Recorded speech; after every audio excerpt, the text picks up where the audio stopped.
different from my spawns. Bow to me. Keep your throne, or be destroyed. The Abyss bows to no one!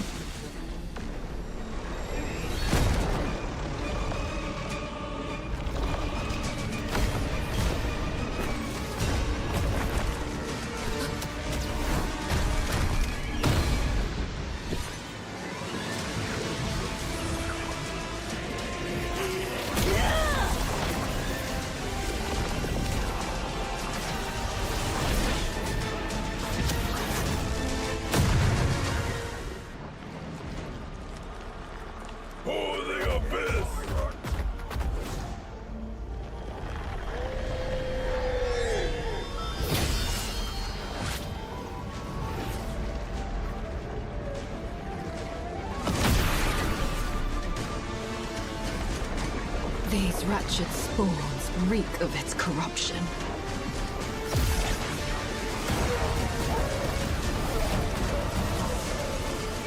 Your sovereign has a god to kill.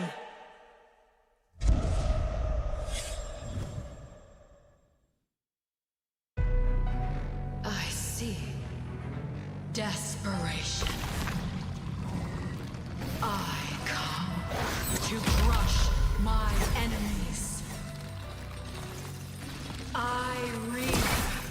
The strong rise. The weak crumble. My will is absolute. The abyss shall kneel.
Double 11.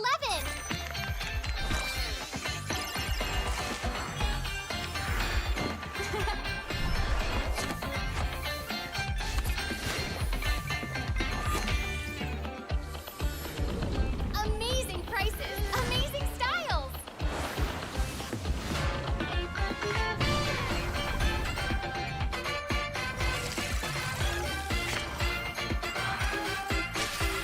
Win big in Mega Draw.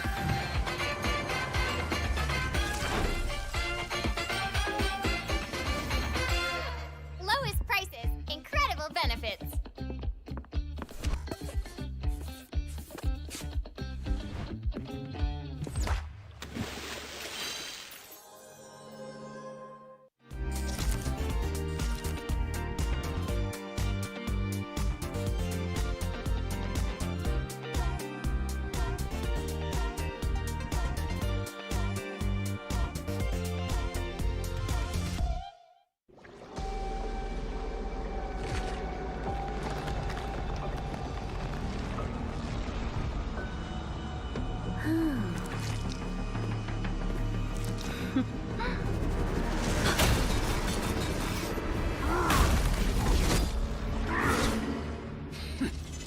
Does the Lord of Lava also crave the Sovereign's blood?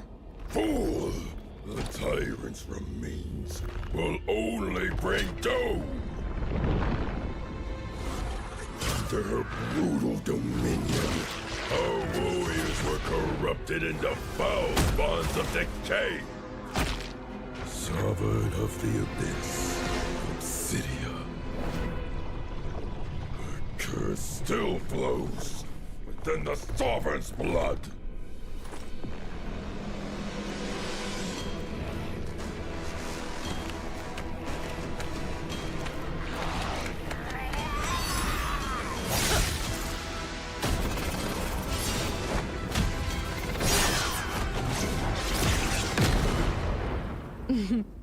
Such loyal little puppets, aren't you?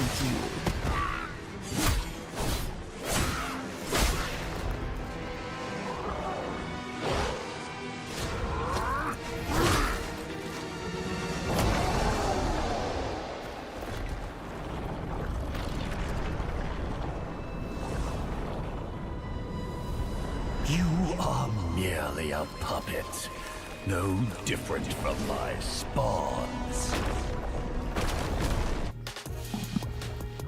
Alright, ladies and gentlemen, welcome back to the Mobile Legends Professional League Singapore Season 10. My name is Churros. And my name is Abstract. And we are your casters for today. Oh, finally we get that right.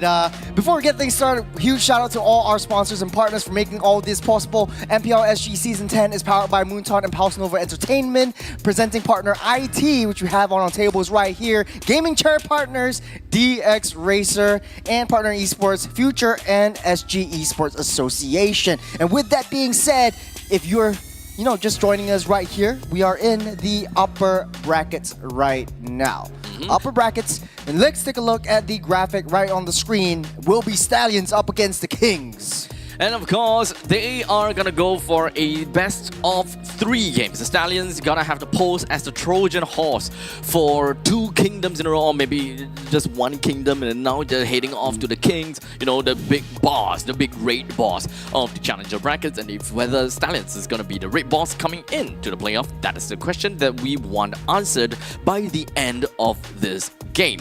So there will only be 1 team out of these 2 teams that will make it off to playoff. The other one, unfortunately, will then be relegated down over to the lower brackets finals, where they have to play 1 more game and potentially face elimination or the chance to go over the playoffs. It will be no easy feat, especially for these 2 teams. There is a reason why they are in the upper bracket finals. There is a reason why they are in this position. They are the creme of the crop of the community teams. Creme de la cremes. And for Stallions, I had a lot of time reconnecting with some of the old players. Yep. For the Kings, though, very new, but they showed a lot of promise.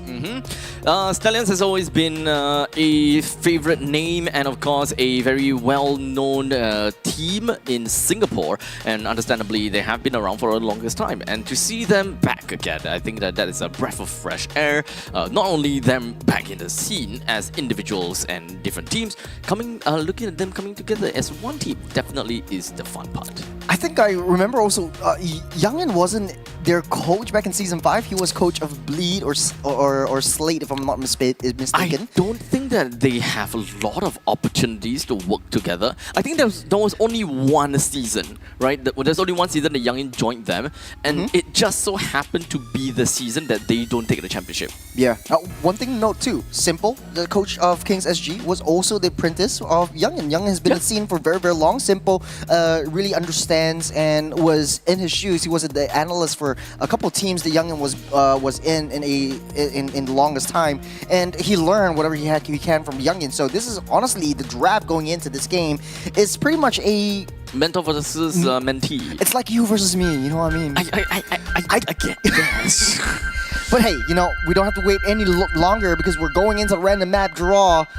I'm calling 50, 50, we're going 100. That's a little bit of an auction right here, but Dangerous Grass will finally be in play once again. Honestly, my favorite map, and it shows a lot of difference, more than Expanding River and Broken Walls, because it's a permanent sort of thing all throughout the game. But again, I feel like it doesn't really change too much of the draft. Yes, at least for us, I don't think that we had the opportunity to really just come together and take a look at patterns, as for example. I don't think that we have too much of information or too much ways to really identify, oh, you know, when it comes to our Dangerous Grasses, this is the amount of heroes that's been picked, blah, blah, blah. Maybe I will feedback that over to the Excel sheet maker and tell him GPT. Yeah.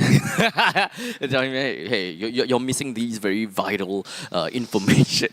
But all in all, I think that this is going to be fun to watch between Stallion as well as Kings SG, as we are already going into the drafting phase. Now, taking on the Sun Shin, taking on the Lancelot, so no assassins for these two. It's, again, the battle of the prodigies down the jungle. Again, we have a lot of attention on the assassin junglers. The fanning will be banned out. It's a huge respect over to the prodigy, Yahiko. A lot of players or a lot of fans are actually psyching him up quite a bit. Yep. And hopefully, you know, he shows us some promise moving forward in this matchup.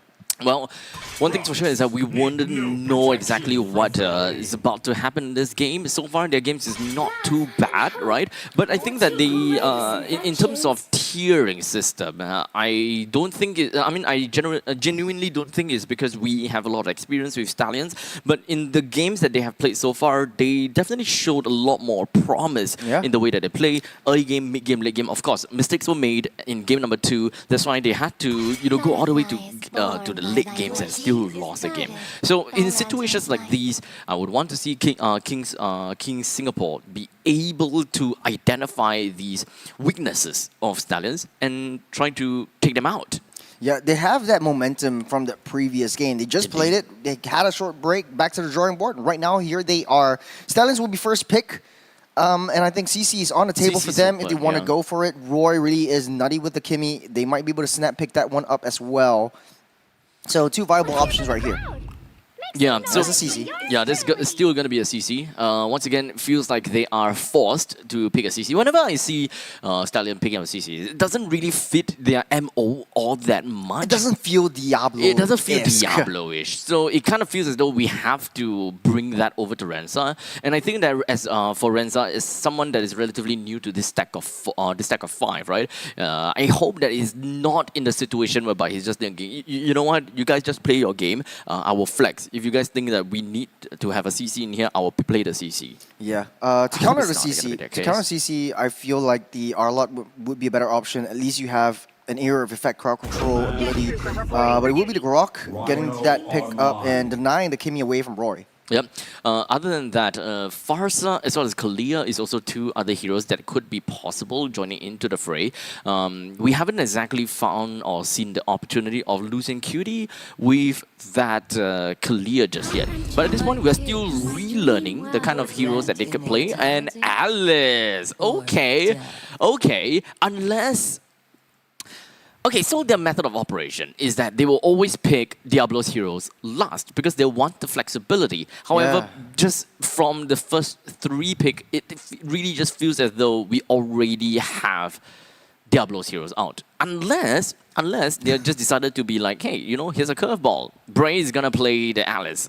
This is what I think so too. I think it's still a viable option in the jungle, not as much as the EXP, because you know your first skill is pretty much adjusted to have a longer cooldown time. You can't really rotate around that map. You don't really have a lot more damage, and you have to play that as a tank. And very well so, the Arlog getting picked up as a counter towards that CC, as we pointed out, but it might not be a EXP lane CC. And I do have to agree with you that the CC doesn't feel very Diablo-esque. I feel like this... At least will be more Diablo-esque. It might, but there will not be enough damage if they do a double fighter side lane with Bray in the jungle. Especially in the early game where you want a lot more skirmishes, a lot more fights to happen. And this is very Team Stallions, right? It's going to jungle, be the aggressor, and take down heads, try to snowball their way through. And it's very Bray and very Diablo-like to be that aggressive. Yeah, I mean, if we were to kind of think about these 3 heroes, it is very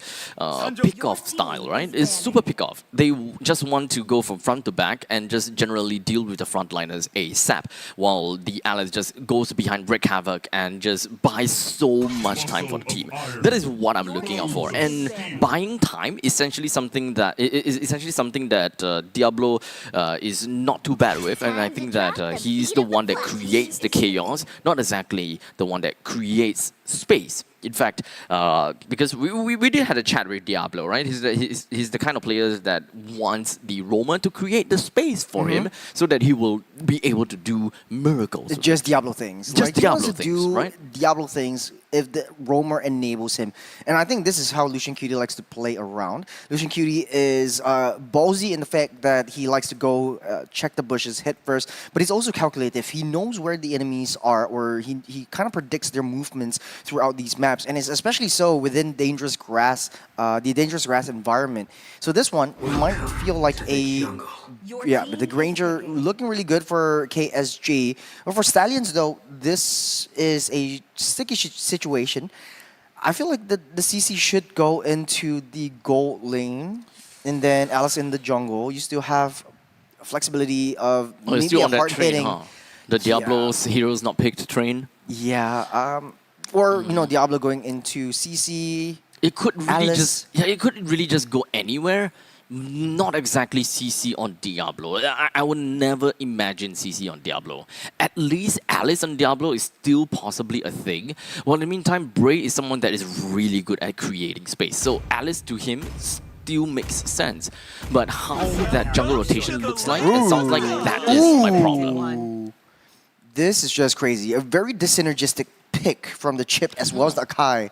You open up the portal, the Akai goes in, starts that heavy spin. It throws everyone off their tracks, and I think that's a deny over to the Grok, because once the Akai gets picked up by KSG, the onus and the value is in their hands. Build up the wall and you lock them down with the heavy spin. So that would be the Akai going into the jungle, and then you're flexing over the CC down the gold lane, Diablo, Alice. Definitely feels that they are lacking in a lot of damage, right? Alice don't necessarily kill, but creates. Hey, but this is space. Roy that we're talking about. Roy should be the... Oh, wait, you're right. Yeah. Oh, wait, you're right. Yeah, this is Roy we were talking about. Very aggressive mid laner, and I think it makes sense that they're all together. So Renza, Gold, Diablo, Roy, Alice, and then Bray, Lux. Akai. Okay, it makes sense. Okay, yeah. But then so that means they have to be very, very aggressive. They're forcing Yahiko to play the assassins. That's why they're going tanks, and they can sustain that damage enough in the late game. But if it goes into uber late game, 15, 16-minute territory, the KSG can just walk all over them. They have that damage to do so. They have the crowd control abilities to set things up for themselves. And I like the way that Lucian Cutie plays. We'll see him on the Chip. I think one of his more favorite heroes and signature picks back in the day as well, where he's using that, opening up that bushes and hiding within areas where he can get the most bang out of your buck. not only do we have interesting picks coming in from Team Stallions, we also do have to highlight that Ling that's been picked by Yahiko. Understandably, we have four junglers that has been banned from the side of Stallions, which really just left Kings to that spot. That they gotta have to play that Ling. So ultimately, this is a very expensive, very greedy draft from Kings. And so far, from all the games that we saw from Stallion, they are masters of the early game. So to draft a lineup that plays so much into the late game, I think that's a really bold move. Yeah, we'll see how things play out. Lucian Cutie already having a lot of EXP right from the get-go, opening up that options, opening up that intelligence for the rest of the team. I want to see how Roy and Lucian Cutie's synergy actually is optimized and empowered through the fact that they have that prowess down in the mid side, clears the lane fast, start that early game rotation. Diablo's already having that zonal potential down EXP side. One Boy Reborn is a little bit more intimidated at this front mid side though, a little bit of a skirmish, but I think Kings will make it out safe. Yeah, there's no way that Team Stallions will be able to get any form of early game kills unless Kings SG were to make a mistake.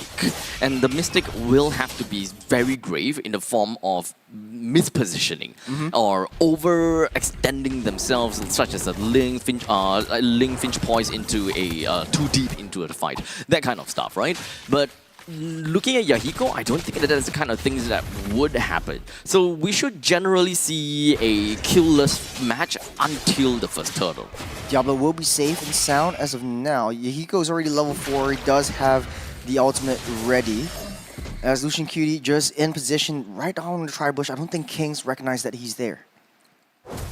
It's still a lot of time before anything were to happen. Yes, the turtle is out, but we still gotta have to wait for the right opportunity. Roy is at level 4, so the big burst is gonna happen. Oh, I like how they're playing though. Yahiko knows that he has to give up this turtle. Forced to get that reset just because of that wall. Bray secures that turtle, but Rensa susses him out down on the purple buff and forces Yahiko back. Rensa. Good call by Rensa. Wow. The fact that the gold laner immediately just make the way over to the purple buff is a big play. Yeah, good read on that one. Iron Ryan actually gets shut down. First blood over to Renza. Good call, good rotation. Down into the turret. Diablo's right there to take that down. Bumble Reborn will have a consolation prize in the form of Roy. That's an information play that Team Stallions would have really needed. That also means that Yahiko essentially just wasted a little bit of time going into the opponent's purple buff. But it shouldn't be too big of a problem because they did manage to go for 1-for-1 trade between Roy as well as Ryzen, if I recall correctly. Oh, Flicker's already utilized. Renza just weaving, bobbing away. Here's the portal. And here is the Goon Squad. The Cavalry is here. Stallions take down Bob for getting a little bit too close. As such, it is going to be a free lane all the way up top, but it's not the end just yet. There's the charge, and that's the knock-up. Yahiko will secure that one for himself. He's also went back for the purple buff, so that's a huge win for Yahiko. Easy 4 blades coming in from Yahiko. I think that they are definitely going to be moving on in tandem from this point, and it's not going to be stopped by the fact that there is a small amount of advantage to Stallions. A little bit of a slower pace from Stallions this time around, but this is a very interesting draft that they are playing things around.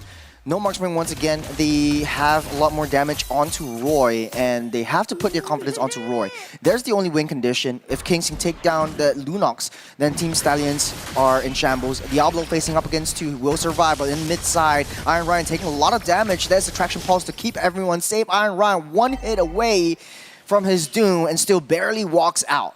It's all about the executioner. Team Stallions do not have a way to really just execute and kill people on site. The fights will have to drag on for extended periods of time, and with Roy technically being the pause one of this game. Yeah, Bumble Reborn able to take down that minion, able to weave and bob out of the way. There's darkness, and they're all just chasing all of them. There's a portal, and they get a little bit of a U-turn down in the turtle pit.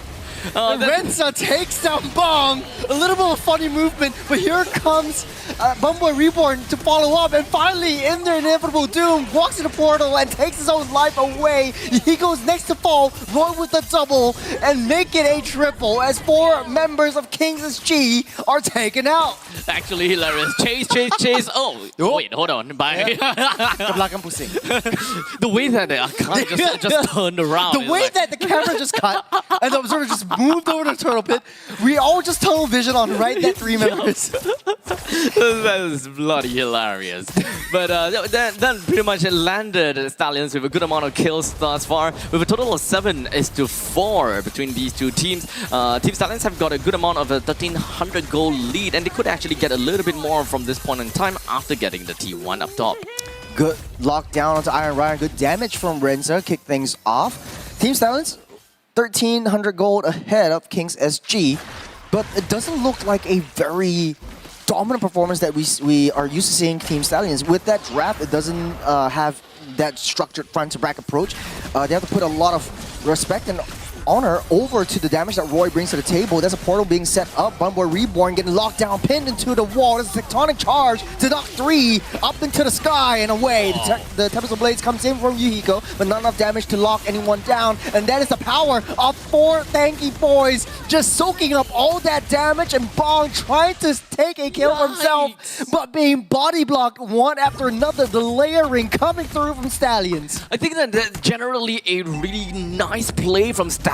However, that is actually a mistake more for Kings, right? I do appreciate Iron Ryan just rushing right in immediately to help the team out, but unfortunately, there was another person that joined him in the fray. I think that it was just Bumboy Reborn that got caught regardless. So they did what they could to return the favor, go for a little bit of a trade, but they were completely staggered out, 2v5, and just kind of feeding themselves or throwing themselves over to a big body of Team Stallion.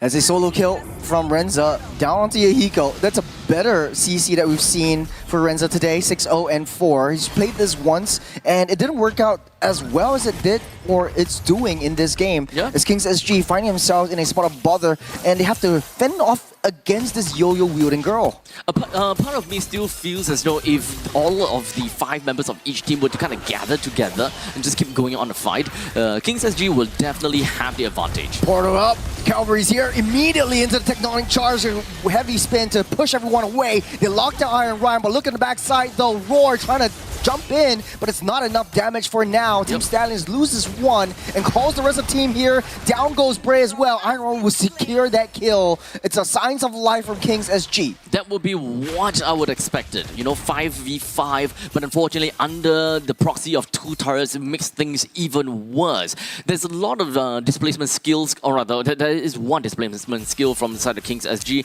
Makes things a little bit tough for Team Stallions to play in a very safe location right next to a turret. So I think that is a very desperate attempt from Team Stallions just to snag a little bit more kills and get themselves a little bit more of that advantage. It's a little bit of a poking battle down the mid side. It's Kings SG finding a little bit of trouble holding on to the top side as Renza dealing a lot of damage. On Ryan, great initiation and counter reflection with the tectonic charge, but he has to hold on to that one. The Lord is going to spawn up in the next 30 seconds. Kings SG doesn't want to waste the resources right before the Lord. Now the question is if whether Yuhiko does Portal have... goes up onto Yuhiko, but unable to catch him. Yeah, it doesn't have the purple. So it's very interesting to see Bray actually sacrificing his life, literally knowing that he's kind of out of position to try to snag away the purple buff ASAP. And then shortly afterwards, you know, Ling will have no purple buff to kind of play around with, if I recall correctly, unless it expired. Yeah, I think they're just, you know, trading purple buffs right now. Might be taken away by Bray down in the skirmish that lost his life, but the purple buff is up. The Lord is being dealt with. Ling is not anywhere near. They're going to blitz this down. They saw Ling at the top side. Roy will secure the Lord for themselves, and they're moving in a beeline towards that purple buff. They want to take all the resources away from Yuhiko. Yeah, so it's all about starving Kings SG out, and they identified that Ling be Ling. Without the purple buff, Ling is really difficult to execute and can't even go for 4 blades, Tempest of Blades, right? So it's tough. As long as they're able to find ways to negate the amount of purple buff that Kings SG can get, then they are already in a massive amount of advantage. Oh, big TOR from Diablo set things up as the portal already utilized just to try to mitigate some of the damage. Diablo goes down goes Lucian QD. It's a 2-for-2 trade. Down goes Ray as well. All the sacrificial lands, but not enough damage from Team Stallions to execute under turret plays like they always do. Unfortunately, those trades were kinda equal per se. Even though Stallions lost 3, those 3 are generally just gonna be the tanky boys, right? Oh, Renzo starting things off with so much damage. Yep, no one can deal with the yo-yo wielding maniac. That is what we are talking about. You kind of throw your bodies away for the frontliners because all they need to be doing is just soak up damage and be tanky, and then leave it all to Roy as well as Renza. The difference about Renza is that she does have a lot of damage on the CC, and does have damage, does have survivability. You pour all your gold into Renza as the pos 2, you eventually will be able to find yourself a lot of opportunities to create some of these plays that we saw just now. You know, time is ticking for Team Stallions. As much as Renza is having a great game so far, 7-0-6 for CC, Team Stallions does not have a lot of late game scaling potential apart from this Lunox though. They're timing out soon. They don't really have a lot of zone potential unless like Diablo is able to make something happen. The Kings SG, they're coagulating all together. They're trading blows and they don't mind risking their bodies for any of these kills whatsoever. Renza busy dealing with that purple buff, try to delay some time. Bray got that secured away from Yahiko. That's gonna hurt. The moment the economy for Kings SG reached a total of 45,000, it doesn't really quite matter about the economical state anymore. It also really doesn't matter how many damage dealers Kings SG loses, because ultimately just a single damage dealer is more than enough for them to be able to close out the game, for them to continue a team fight, 1+1 of a tank as well as a damage dealer. More or less is enough. While Team Stallions, they lack the damage, right? So having the Lunox as well as the CC alive only by the end of the fight, I don't think that they will be able to particularly be able to defend if Kings SG were, left with 2. It's a 2v2, it's still gonna be really tough. Well, it doesn't really matter. Look at how Lucian QD is sitting on that bush. No one knows that he's there, and he's obviously waiting for Bong. That's the win condition for Team Stallions once they take out that Granger, and it's all over. He's walking towards that brush. Lucian QD's right there. That's the portal. That's the flicker. That's what we've been waiting for. Tectonic charge just to block the charge, and Roy immediately gets executed down. What a read from Iron Ryan. But they left the Lord alone. They don't really have that much damage. This Diablo's locking Yahiko in place and finally takes him down to TOR. I don't even know which one is a distraction. It's a lot of distraction, or the fighter down to the bottom is a distraction. In the end of the day, I think that what Stallions wanted to do is just do a two-pronged attack. While they focus on the Lord, one of these, they're gonna win. But I gotta have to give it over to Iron Ryan. That was impeccable play. Already and immediately out of sheer understanding of the game, threw out the Guardian's Barrier over there and reacted just so effectively to the shortcut being dropped down, and gives Bong that living opportunity and that kill too. That almost came to fruition. I saw Roy waiting for the portal. He was in the mid lane. He was trying to help out with that Lord. But at the end of the day, though, I think it was just bad timing from Roy. I think Lucian QD didn't see Iron Ryan cross through that bush. But now Lord is marching in onto the top side. They want to try to deal with that T3 up top. Bray still has the heavy spin. He's holding it for Christmas, waiting for Kings SG to try to make a move first, try to disrupt that tectonic charge, and everyone has their resources up and online. That is the top lane T3 and the middle lane T3 that has been destroyed. There will be a brand new wave that will be joining down in the bottom lane, and now the problem is about the wave clear. Does Kings SG have enough to wave clear that? Oh, that's a huge missed final slash. That's a TOR onto the back line, pushing Ryzen and Bong out of the way. That's a heavy spin, locking 2 down into infinity and beyond. Roy dealing so much damage from the back line. The portal already used up just to mitigate some of the damage that comes in, and they lost Diablo still, but pushed away the main damage dealer. What a play from Team Stallions. Stallions. I don't think that it's going to mean too much for Team Stallions because it's essentially trading one person for 3 of these inhibitor turrets that gain them a total net cost of 6,000 gold advantage. And I talked about a 45,000 economy. The moment that a team reaches there, it doesn't really quite matter because the main damage dealers are more or less there. We got a CC that has got maxed out items. Lunox is unfortunate, not quite there just yet, but with the Divine Glyph and the Holy Crystal up, I think she's more or less good. Just leaving one more defensive item such as the Blood Wings is more than enough to really get her to critical mass. I think the Kimmy might be looking to build the Holy Crystal, getting a little bit more damage right now. You've got the DHS already built up, so that is percentage damage done for all of the tanks in the arsenal of Team Stallions. But Kings SG, somehow they're falling behind even though they have a standard classic traditional front-to-back kind of draft. Iron Ryan has been doing Lord's work. He has been dismantling, he has been protecting. And, okay, Renza seeks out Yahiko. Nothing out of the ordinary will happen, but Roy tries to push him back out of the way. It will be difficult to knock him out of the wall.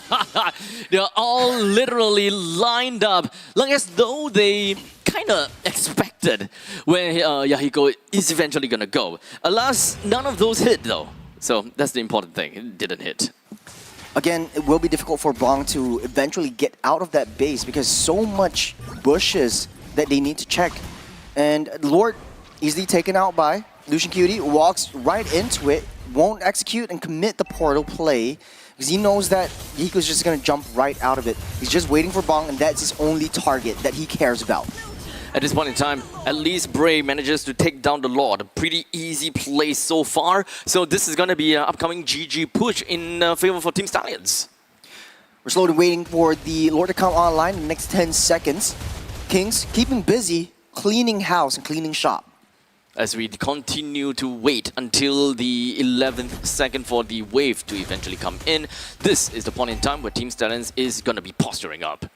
A lot of unwanted guests that Kings need to settle as the immortality is already built up for Team Stallions. It's going to be difficult to take them all down once the Lord comes into position. And with a barren wasteland, Kings SG have got no choice but to take on the Lord and 5 other members head on as they look for an opportunity. We don't have any base skirmish, but Roy executes the heavy spin, pushes everyone out of the way. The final slash from Bumble Reborn won't connect onto anyone, but they're targeting that base. Renza is having enough of it. He wants to go to the next game, bringing Stallions a 1-0 victory.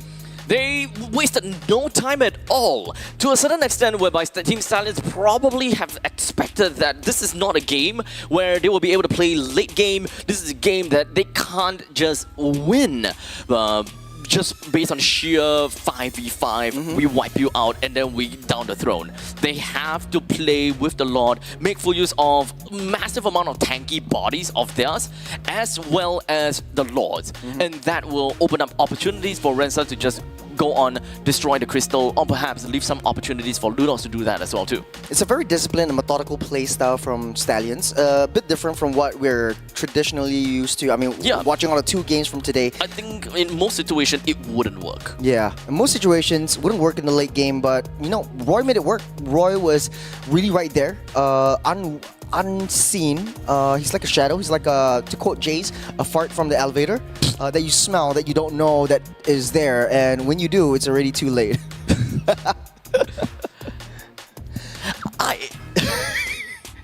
We'll cut to MVP. I feel like it's difficult. It's difficult. Renza had a perfect game. Holding on to a fart? Yeah. Holding on to a holding on to a fart, but enabled by Diablo, enabled by Bray. They knew how to play. Lucian Cutie was just smart. He was tactical in the way that he hides in the bushes. And I have to say, best use of the brushes in MPL SG so far, especially for Dangerous Grass. When it comes down to Dangerous Grass, I'm gonna have to say, having a chip definitely is pretty darn scary. But I don't feel a lot of massive impact coming in from the chip. Yes, drop the portal, all 5 people drops in. there has been pros and cons of that, and we clearly saw what's good about it when they split themselves up almost instantaneously, right? 2% go down to the bottom lane, two other person stays in the Lord's pit. I think that is very either really clever of them to kind of split themselves, or the fact that it just so happened that don't come in anymore, don't come in anymore, kind of thing. And then they're like, okay, let's just deal with the Lord. I think that the portal play was actually an awesome kind of engage mechanism that Lucian Cutie brought to the playstyles and dimension for Team Stallions. The only issue was the Grok. The Grok was able to deny and disengage from any of these fights. Notice how Lucian Cutie was really smart in the way that he's waiting for the right targets. He doesn't really care about Yahiko because he knows that he can't catch him. He's just waiting for Bong, force the flicker at the very least. It was just timing that Iron Ryan was able to outplay and disrupt Roy's engage onto Bong. So that was a very smart play from both sides. It was just executed much better from Team Stallions at the end of the day. It was so difficult to also bring them all down. Bong doesn't really have that shred damage that Ryzen needs to bring into the table. It was difficult to bring down Ryzen and Bomb because they're way too far ahead. And Bunboy Reborn he feels not comfortable with his R-Lot. He's missing the final slashes. He's using the final slashes in a very defensive position when he wants to try to heal himself up instead of setting up for the rest of the team. I think ultimately for the side of Kings SG, I really do want to give the credit over to Iron Ryan, just because of that one big play. The one big play is not exactly a game-winning play, but it just shows the amount of I would say Tactical knowledge. That's one, and micro play. The fact that he's able to move that fast to really help out Wong. Yeah, that was a very smart move by Kings. They still are not out of the woods just yet, though. Team Stallions one game ahead of Kings. So Kings, they came back before in the early game today, and against Insomniac. So if any time, now's the time. Team Stallions one game away from solidifying their spot in the playoffs. Yep, just so close, yet maybe not exactly very far. Because they're just gonna have to win themselves that one game. But the question is if whether they will have a little bit of that choke like what they had in the previous series. I do want to believe that they should be able to get themselves a good game against Kings SG, because it's come to the point whereby teams are just letting Stallions get away with these kind of crazy random picks that people are just not prepared for. I think that this is something that that Youngin has prepared the team for, and they are just like, okay, this is the draft. We're lacking of something, so we're gonna compensate it with another thing. Yeah. As long as teams are able to identify what exactly Youngin is trying to think about these draft, what is the weakness of the draft, what is the advantages of the draft, kind of work their way around, reverse engineer that draft. And only that way they will be able to play according to what will work for them as a team.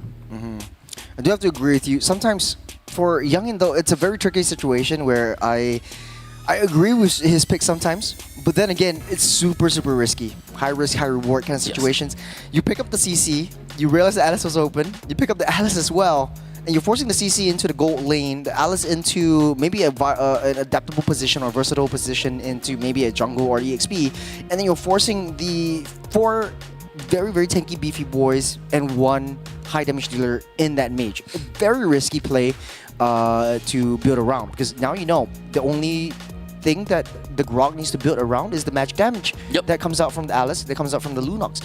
If you have a really split damage from maybe the Izun Shin, for example, you have to build physical, you have to build magic, you have to build a balanced kind of a you can just double down onto one form of damage. That's right. So I sometimes I don't agree with it, but I see where he's coming from, and I like the way that he's able to adapt to the players' playstyles and how they like to adapt to the meta and adapt to the gameplay and make it their own. Yep. Sometimes it gets to me about the draft, right? Because we don't know well enough about what happens behind the scenes. Some of these, weird, iffy picks, some of these random picks from Diablo, for example, Martis, XP, things that we wouldn't know will happen, and if whether they have planned that out? Is it something that they have like really trained with it and they know that it works, or is it something that they're just gonna do it on the fly? They believe that the draft is gonna work out because of technical knowledge and go with it, right? And if it was the former, then there's really not much that we are able to do to say, because it's their team. They kind of know what they want. Right. But if it's the latter, then it's just kind of like you have a lot of faith in your team, kind of thing. I think for Youngin, he's been with this team not too long. Not too long, I think for a community tournament starting earlier this month, I think it was 2 weeks ago, leading up to this game, I think it really creates that opportunity for Youngin to explore what he wants to explore. And his first time working with great players like Bray, great players like Diablo and Roy. You have a really solid kind of a four-man team right there. The only difference was you placed Oki with Renza, or it might be the same person. I can't remember their No way. Maybe he's got plastic surgery. I mean, probably. I'll give you that. Yeah.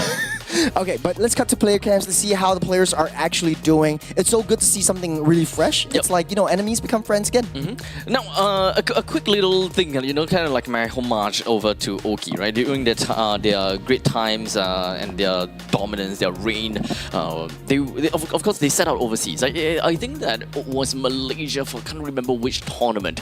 They bowed out of the game and we kind of crossed paths. It was SPS. It was SPS. I don't think it was Snapdragon. I don't think it was SPS actually. I can't exactly remember what was that, but it was this team plus Oki, right? And then we obviously everyone was sad. Yeah. And then we crossed path behind the stage, and then I was like, good game guys, good game guys, good game guys, and just kind of fist bump them. And then when it comes down to Oki, this idiot went over to me, fist bump. Sorry, abstract. And I was like, why are you saying sorry to me? Why are you saying sorry to me? And I was like, he let you down, man.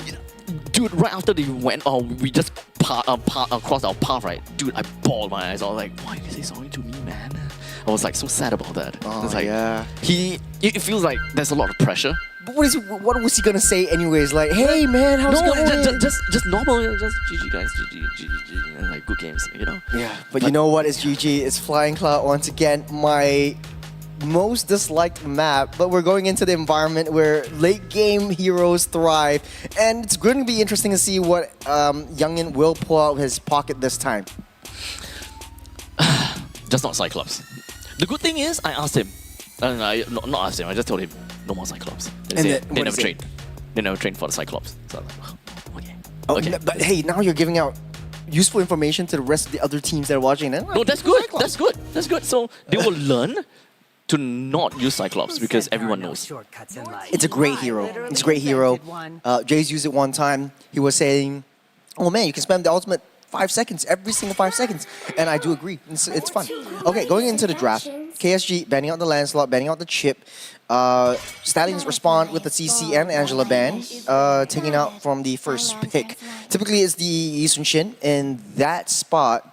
And then you're forcing KSG to go over with another assassin, something like a Hayabusa, that might do considerable damage to the back line. I think I wouldn't be surprised if Stallions are going to play pure fighters again. I don't think that they will kind of go with that idea again, right? There must be some kind of more kinds of variations per se. And the fact that they are on red side, that means that they have that surprise opportunity for R5. R5 is always the last one. They can react based on the entire draft that Kings have already picked. So this, at the red side, is always going to be Diablo's game to be picked last. As Boxer getting snap picked up by Simple for Kings. So they're going to throw that over to Yahiko. Much more comfortable with the Assassins, but Bakcha actually provides that much more prowess and engagement potential.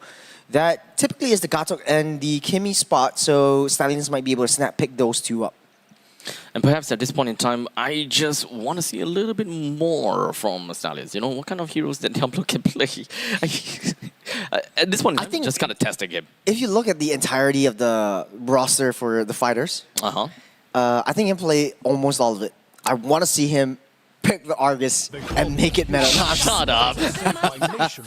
No, I kid. But okay, Kalea got to still open.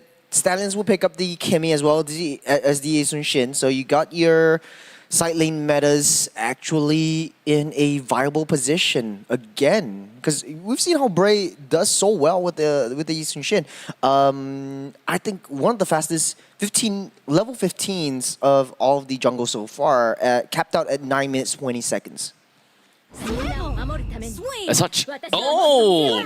Yep. Okay. Hiko's Fanny Okay. slips through the draft. It seems like it is going to be either an XP or a roam, a Baxia. Oh man, The triple threat flexibility of the Baxia is coming in. There even is a Kalia. So I think that it makes most amount of sense. Wait, why would they? So this is no longer flexible. They like Stallions completely knows where this Baxia is gonna go now. Why? but Baxia EXP. Yeah, Baxia XP. Kalia Kalia roam. What if you get a gold lane Fanny? It happened before. It happened before. Or go back to season 8. You got a Curtizy Fanny mid. But Ryzen isn't Katisi though. Hey. Are you He's his own challenging person. him? No, he's his own person. He will make his own challenge. Fair.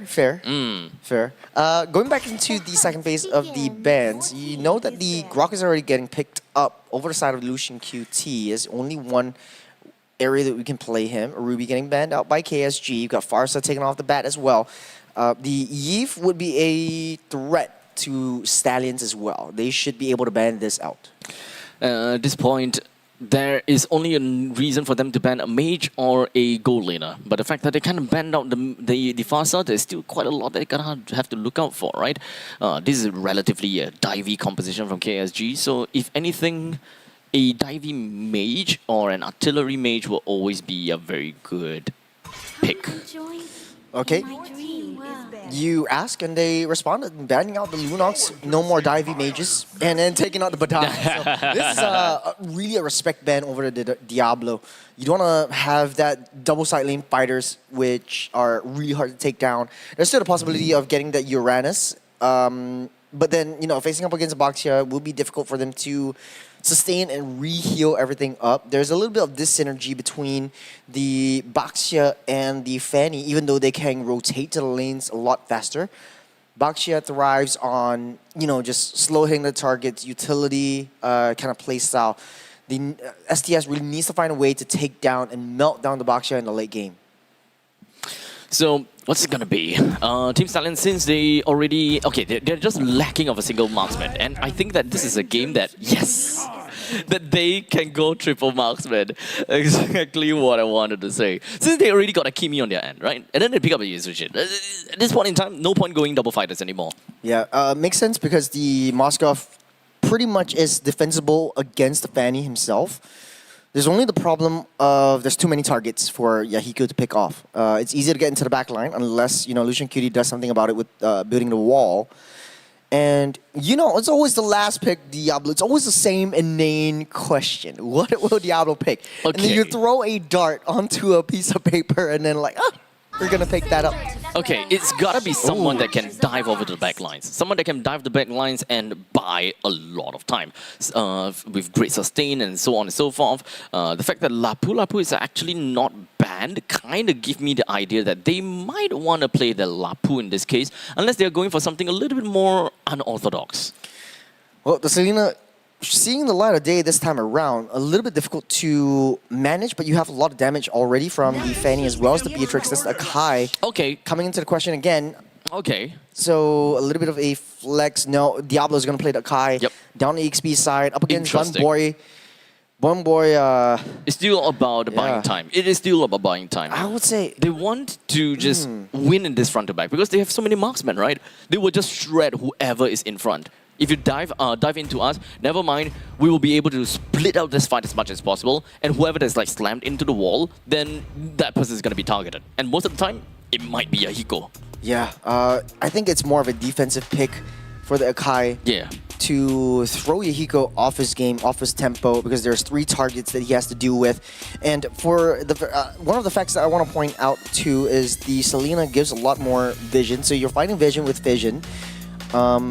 one of the longest stuns in the game. That's around 3 seconds. So if he lands a stun, that means it's pretty much over. You're setting up for Yahiko. Everything's just empowering Yahiko. You got Bong as late game insurance. You got Iron Run to pull everyone back into the wall, over the wall. And Bun Boy just to prepare himself to defend against any threat. But then the rotation will come through and he's facing up against Diablo. So we'll see how the XP lane fares because it's pretty new. A pretty new lineups and matchups down the XP side. But this is match point for Kings, oh no, for Stallions, as they are one game away from securing that spot in the playoffs. As such, we are going to be starting with both players onto the purple buff. As a matter of fact, both of these junglers will end up in opposite sides of direction, unless Kings SG decides to go go a little bit more crazy just by just jumping into the opponent's jungle, which is something that we will see right now. Yep, right there, Lucian Cutie pushing Yahiko back, not giving him that privilege of taking that EXP away from Bray. So very good read onto that one. I like the fact that the Fanny just face planted into the wall. Yeah, good read though. That must be painful. I like Lucian Cutie's playstyle. Yeah. I wish he was my tank in every single games because you can trust him. You can count on how well he is able to predict the movements of the rest of his team. And if he gets the traps, he's going to step on it. He's going to open that up. On the bottom side though, a 1v1 fight, we know that Baxter is going to have a smaller advantage over the Akai. Yeah. It's really tough for Akai to have any form of sustainability. This is not the Diablo game, right? This is all about a team game.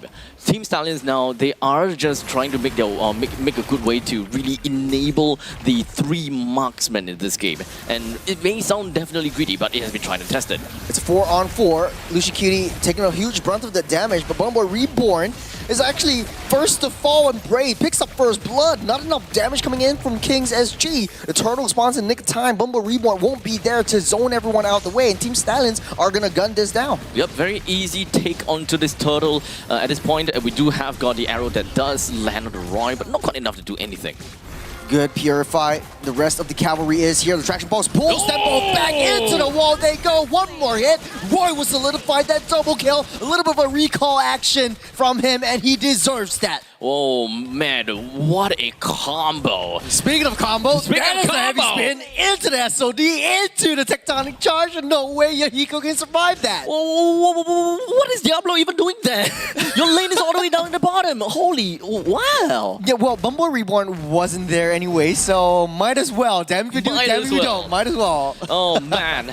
So this is kind of a post-turtle fight kind of in-game equipment. At this point in time, I think that we don't really have too much that we need to really talk about, except for one thing. The Sky Piercer that has been bought by Roy. Oh, that is a fast Sky Piercer. Typically you want to build the Glowing Wand first just for a little bit more damage. Wow, okay, a lot of damage down on the bottom side to Bumboy Reborn. Struggling to find his footing as he got that early game advantage. Diablo level 6, Bumboy Reborn just got that level 5, and he's trailing behind. We do have quite a lot of physical damage dealers from the side of Kings SG, and in fact one of the main damage dealers is all physical. So getting yourself the Brute Force Breastplate is super important, and it does seem like we do have Lucian Cutie that just went straight for it. No purple buff for Yahiko, but the pullback into the Bandit's Rage. That is Lucian Cutie deleted. But that's all the resources utilized just for one roam. Yep, Dreadnought Armor does help, but of course, there's way a lot of people that's just dealing with him. So he's gotta go down, and finally, Kings will be able to get themselves one kill. But they are all posturing up to prepare for this upcoming turtle. They'll be popping up in 10 seconds time. There's that top side. Bigtrix already forced that flicker away. No useful resources around this turtle pit. Renza making his way down to the bottom side, doesn't really need to join in these team fights. Ryzen just being really annoying, but here comes Yahiko with the cables, missing that one up. The Tsunami Slam will not land, but there is the Bandit's Rage over onto Bray, locking him down and taking him out of the game. Essentially not any form of damage that Kings SG, sorry, not something that Stallions will be able to do. In fact, Moskov just couldn't do any damage. Lucian Cutie barely making it out. The arrow finds his mark and Ryzen picks up that one. Renza is just literally just going to be a sitting duck for now. It's a tough game, but they are all just going to be crumbling under him. Crashing onto the wall, Purify already used up. SOD might not be able to do that. That's 5 members collapsing onto the gold lane. With 4-4, the total scoreline at this point in time, Team Stallions lost a bit of their opening hand as Kings SG will be able to get a good amount of those energy shield, but it's not quite enough to take down any of this turret yet. The triple marksman composition from Team Stallions, their cracks are starting to show. It is a bit too glass cannony. If you don't get that initiation factor from Diablo or Lucian Cutie, and you don't get the combos in, you're not going to have a lot of damage done. Diablo being a nuisance as always. Yahiko right there holding on to Retribution, doesn't want to utilize that for now. You got 3 members down the mid side trying to find an angle and a flank down onto Roy. But the win condition for Kings is very obvious. Take down Bong, and the rest, as they say, is history. There was, of course, a lot of opportunity for Renza to be able to wreak havoc throughout the entire fight. But understandably, because of the lack of items, this guy just literally deal no damage to the front line, such as Bunboy Reborn. We just crashed right into the face of Team Stallions together with Iron Ryan. So it will take time. He just got himself the Corrosive Scythe. This is all mostly about quality of life as well as attack speed or slowing down the opponents. Not much of a damage item yet. Here comes Yahiko with the cables. Won't be able to deal too much damage. Heavy spin for good measure. Get them out of the way. Team Stallions playing 4-on-1. They're putting Renza in a precarious position, trying to push down that lanes and trying to get that farm. We've seen Moskov a couple times this time around. The Bennett Rage onto Diablo. Will not be able to survive that. Able to walk out, but here comes Roy with the damage. With the cables down. Yahiko finds his mark onto the mid lane and slays him. Kings SG crawling themselves back. As such, they will be able to get themselves that turtle pretty darn easily. And Team Stallions, unfortunately, have to step away and put themselves in the middle lane, watching them burn down. The play for Kings SG is pretty simple. Take down Roy or any one of the marksmen over the side of Team Stallions, and Kings SG might have a fighting chance. The only issue that I foresee would be in the uber late game, if they are playing a defensive position, they don't really have the high ground apart from Beatrix. But if they are able to protect Bong from any harm whatsoever, that's going to be concealed play directly onto Bong. As we say, Tsunami Slayer bring Diablo out of the way, but here comes the rest of the team to block off all entrances onto Bong. The Bennett's Rage will deal a lot of damage, and Bumble Reborn able to soak up some, and it's all just a tickle, a touch, and a go. A lot of useful resources already used up. Well, that is unfortunate. It could have been a pretty good initiation from Team Stallions to try to pick off Bong due to locations. But Yahiko joined the fray and just dove right under the turret to deal with Roy.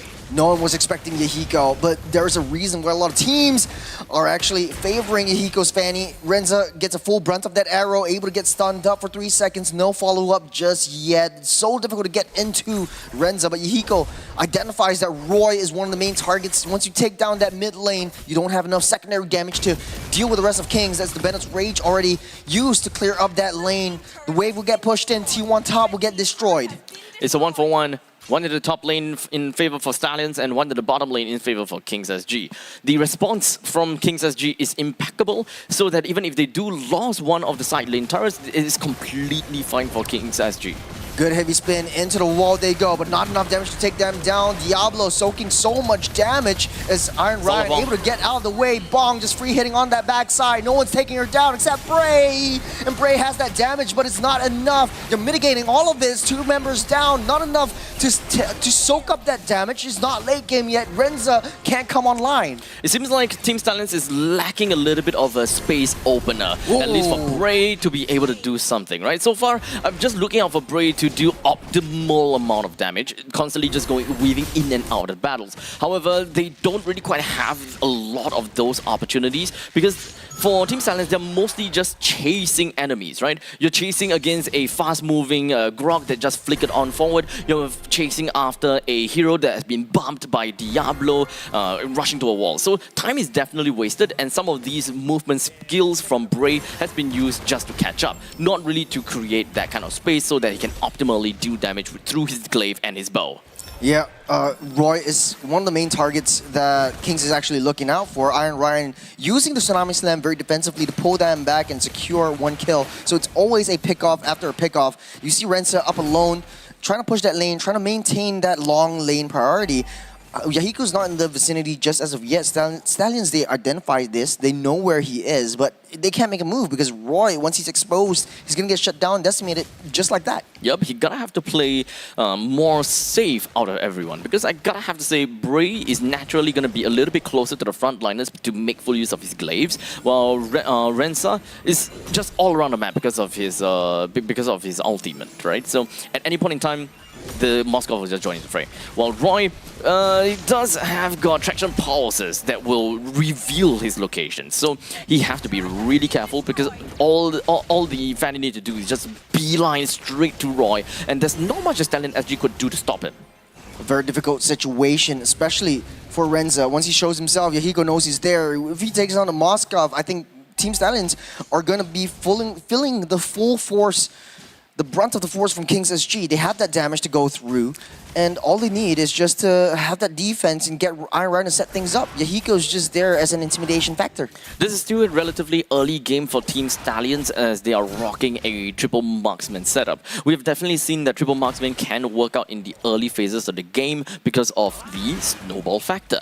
But in this case, Bray did not manage to get a snowball, so now they gotta have to wait and play the long game. A little bit of macro decisions across the board, trying to throw that Moskov across the map opposite of the Lord, joining in with the SOD at any point in time. That's what Stallions want to do. Well, for Kings SG, they need to end the game fast. Any time that they allow Team Stallions to just kind of dance around the Lord with no kill, that's the end of them. Good flicker into the tectonic charge. Bong down low, but will not be able to get shut down. Bray comes in. Bray gets shut down, chased by Yuhiko, and kicks him out. Yuhiko unstoppable at this point. SOD lands, and here comes Rensa to try to clear things up, but not enough, as it's 1-for-1 trade. Yahiko makes it out with the upper hand. He still has that retribution in play. The Lord is open for taking. Probably a bigger take for Team Stallions as the fact that they managed to bring down the gold laner, but they will miss objectives. Oh, big Tsunami Slam onto Diablo. That's Yahiko going crazy with the cables. And Team Stallions, they're just back on that defense. Yep, now it makes things even worse because of the re-entry from Kings SG, cycling Team Stallions at this point in time, putting themselves in a unprecedented spot with the Lord that will be credited over to Kings SG. They will march down the bottom lane. The middle lane T1 undoubtedly should and would be taken away unless they 5-man stack on mid. The onus is on Rensa. He's always trying to sit down up on that top side. It's a tectonic charge onto Iron Ryan. Will be get taken out, but it's a trade 1-for-1, tit for tat. Bong will take Lucian Cutie out, and Team Stallions back on that defense. It's always a tough time for Team Stallions now. It's a very, very difficult position for Team Stallions to be in. Just because, you know, you got to face up against Yahiko's Fanny, and it's big respect over from Team Stallions. Yeah, so the fact that they no longer have a frontline, it makes things so difficult for them to even be able to stand right underneath of their T1 turret. As such, they will lose that and very potentially lose the T2 if they can't clear away Bobby soon. Now, Larry's coming down from the bottom side. You got two of the marksmen up on the top side trying to desperately push down the T2. The rest of Team Stallions already in the vicinity, taking down that Lord. You have Bray sitting heavily onto that top side. Rensa dashes out away from that arrows, and what makes things so much harder is that you have to play dodgeball alongside a cabling Fanny. It's gonna be a tough one, and this is not just a Fanny that can just fly straight. It's a Fanny that can just fly round and round and round in circles. Understandably, Yahiko has shown prowess in his cabling skills, and I think that this is not peak performance just yet. There's a lot more that Yahiko probably could do with the Fanny. Yeah, a lot of disruptions, especially from the Selena. Now the value of the Selena actually comes to show. You've got the traps as well to give a little bit more vision. Bray suffering a little bit from that damage. The wall, just for good measure, block that out of the way so Yahiko can't get close to Bray. Remember, the timing that we want to go for is generally 45,000 in terms of total economy. It's a reactive tectonic charge, but able to get out of the way, still has the flicker in question. Just for the orange buff, the Lord is going to spawn up in 1 minute, and Team Stallions are playing on the defensive. They need to be super defensive. They don't have a lot of frontliners that can... Ooh, good lockdown onto Bong, able to take them out. Roy just free hitting from that back. He's gonna lose his life by hands via Hiko. But look on the backside, Bray just free hitting and dealing that damage, taking 4 down. Bumboy, Reboy's the only ones that's left. Great initiation from Roy to kick things off. The traction post into the lockdown, and now that's a wipeout. Team Stallions might be able to do this. There's a bubble down the T3 mid, but they're trying to pop that open. They need to desperately clear this out. They might be able to do it. Team Stallions, they're securing that spot in the playoffs. Hot damn! Hot diggity. Dang. Hot diggy! One mistake from Bong, one missed move. Roy kicked things off. He pulled that trigger, dashed right into the traction pulse, and I hope we get to see that in the replay because that was so beautiful. Diablo was watching him just like that. He snapped in, flickered in, heavy spin to the wall, dropped all of that, and Roy just kickstarted everything. A great find by the Stallions. We have very different perspective of that fight, right? Yeah. You have been mostly watching onto Bong, you have been watching onto Roy. Yeah. I saw Roy, low HP and all. He's probably dead. So the next thing that I'm looking out for, it's gotta be Bray. Yeah. And for some reason, he got so much damage and just manages to snipe out the Fanny. Is also gonna be one of the other main things, you know? Being able to snipe out, get a kill down the Bong, and then snipe out the Fanny, and it just ran straight over to the Baxia as well. Yeah. It's more of like a standoff between the two of them and become a micro skill between the two junglers. And man, what can I say? It's a very unprecedented run down the middle lane just because of a single team fight, which I didn't think would have won by Stallion. Yeah, I think that was just impeccable timing, great communication. I don't think it was communication at all. It was just chemistry. The pure reaction time from Diablo just to follow up with Roy was just beautiful, and I think Bray just beautifully executed that as well. They knew that it was all trapped up. He's the MVP of the game. The Eastern Shin was just unstoppable from the back line, taking everyone down one after another. He's got almost full build. I think that would be a Winter Crown or an Immortality if I ever seen one in that last item slot. But at the end of the day, he was in every single team fights, and this child prodigy is right back and going back into the playoffs. Whoa. What a way to end this series, right? It kind of seemed as though Kings SG would have took the game for game number 2. Team Stallions clearly having a little bit of difficulty. And at that point in time, we were just thinking, okay, the game gotta have to end for Kings SG real soon because they're tackling against a 3 marksman lineup. Yeah, for the most part, Yahiko is super scary. Not to mention, Ryzen was hitting the arrows right on the mark, stopping Team Stallions on their tracks. But at the end of the day, when it comes to big zonal potentials and great big skirmishes, Ryzen wasn't as useful, valuable in that sense. You need to be able to stack up your stacks. You need to be able to have that burst damage through. And typically, though, once Bong goes down, there's no additional supplementary damage that you really effectively has. But I have to give props where credit is due. Kings SG played a heck of a game. Huge shout out to Iron Ryan, able to get counter-reactive plays from Lucian Cutie checking the brushes, able to take him down, able to force useful ultimates before any of these big neutral fights. Understandably, the Protect the President is always going to be a very good thing to have because Protect the President because Amooks is in the team as well. I mean, for a Protect the President kind of situation, right? You will be able to get very good balance all around the game, whereby you have a good amount of sustain, crowd control, tank, damage. You know what is the direction that's going to be like for your team. However, one of the biggest weaknesses is that the moment that you don't protect your president, there's nothing to protect anymore, and then you just lose out your entire win condition. Puts the game in such a difficult spot. In the meantime, for Team Stallions, the way that they play the triple marksman is understandably the fact that you take out one of my marksmen, it's okay, I still got 2 more. Protect the presidents. Protect the president. You have less utility, you have less frontliners, but if you lose one, it's totally fine. You can still rock and roll with it. Yeah, let's take a look at the highlights. Hopefully we'll be able to see a slow down, slow-mo version of that last fight. But this is the first game. Team Stallions just dominating over Kings SG. It wasn't a super easy game, but at the end of the day, it was Team Stallions knowing what they know, doing what they do best, and it was just a really interesting lineup that a lot of teams in the seeded stage has to watch out for. The tectonic charges coming in from, Iron Ryan and Lucian Cutie just really set the tone of the battle. Honestly, after looking at this game from the side of Kings SG, yes, it is a 2-0 defeat in favor of Team Stallions. Kings SG really do seem like they stand a very good chance against Kingdom Esports, or rather Kingdom's Esports, Kingdom Esports. Because Kingdom Esports is the one that really gave Stallions a very difficult time, and for Kings SG, they were almost there. So for the lower bracket grand finals, for the Challenger Qualifier, or rather the Challenger stage, I think that is going to be a really tough game between the two kingdoms.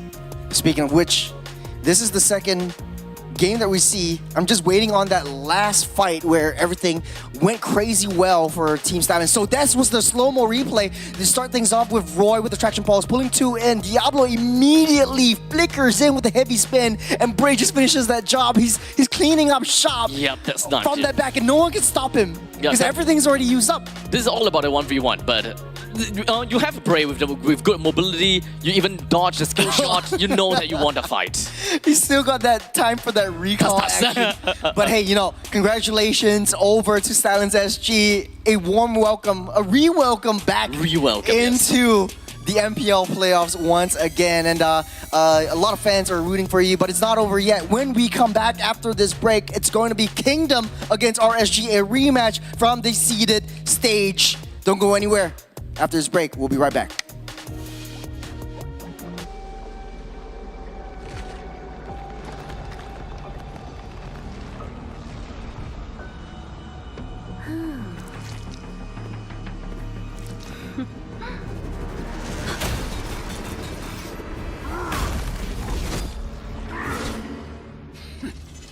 Does the Lord of Lava also crave the Sovereign's blood? Fool! The tyrant's remains will only bring doom. Under her brutal dominion, our warriors were corrupted into foul bonds of decay. Sovereign of the Abyss, Obsidia. Her curse still flows within the Sovereign's blood.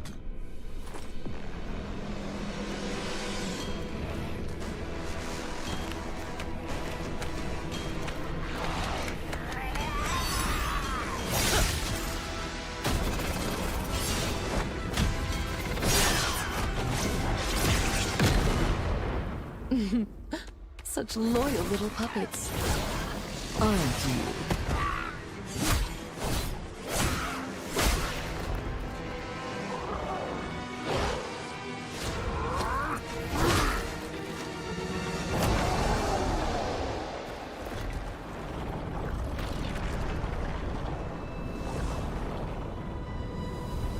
You are merely a puppet, no different from my spawns. Bow to me. Keep your throne, or be destroyed. The Abyss bows to no one.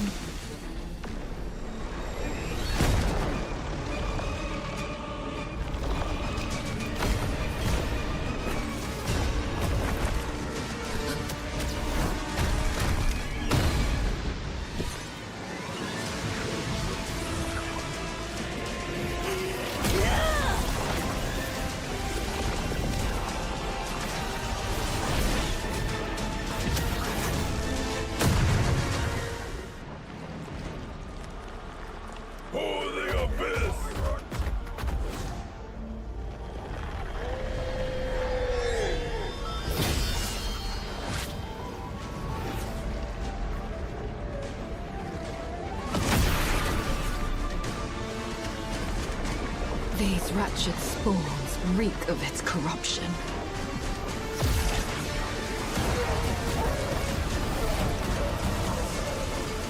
Your sovereign has a god to kill.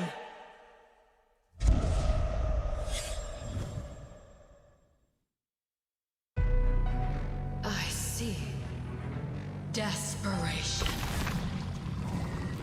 I come to crush my enemies. I reap the strong rise, the weak crumble. My will is absolute. The abyss shall kneel.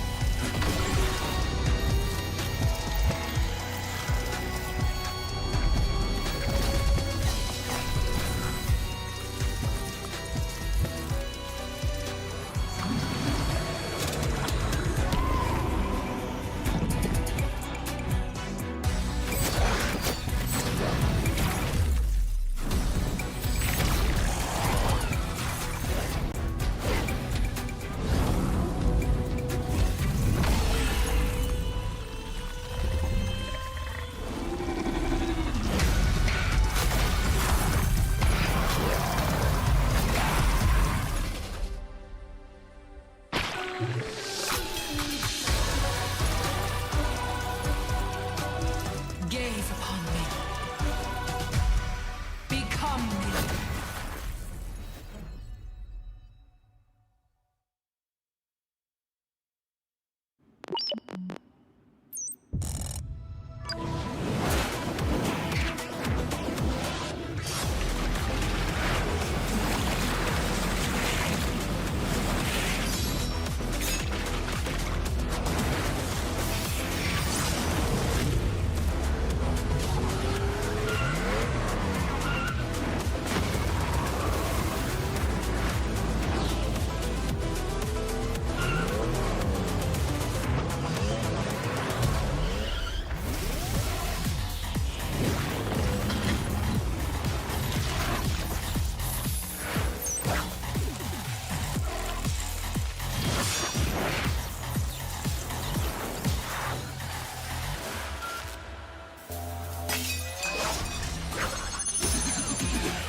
to Double 11.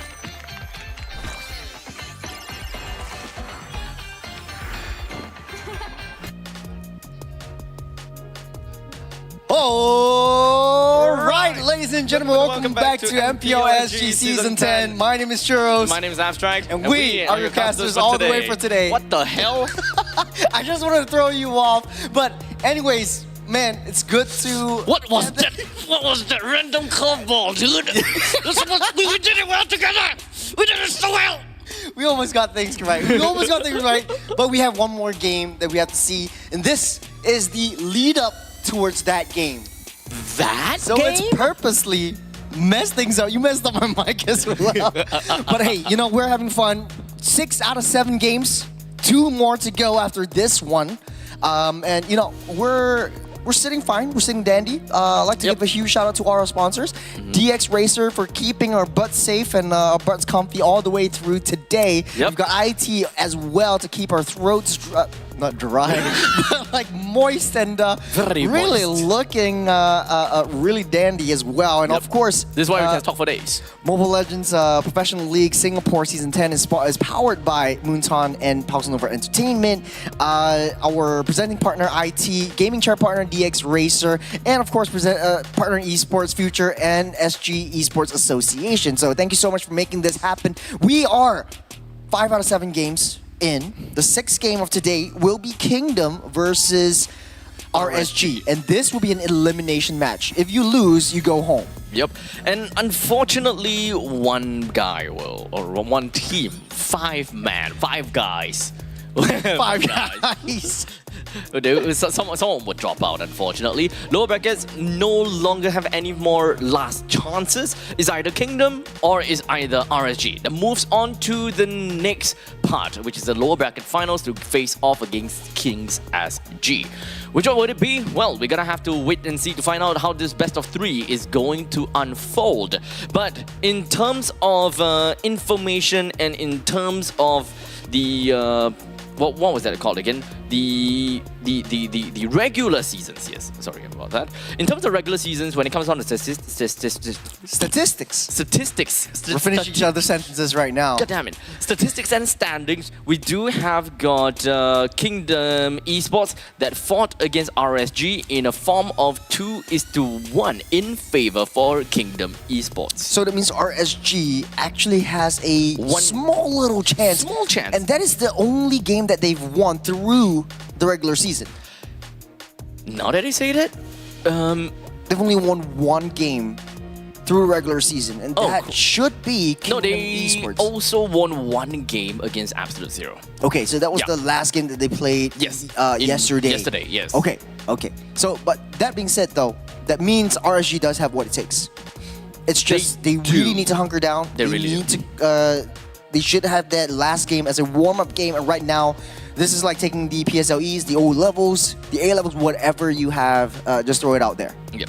Whatever that they have got to do or whatever they have got to show, they have to do it right here and right now. No more last chances, and this is really high stakes, mostly because of the fact that the moment that you are out, not only the fact that you are no longer going to be able to play in the playoffs, but it also becomes the fact that you will no longer be seeded for Season 11. Ooh, so you're going to come in yet again as a community team. Yes. And this is really unlike for an organization like RSG, the longest standing organization in MPL Singapore. This is truly high pressure, high stakes environment for them. The environment is the fall of RSG, right?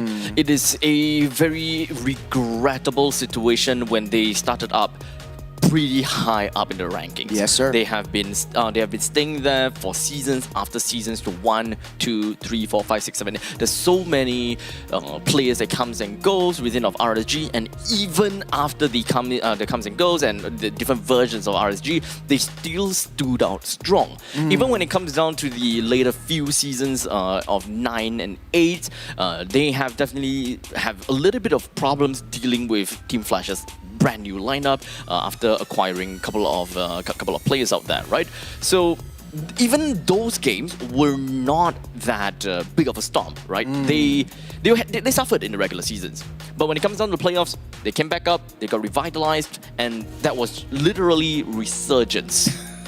RSG had a good shot Yes. throughout the seasons, and this is history. This is the point in time where they might have to impact history of being completely out of MPL. Yeah, it's a reality that they have to face. But on the other side of the table, though, Kingdom Esports, a team that a lot of ex-players, a lot of current players are holding high expectations up. We saw the roster once it was released. We saw the players, and we were like, hey, this team might work. This team is pretty strong, and it does show in the first day. But after that, it was all downhill.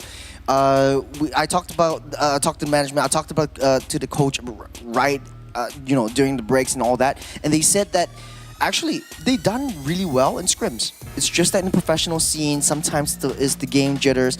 The new players that are coming in, like Grant, like Drinsanity, they are finding it hard to adjust in the professional environment because for these players, for some of them, they are pretty new in this stage. But you have 3 veterans in the form of LOL, ZFMM, Yep. and Yawn as well. Coming in the season for maybe 3 to 4 seasons right now, especially for the young child prodigy that I wouldn't call a child prodigy because he's been Not really a child very anymore. long in this Yeah. in this run already against RSG, which is a full rookie lineup. Yep. So definitely quite a bit of change when it comes down to team-wise, but not really much of an organizational kind of thing. They are always has been there. For Kingdom Esports, they kind of come and go every now and then. Always been seen kind of like community teams every now and then. But then the more and more that they acquire, we have different veteran players that plays under their banners, and boom, here we go. We have veteran players, the roaming trio coming in from Yawn, FMM, as well as Lolzy. It sounds that they are supposed to do a really good job, but alas, here they are at the Challenger Qualifier, Challenger brackets. On the other side of the table, with RSG, a lot of emotions running high.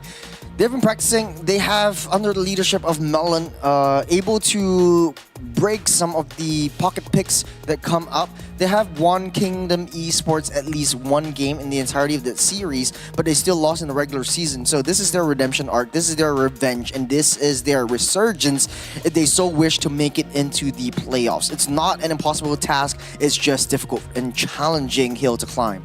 At this point in time, it is RSG's game that they gotta have to fight it out, because they lost in the regular seasons and they want to show that they are still in the game, that they are still the rookies to be to look out for, and they can't just get out of MPL without giving a single good fight. We're starting things off. That's the random map draw. It's all down to execution. We can hypothesize all we want, but it's Flying Cloud yet again for this one. Statistically, I think RSG hasn't been doing too well in Flying Cloud.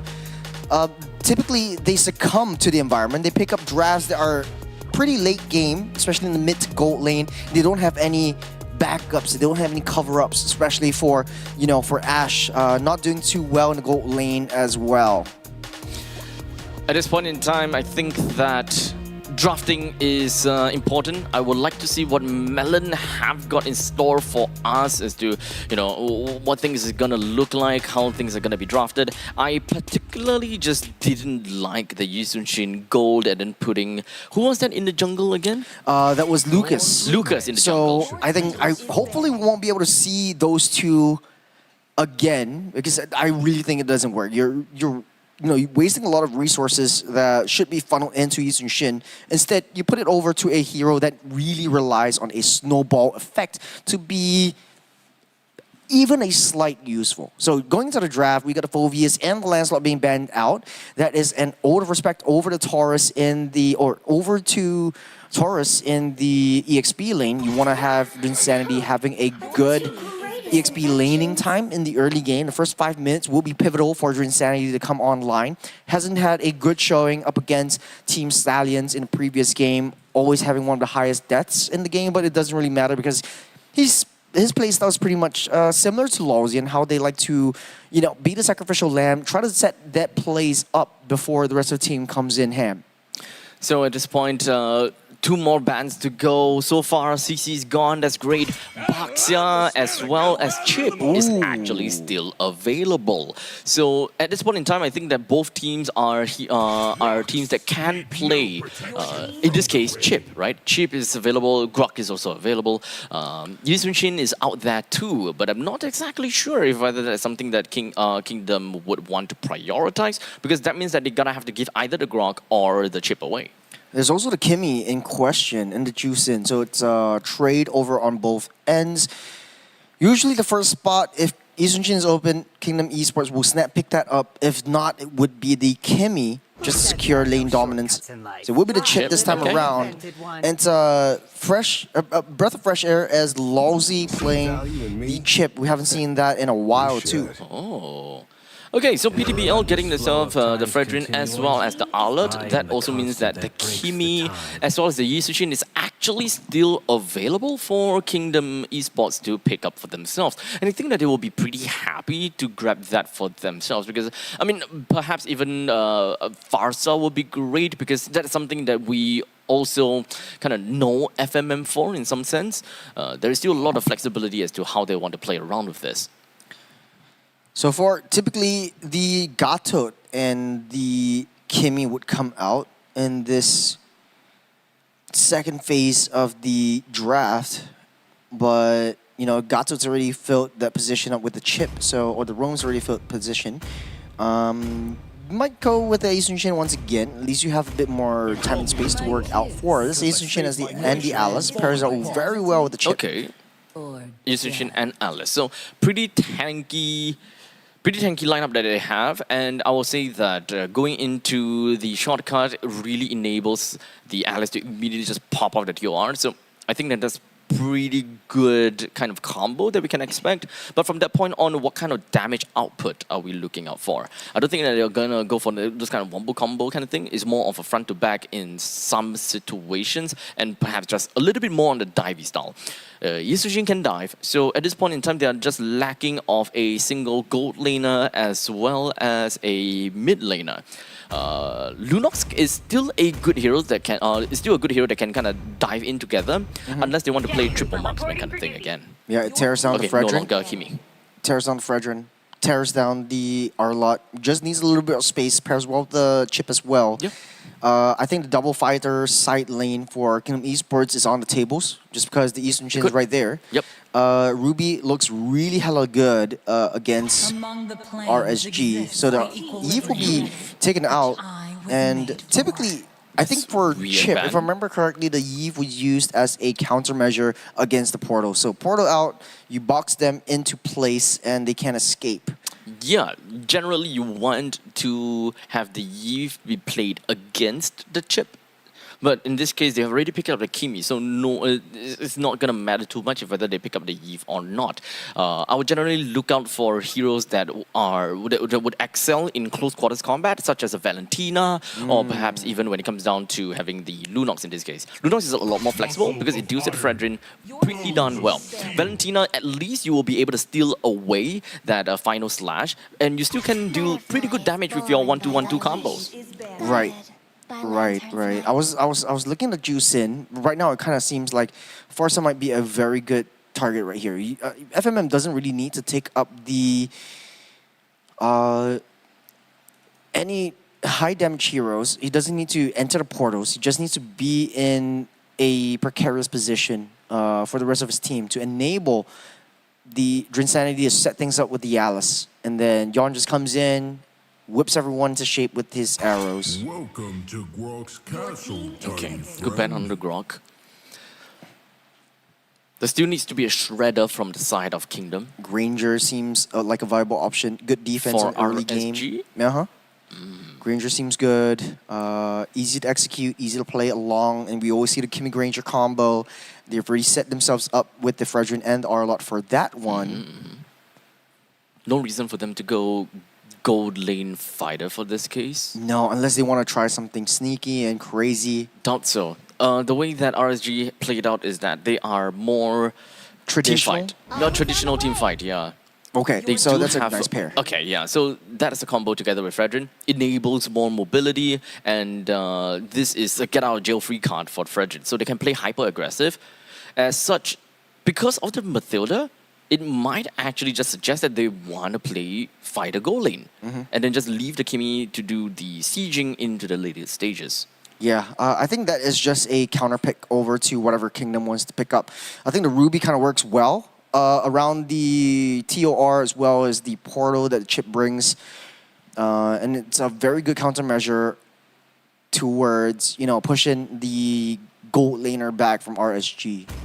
If they do want to get out, they do want to get out Joe free card together as well. Even having a Valentina is totally fine. Yep. But you did mention about the Farsa. You did mention it. We do have artillery. We do have high ground for now over to the side of KE. So it is generally going to be a four-man drop down over to RSG. They just need to hope that they can actually win in these pickoffs. Yeah, that's the Ixia just to get that additional range over the Farsa. I think they are sussing things out. Ixia doesn't do too well against the Ruby. And for a fighter Ruby, we've always seen a lot more sustain coming in from her against a typical marksman like the Ixia. So I would say a good pick over from RSG. I would say the next best option would be a Granger. If it ain't broke, don't fix it. And go typical Kimi Granger combo. The Ixia kind of pairs well with the Matilda as well. Once you throw down your barrages, you're able to use the guiding wind just to get you in a repositioning angle. But now, draft is all set. I'm really favoring Kingdom Esports draft right now. Very combo heavy, a lot of CCs, a lot of zone potential, very high burst damage, very intel heavy, able to just sit into your face and you just feel super uncomfortable and Yon just able to do his thing. I do also like RSG's lineup in this case because this is a very combo-centric team where they are able to kind of like combo out, right? Yeah. There is a lot of utility that they can use with the guiding wind in order for the Ixia to number one reposition in a better spot when the full barrage comes out. There is a good way to use the Fredrin to just dive right into Kingdom Esports so that they can play hyper-aggressive and still get out in the nick of time. Or ultimately, the guiding wind is also another escape tool for whoever that got caught in the shortcut. Yeah, it will be difficult to execute though, because that's the Fredrin. I would say, who is your win condition? You only have like Yon to take out. And it will be difficult for Fredrin to lock onto anyone else, except maybe FMM. You don't really have any backline engagers unless you reposition with the guiding wind. And a very quick steal from Kingdom Esports with the lethal. That's going to be really quickly dealt by from the Kimi, as Kingdom Esports has potential to ramp up aggression early game. But I don't think they want to push the option a little bit. Wait for the power spikes and try going into a little bit more of a hard-hitting role. Well, to answer your question, I think that most of the time it will be initiated by Hoki's the Circling Eagle. Otherwise, if Taurus do find an opening to displace Kingdom Esports out of position, then that is also going to be another way. So displacement tools are always going to be great, especially if you do have a Fredrin on your side. This way you'll be able to engage something, or you'll be able to pull people right into PTBL where he doesn't even need to use too much to get himself right out of into uncharted territories. Speaking of uncharted territories, the Mountain Shocker used as a defensive mechanism, push everyone away from Lawsy. Still no level 4, so we won't get to see that combo come to fruition just as of yet.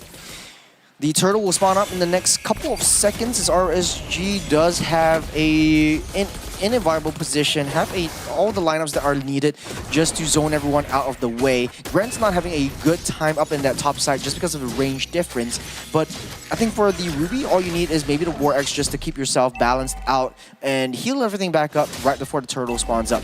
The good thing about the fighter gold laner is that you are able to clear the wave fast and try to zone everyone out of the way. You get better airstrike to kick things off. It does seem like we do have a little bit of a tougher fight for the side of RSG as they are currently being pushed back. Lawsy flickers himself backwards, but still will go down to Murphy as he picks up the first blood. The turtle is still currently in the enmity of RSG, but Yon will take that away from RSG almost immediately while they collapses themselves right down to the PTBL, giving Yon a double kill. Good rotation from Grant. We'll be able to see 4-to-1 composition. You have Lawsy up on that top side trying to get that EXP lane. And get EXP just to get that level 4, because the true power of Kingdom Esports draft only comes in once Lawsy gets that level 4 and the portals in a very precarious position. So now, Lawsy can ramp up the aggression, go into the jungles, and grab all of the members of Kingdom Esports into that portal to set things up. And speaking of which, almost seems as though that was the intention of what Lawsy might want to do, but getting a kill on the Hoki, understandably, wouldn't get them anywhere. Yeah, not a lot of value onto the roam of RSG Singapore. And I think for the gold lane, RSG has a much better structure this time around. Ash is feeling a little bit more comfortable against this fighter. But on the bottom side, Taurus having an easy solo kill onto Drin. Didn't think that would be a thing, considering that it's Alot, and this does seem as though it's a bit more on the tanky side Alot, but it is the early game after all. Building a Fury Hammer and having good amount of damage to deal with the Alice is not unheard of. Yep, Lawsy holding on to the portal, trying to open up a little bit more vision to maximize Yon's earnings. He's already 2 levels ahead as the Sun Shin against the Fredrin with 1 death to PTBL's name and 2 kills over to Yon. So he's got the Hunter Strike, might be able to speed up his farming just a little bit more. Lawsy sitting up nicely and comfortably up on that top side. He wants to find an angle over to Ash, and PTBL just sitting heavily down that dot bush. Want to try to find a little bit of an initiation or disengage over to where Lawsy wants to go. The amount of gold over to the side of Kingdom Esports that really enabled Yon and Grant, understandably, is going to be very pivotal in the upcoming fight. I don't think the RSG SG have understood that just yet, as they are just going to be jumping right into the fight as Kingdom Esports drops the portal right in front. While in the meantime, of course, artillery strike coming in from FMM all the way from heaven down to earth. PTBL loses his life while Yon picks up the turtle, putting themselves in a great lead of 2,000. The barrage will start to hurt in the late game once the Ixia gets a lot more core items in his name. But then again, the combo actually really comes through. Once you bring in the Alice, the immediate TOR comes into play, as well as the I'm Offended. You got the little bit of a disengage coming in from Grant as well. Taking a lot of damage, Ash 1 hit away from taking that. Guiding went out, wants to play it safe, doesn't want to push the situation. Yep, he does have the War Axe, so he's not particularly too afraid of staying in lane. Just kind of stay in lane and he will be able to get his HP all the way back to full. As you can see right here, almost full.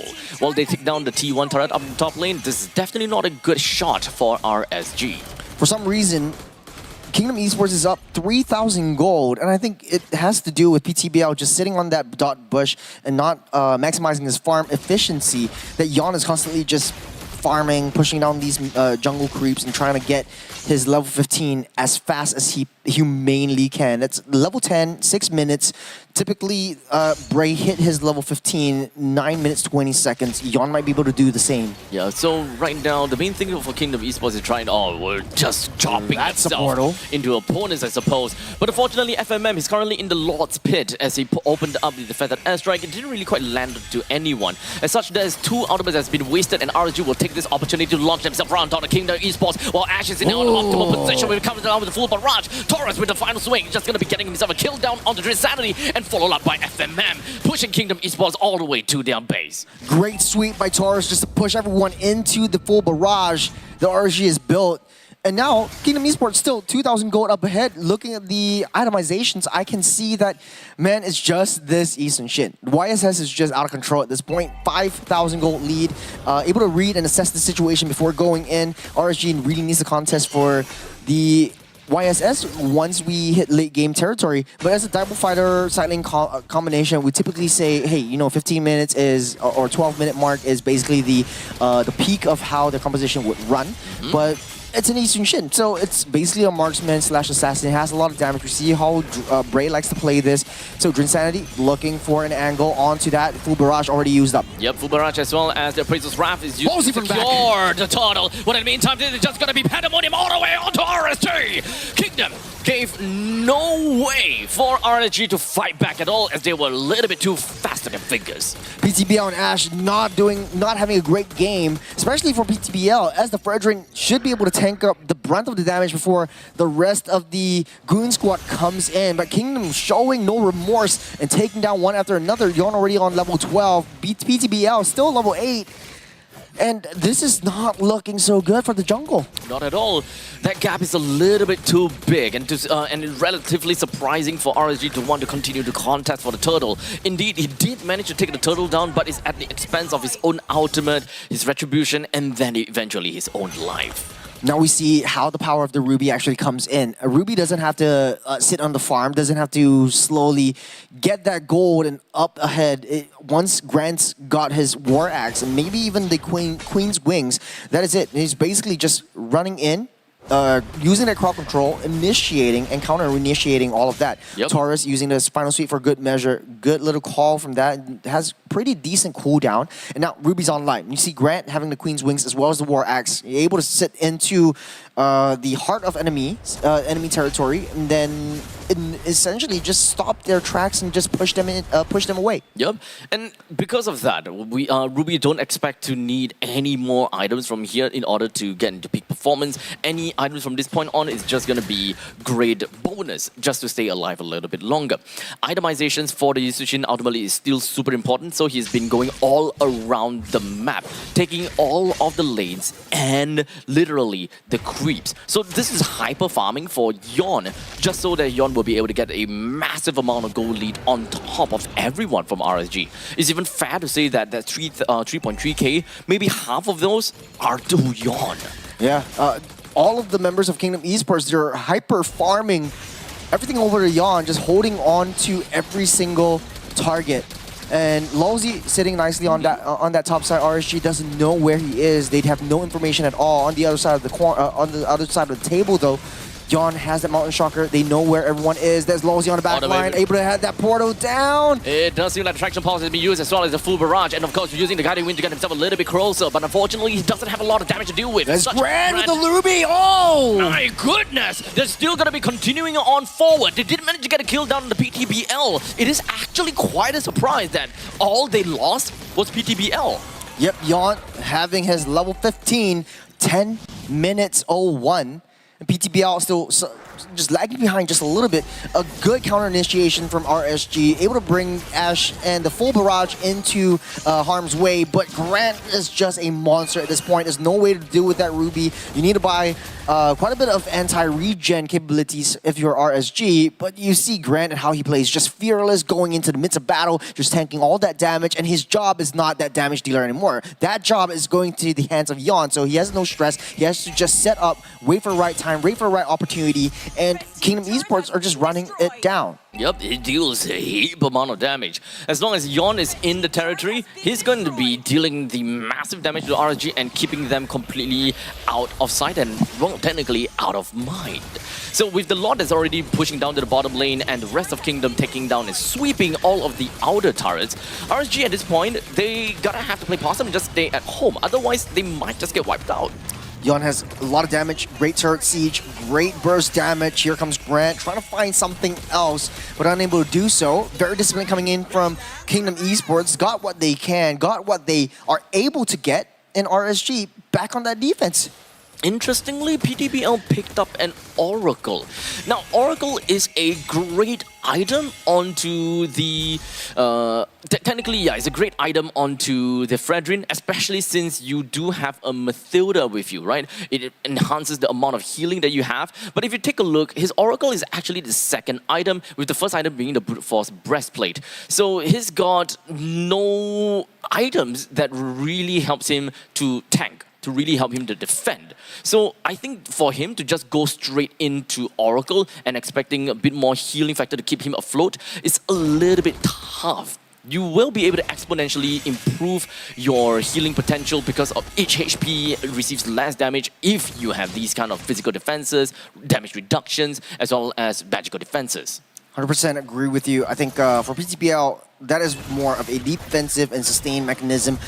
His only role right now, I guess, is just to dash in, try to get a taunt down, and let Ashe do the work. The full barrage is actually a very good high ground mechanism for RSG Singapore, but it might not be too well drawn out once FMM gets into the picture and gets into range to try to push Ashe back.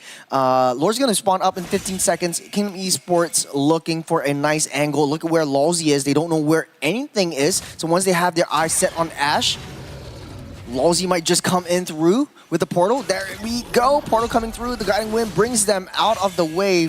Final slash will not connect. So it's a little bit, it feels a little bit of rushed job from Kingdom. Yeah. But it's not a big deal. They're already at a massive lead, so even without one ultimate or two, it's not gonna give RSG a massive lead. But speaking of lead, that is what they want. FMM with the Feathered Airstrike getting a kill down on the Hoki. This essentially just disables the aggression for PTBL, and it doesn't allow PTBL to go out of position anymore. Yep, RSG can't contest for this Lord, not without the guiding wind and not without Matilda. So Yon's gonna snap pick and blitz this Lord down. Kingdom Esports still having the upper hand, 8,000 gold lead. Lord already spawned up, marching down that bottom side. RSG has high ground capabilities. They just need to protect Ash, and if they do, they have a second chance and a lease of life. The Lord is going to be marching down to the bottom lane and almost a barren wasteland. We still have the top lane and the middle lane for Kingdom Esports to settle. But looking at the fact that RSG don't have a very strong front lines, I think that PTBL will be just outpoked very fast. Yep, we've got Yon already looking and hungry. He's got a BOD. Lord already marching down the bottom side, taking down a huge chunk of that turret damage. You don't have that synced waves. So Kingdom Esports can't push that situation. It was a little bit of a wasted resource, but you've got Grant. Anything can happen. He's got a flicker. He's trying to find a position. Just going to be lashing right out. The full barrage is also going to be a wave clear item, while that guiding wind allows Ash to get a little bit closer just by the edge, just so that he will be able to take that one out. Insanity did manage to get a little bit of a kill for his team, and of course it's a one-for-one trade. Burst? Almost enough to take Ash. But regardless, all of that is, there's only one objective that they wanted, and that is the top lane T3. Potentially the middle lane T3 as well. The Feather Airstrike is already back, and at least SG, they managed to push Kingdom away. You know, RSG, they're playing it to their playstyle. They're waiting for Ixia to come online. And in the uber late game, that's all Kingdom Esports can do. We can take this time to talk about our life, talk about, like, you know, how you're doing. In the 80 seconds for Lord spawns up, that's when the true battle really starts. RSG wants to play it defensively, use Ash and get that full barrage when they charge into the turret. So we have all this time. How are you doing? I'm actually pretty good. Not exactly the best morning for you, for me. Yeah. You know? Yeah, car just kind of ran out of fuel. It got stuck in nowhere. Thank God that there's a crew that actually... I was almost going to cast solo for the first game. Yeah. That was how it's going to be. Yeah, so I got really late because of that. I mean, before that I was already late either way. But you know, it's my first time. Getting stuck in the highway right after the highway. Right after literally the highway. rolling down the highway. Right outside the highway. So immediately no power from the engine. No power. Well, speaking of power though, we've got Lawsy taking a lot of damage in from RSG Singapore, but it's going to be a trade for trade. 30 seconds until the Lord spawns up. I am having a great day so far. Just casting right here. Huge shout out to IT for keeping us comfy, keeping us quenched. And of course, DX Racer for keeping all of us safe right here. So huge shout out to our sponsors. IT right there, nice little otter. He looks like a pearl. I always think so. Like if they make a pearl that looks in the shape of that otter, I think it might be really cute. It will be, but I think it requires a rocket scientist to actually do that. Scan that QR code for a chance to go into the M7 Championships as an audience. Mind you, not a player. I know some people are like, I get to play in M7. No, you cannot. Competitors be asking you, which region are you from? Which MPL do you win? Oh, I wanted a scratch card. I wanted a scratch card. But yes, you get to fly over to Jakarta and of course support your Singapore champions in the international stage. And I think that is one heck of an experience for those people that didn't really manage to get themselves in the international stage before. As a viewer, you definitely need to try. Speaking of airlines, you got the top side. It's Matilda Airlines not being able to save Ash, and down goes that Ixia. There's a window of opportunity for the entire Kingdom Esports to come in. The portal's already let through. Grant pulls him back down with the I'm offended. And he does, that's a two-man immobilized, but unfortunately that's not going to do anything for the side of RSG Singapore, while they continue to floor it and completely crumble onto RSG with the Feathered Airstrike more than enough to kind of push the rest of the members from RSG away, which is only Murphy granting Yon the monster kill and granting Kingdom Esports, the game 1 victory. Stepped up the base a little bit too far. Lowsy sensed that. The nice prediction from Yon and dragging along with Lowsy, locking down Ash and immediately shuts that Ixia down. And they don't even need that Lord, it's just bait. They're just waiting for a nice angle. And great, perfect play from Kingdom Esports. I mean, we're talking about our life, and within this game, they found an angle when everything was so quiet. Yep. And I feel like RSG is also thinking, oh, nothing's gonna happen. They're just gonna take that Lord. We're just gonna step out a little bit. We're not gonna contest. We're gonna tease them a little bit. But at the end of the day, Kingdom Esports showed up big time with that nice little find on Ash. Yeah, it kind of seems like a deathly stare down. Yeah. It's, when RSG just goes out, they know that they're not particularly gonna do anything. If the opportunity arises, then okay, we'll lunge at you, we'll take that one free kill, and then we faster run out. And in the event you're still trying to go for the Lord, we'll go back in a bit and just kind of like, you know, test punches kind of thing. Yeah. Right? But I think that they didn't really quite expect a full force swing from Lolzy all the way behind and pop out from absolutely nowhere. I feel like everything would have gone much better if Ash was situated in the base. There's no way to, you know, have an open back and you don't really have to watch your 6. Yeah. For that, you know, MVP of the game, Yon taking down names and just really solidifying himself as one of the best assassins in the MPL SG region. 6014 on the Zizun Shin, 924 GPMs, got his level 15 at the 1001 mark. 77 kill participation, and huge props to him. Great find onto Ash to, you know, seal game number 1. Great props to the team as well, just hyper farming Yushin out of like literally into the oblivion. And the way that RSG just lost out entire map control, Yushin is literally just traveling from mid to bottom to top lane, snagging every single wave that he can possibly get his hands to. Great itemization from Yon as well. The YSS built the BOD in the mid-game territory, sold the BOD, got the immortality instead because he knows that he needs that defense on the uber late game part, especially when they want to make a risky move alongside Lolzy. But very good read for the entirety of Kingdom Esports. Props to RSG though. It would have been a different story if Ash was situated right in that base and just waited for the Lord to get taken down by Kingdom Esports and then used the full barrage to just do massive amounts of damage. You have that repositioning from the Flicker as well as Hoki, but I don't know who made that call that they had to step out of that base. But, you know, at the end of the day, it's a learning point. RSG Singapore had the better high ground, but Kingdom Esports exploited that once they stepped out of their homes. It's there. They're just robbed them of this victory. Honestly, I just want to take a look and really talk about the itemizations, because when it comes down to itemizations, yes, at one point in time you can always say, oh, it's not gonna make that big of a difference, but it does contribute to how you're pacing the game, right? Because at one point in time you are definitely gonna be building Oracle onto Frederick because it really helps you a lot, especially if you have a Mathilda on your side. But the arrangement of when you bring out these items is actually so darn important, because you're essentially looking at 1000 HP, 1000 max HP for your Fredrin with no multiplier to help you reduce the amount of damage taken. Then all those healing are just raw healing into 1000 HP. You're not getting more out of the healing because each HP that you have doesn't take down less damage. Yeah, I mean, comparing both of these junglers, look at Yon's gold, 16,000 gold. It's more than twice that PTBL has on the table. PTBL as the jungler having less gold than the roam of RSG Singapore. That speaks volumes to how things like to play out. Typically though, as a Fredrin, what you want to do, at least get a Molten Essence to enable you to farm a little bit faster, get on point, or even a Thunderbelt, just to extend this early game farming lead. But Yon is just hyper farming. Everyone of Kingdom Esports just giving up these small little creeps, putting them down so that Yon gets like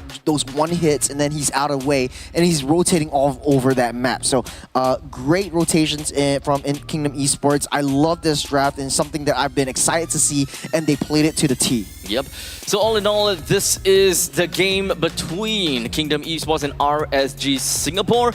game number 1 to Kingdom Esports. I will say that when it comes down to draft, you're pretty right on the money when it comes down to the Farsa pick, right? Yeah. And I think that that's actually a really good point because they do have got that high ground to really deal with a very macro kind of gameplay. Because if they were to just kind of hunker down everything into, okay, everyone go into the portal, then they actually lose access to quite a lot of things, such as number 1, sieging tactics, number 2, zoning potential. Just because they want to all 5 men into the portal is a classic case of put too many eggs in one basket. Yeah.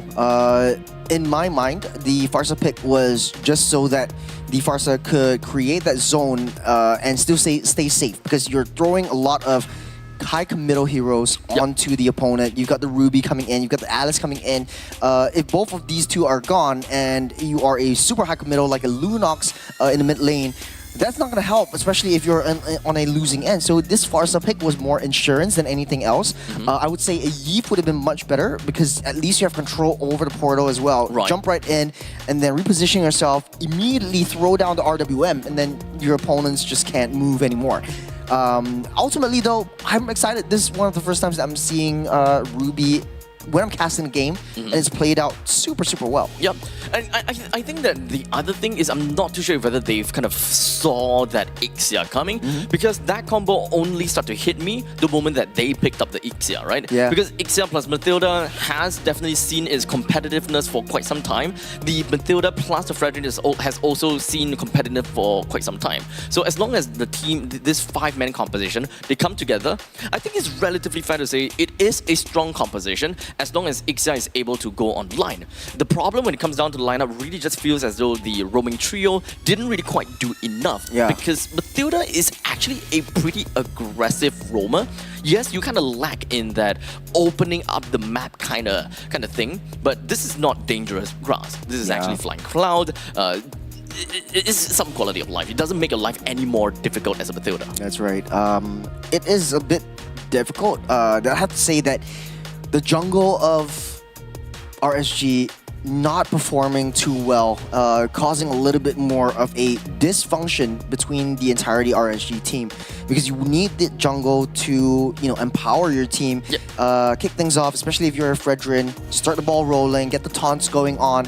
But once you're in there, this Fredrin just immediately goes down by the hands of Yon, and you can't keep yourself sort of like in afloat? A lower... Yeah, you can't keep yourself afloat because this Yon is just high-performing. He doesn't really care about these major objectives like the turtle.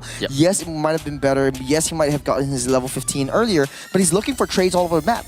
PTBL is just waiting and sitting for something to happen. This is not how you should play in a competitive environment like that.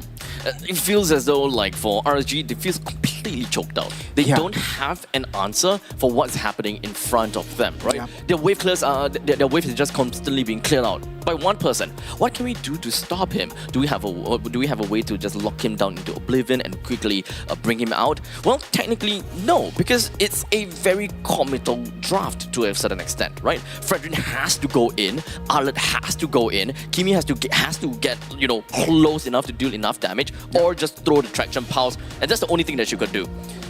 So that is probably the problem. But they never tried it. They literally didn't try it once in order for them to realize, okay, it doesn't work. Because it could work, because they had a Matilda. They had a Matilda. They had the engage, disengage kind of factor. They had the healing factor in the late game, but they didn't utilize that Matilda fully with the Fredrin. But now, game number 2, it's back to the drawing board. It's a whole piece of white paper all over again. And we're here to tell the story. So, starting off first with how well and how happy, Kingdom Esports is going through with this one, powered by IT. You can see Lawsy ranking that up, psyching himself up before the match. And again, RSG just feeling so defeated this time around. Yeah. They definitely has got quite a bit to really work on. And I think that they are at a point whereby they're gonna have to try everything. Yeah. Even if pull out all the stops. Yeah, even if it means kind of throwing bodies, but that is something that you will be able to check off if whether it works or it doesn't. Because you'll never know. At one point in time, you might be able to hit something and you will be able to just run along with it. Yeah. Well, it's all down to execution. I think that the draft, nothing was wrong with the draft. They got what they came here for. They knew how to play it, but it wasn't executed well. Broken Walls will be the random map of choice, which is dictated by, you know, Mobile Legends GPT. So, but anyways, you know, I feel just really as defeated as RSG, because if I was playing in Ash's position and if I was that Ixia, I wouldn't have stepped out of that base. I feel like they want to do something, but there was too many threats that you had to calculate, that you have to look out for. It's the classic could have, would have, should have situation, right? And unfortunately, that's a chapter that's closed. They're gonna have to focus on this final chapter, because this very potentially is going to be tournament life. And not just tournament life, but it's future tournament life as well. The moment that they lose this game, they are out of MPL SG Season 10 and subsequent MPLs where they will no longer be seeded in. It's going to be the first time in 10 seasons that RSG is in this predicament right now. We're jumping in straight to the draft. It's going to be Kingdom Esports in first pick, RSG second pick, and it looks like the draft will be pretty similar. You've got the Lancelot Phobias being banned out. I think Melon might be looking at a Yusun Angela ban. Typically, that's the spot for the Angela.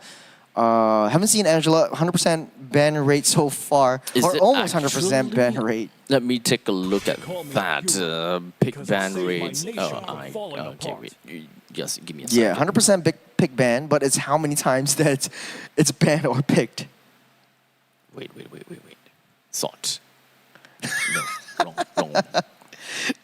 Sort. This is times where we need Chase to... Yes, Angela 100% pick ban rate with a 6.25% pick rate, which is 3 games out of 48.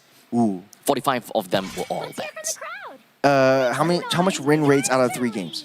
Win rate out of the 3 games, wins 1 game out of the 3 games. So 33% win rate out of 3 games picked up. 33.33 and recurring. 33.33. So that 3.33 is still a big factor. Leroy! Sorry, wrong game. We're going into the first pick. It's going to be the chip once again. No changes so far. Pretty much similar bans all across the board. RSG needs to learn from their mistakes. If they face up against the chip, no more Isunchin this time around. So might not have a double fighter side lane anymore. Don't want to deal with the Ruby. Angela. Oh, Angela's actually open. Angela's open. Okay. If RSG doesn't pick that up, I think Kingdom Esports might be able to do so. So you have FMM playing Angela, in the mid side. Yeah, that can definitely happen. Then you have sort of like a hyper carry down the jungles as well. Probably, a lot more damage. So it doesn't look like they were going to pick up the Angela.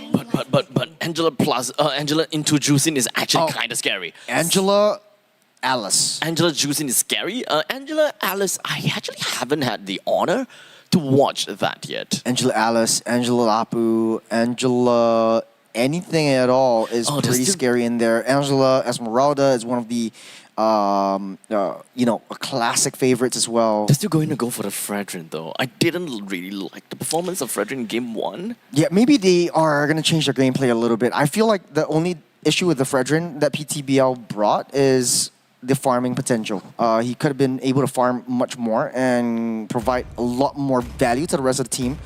But for, Kingdom Esports, this is not what they're scared of in that sense. Yeah, perhaps they just need a hard tank, right, to open up the map for the Fredrin. Maybe that is something that PTBL is not very comfortable with, that is opening up the maps by himself, or relying on a guiding wind to run away. So the Kimi won't be picked in this game. You've already got the Eve alongside the Juicin, so that's a really double whammy with the Alice Eve onto the chip portals. So no Angela, despite the fact that Angela actually is open. Interesting turn of events. I'm actually kind of surprised, to be honest. There must be a reason why so many people have opted to ban the Angela. I think it's just caster curious. Once we brought out the statistics and said 100% pick ban rate, then... And then we look at the win-lose rate and just like, hey, actually it's not that big of a deal. I feel like it's kind of still a big deal. but it's whether or not RSG still wants to pick it up as a roam, because you do need, Yeah, like you said, true. an additional person to open up that bush, and a hard setup tank would be much better. Angela mid would be would still be meta, and at least give some form of protection and enhancement to the rest of the team. I kind of want to see that Angela plus Juice in the combination. We've seen that once, and we saw and realized just how disgusting that actually is. It's a never-ending, never-dying Juicin that became the core. I'm not too sure whether RSG would actually play that out, and if whether they have a memory of that happening. If KE do have the memory of that happening, they will want to ban it. Your team Okay, is banning. Akai's been banned out. That is the Gato. No Gato's, no Akai's. Would the Fanny be a high possibility for Yon though? This looks like a Fanny game. And then, you know, Murphy is just gonna be super annoyed by that. So no Grok. It's a perfect Fanny game. And he's got broken walls as well. Introducing my buddy. That's Mari. With a Claude as well. So no more possibilities of the Moskov. So we are kind of setting it up for KE. They can go for that. Lancelot is already taken away. Hayabusa could be a possible option as well. Hayabusa could. But it is going up against a Fredrin. So technically speaking, I mean, they can, but not particularly a necessity.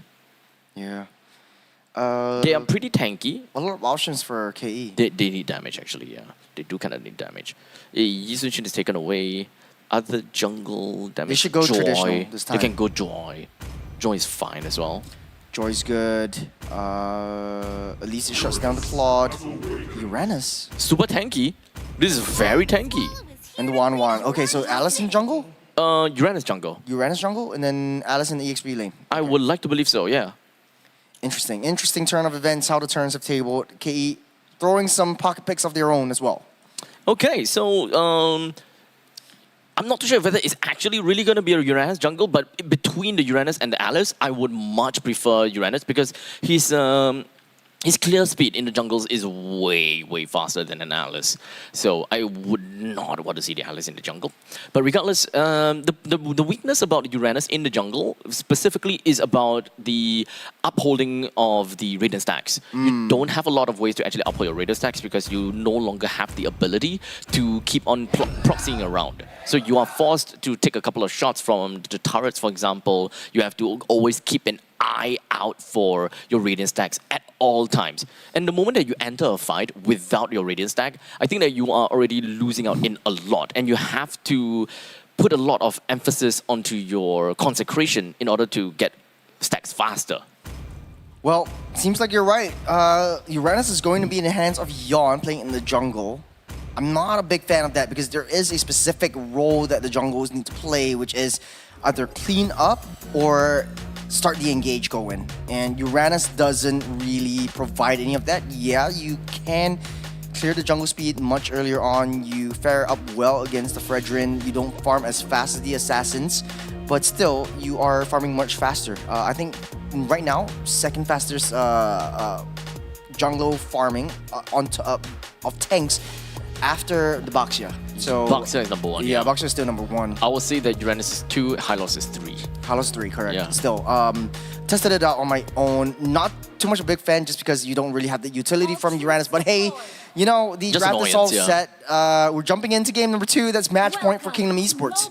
So, with that all said, let's take a look at RSG's lineup and kind of break that down a little bit, right? We have the Cho as the last pick, and I don't particularly like that because you do have the displacement and you do have the lockdown, but you don't have anyone to really make full use of it. So it become a pick-off.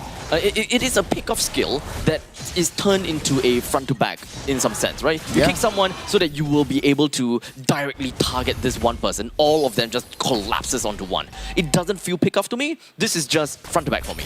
Yeah, it kind of feels like this Uranus is kind of forced a little bit. PTBL down low, Lowsy trying to push that situation. Here comes Yon as well, able to take him down super low. PTBL is already dead. Just like that, Yon manages to take first blood. This is a 4-man dive in over to the opponent's jungle, and this will severely slow down the farm rate of PTBL.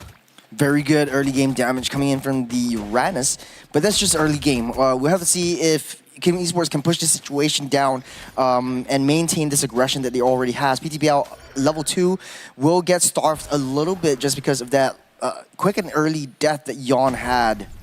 Actually, with this emblem that Yon picked up, there is a possibility that Yon wouldn't even go for the book. Probably just Elegant Gem first, and then immediately go for something else. Number one, Oracle. Oracle is one of the core items of the Uranus. Number two, if they want to go for more utility and they know that they are winning, then the Ice Queen's Wand is always going to be a good way, so that because you're literally facing against a Fredrin already. Slow him down even more, and he's not getting out of fights. True. Maybe it might even be a pure damage Uranus because you don't really need a little bit more defense, but a huge kerfuffle in the mid lane. 2% knockup coming in from the Furious Dive from Taurus. That's a good start. As such, they're going to be finding another one when it comes down to Lantern Flare. Longzi taken down. That's already 2 men down from Kingdom and potentially be able to get a little bit more because Yon is still completely right in the face of the opponents. But nice TOR lands on the PTBL, allows them to get a little bit more out of that trade. Good find, good flank from Drinsanity, able to get there in time, but here comes the portal onto the Dragon, able to get that out of the way. Yep, manages to bring 3% right out of base and allows them to, you know, kind of settle in and posture up for an upcoming turtle fight here. It's a 2-for-2 for both teams, and, you know, it's still anyone's game. Pretty even Stevens at this point. Yon is going to struggle a little bit in the turtle take. Don't really have a lot of utility. Has to rely on Lowsy to try to open up that brush, but he's going to do so. Doesn't have the portal to get anyone into the picture, and PTBL is just scared out of the turtle pit. Free and easy turtle for KE. Yep, so far no problems and pretty darn easy. The amount of gold that's credited over to Kingdom Esports should be a decent amount, right? 600, it shows 600, but I think that it is fair enough that almost 600 or 300-400 is actually going over to Yon. This guy is unstoppable, and the very fact that I talk about the Radiant stack is a bit hard to uphold, the opponents actually have a juice in, so he's actually gonna be happy to take it. Oh, let's jump, it's RWM. Everyone's locked into the box, and Lowsy just gets taken out. PTBL down low, but won't be able to chase him down anymore. Kingdom Esports back on the drawing block, 1 death away, but still up ahead in gold lead, just a little tiny bit. 2-3 RSGs getting a little bit more kills, but the farm is not particularly going to them just yet. If we look at the amount of kills, Murphy have got the most amount of kills. 2-0-1 for now, so it should be the one with the most amount of gold. Indeed, yes. 2.3k, and with the Elegant Gem and slowly building into the next course of item. While for the Uranus, he's gonna go straight in for the Oracle. Yeah. So he don't even care about the Elegant Gem. It does seem as though because he's already far ahead, and he does have got I suddenly forgot the name of that emblem. That's the Impure Rage. Yes, Impure Rage, thank you. You're very much welcome. So he don't even need too much mana upkeep. Yeah, just build defense. I think that's the power of the Uranus, just being an annoyance and try to push everyone back. The only issue that I foresee Kingdom might have is not enough burst damage. A lot of utility, not enough burst. Now that the Uranus have got his Oracle, he's gonna be a scary guy because at this point, no one will have the items to immediately stop his amount of healing. No Dom Eyes, no Sea Halberd, no Glowing Wand. Only until Murphy picks up the Glowing Wand. So this is the biggest power spike that we can expect out of Yon. He can literally just dive 1v5 and possibly not die. Possibly, I say possibly. He's already out farming PTBL once again, 2 levels ahead on top of the Fredrin. And this Uranus is just blocking PTBL from coming even remotely close to the turtle. There's not a particular way that RSG would be able to come in with a Fredrin first. They have to throw in Hoki or throw in Taurus on the top side. It does seem like they will almost be able to get Taurus down. They will be able to, as the RWM traps him right into the box. While Drinsanity goes all the way to the back, hoping they will be able to catch one more. Nice little block onto Taurus just to take the Yuzhong out. So it's a free and easy turtle on that bottom side. Ash is down low, might not be able to get taken out, but here comes Hoki trying to find any reconciliation and consolation prize at all. But here comes the crossbow tank, keeping himself safe, and it's a ratatata. Get Grant out of the way. Another game of a sitting duck for the side of PTBL, unfortunately, but they finally managed to find something out of Lolsey, hopefully, but the flicker allows him to get himself right out of dodge, and that is all just so wasted. Good stun, good flicker, just to get everything out and about. Kingdom Esports 2,000 gold lead on top of RSG Singapore in a unorthodox draft, if I could say so myself.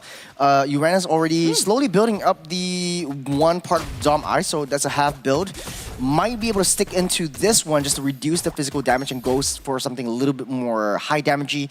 Maybe even a glowing one might be an option right here for Yon. He's already taking down a lot of these jungle objectives. PTBL, I can't remember the last time that he's taken down his own purple buff. Right now it will be. He's already got his first one. After a while, it's always Cast a Curse that we have to. It's always. Now, of course, looking at the items, I do like PTBL's first slotted item. Immediately going in for the Radiant Armor, it makes absolute sense since it's going up against an Alice, a Uranus, as well as a Yve. Slowly but surely, this helps him with good amount of defenses against the early game damage dealers, allow you to kind of stay alive in the fight way longer.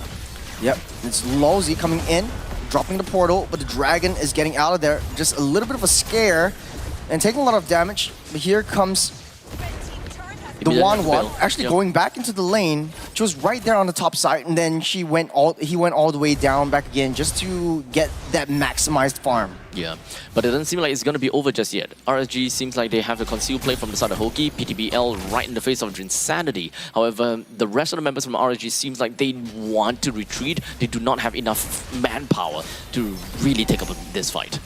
I feel like this is where Yon is going to struggle a bit, as we are seeping into mid to late game territory. After this turtle, he's not going to deal a lot of damage. He's not going to be as much of a nuisance that we think he is in the early game. But slowly but surely, Grand is coming up online with this 1-1. Not a lot of defensive mechanisms from the side of RSG Singapore. Very good dodge, good purifies, and a build-in purify to that respect to get Grant out of sticky situations. How do we want to play it though is just really check out the brushes to defend Grant, but that is a kick onto that 1-1. There's a lot of damage taken out. He's holding on to the Purifier. In the midst of battle, Yon is taking the brunt of damage. Yep, all the way on the backside, we do have Yon that's just going to be speeding for days and really just tanking up so much damage. He's not going to care about anything though. He will be able to get himself right out of there while FMM just going to be going up with the RWM. Didn't really quite catch anyone and keep them there and dead. As such, they will lose Lolsey at a trade of the middle lane T1. They'll be happy to take that as they will wait probably a little while longer for them to be able to take down the T2 too. Murphy's already got that killing spree, 3-0-1. Great game from RSG. The only issue is Kingdom is looking for trades on trades for the infrastructures. They're letting RSG take their bodies. Lolsey doesn't care. He's sacrificing himself. And out of all of that, you know, Yon is just walking right and dandy, trying to burst the bubble away from the mid lane T3. We can see that Taurus actually deals 0 damage to Yon. Yeah, because the Shah residue as well. Yeah, I mean, the amount of Radiant stacks that he have on himself plus the Oracle just makes it so that the healing just immediately negates the damage that Taurus deals onto him. And that's kind of crazy if you ask me. Yeah, there's a taunt onto Yon, taking a huge brunt of damage, but able to get out safe for now. And we're going to be seeing a lot of that soon when Kingdom Esports is just slowly hyper funneling Grant to infinity and beyond and getting him his core items as fast as he can. Why are they doing this? They're constantly just kind of giving... Okay, I guess that's an answer, right? Finally getting a kill down to Yon because they just keeps on poking him. Yeah, poking, and they didn't really like dive into something. If not for Hoki, I think that Yon would just be in their face collecting Radiant stacks. Yep, here's the portal onto the Black Dragon, unable to find any reconciliation.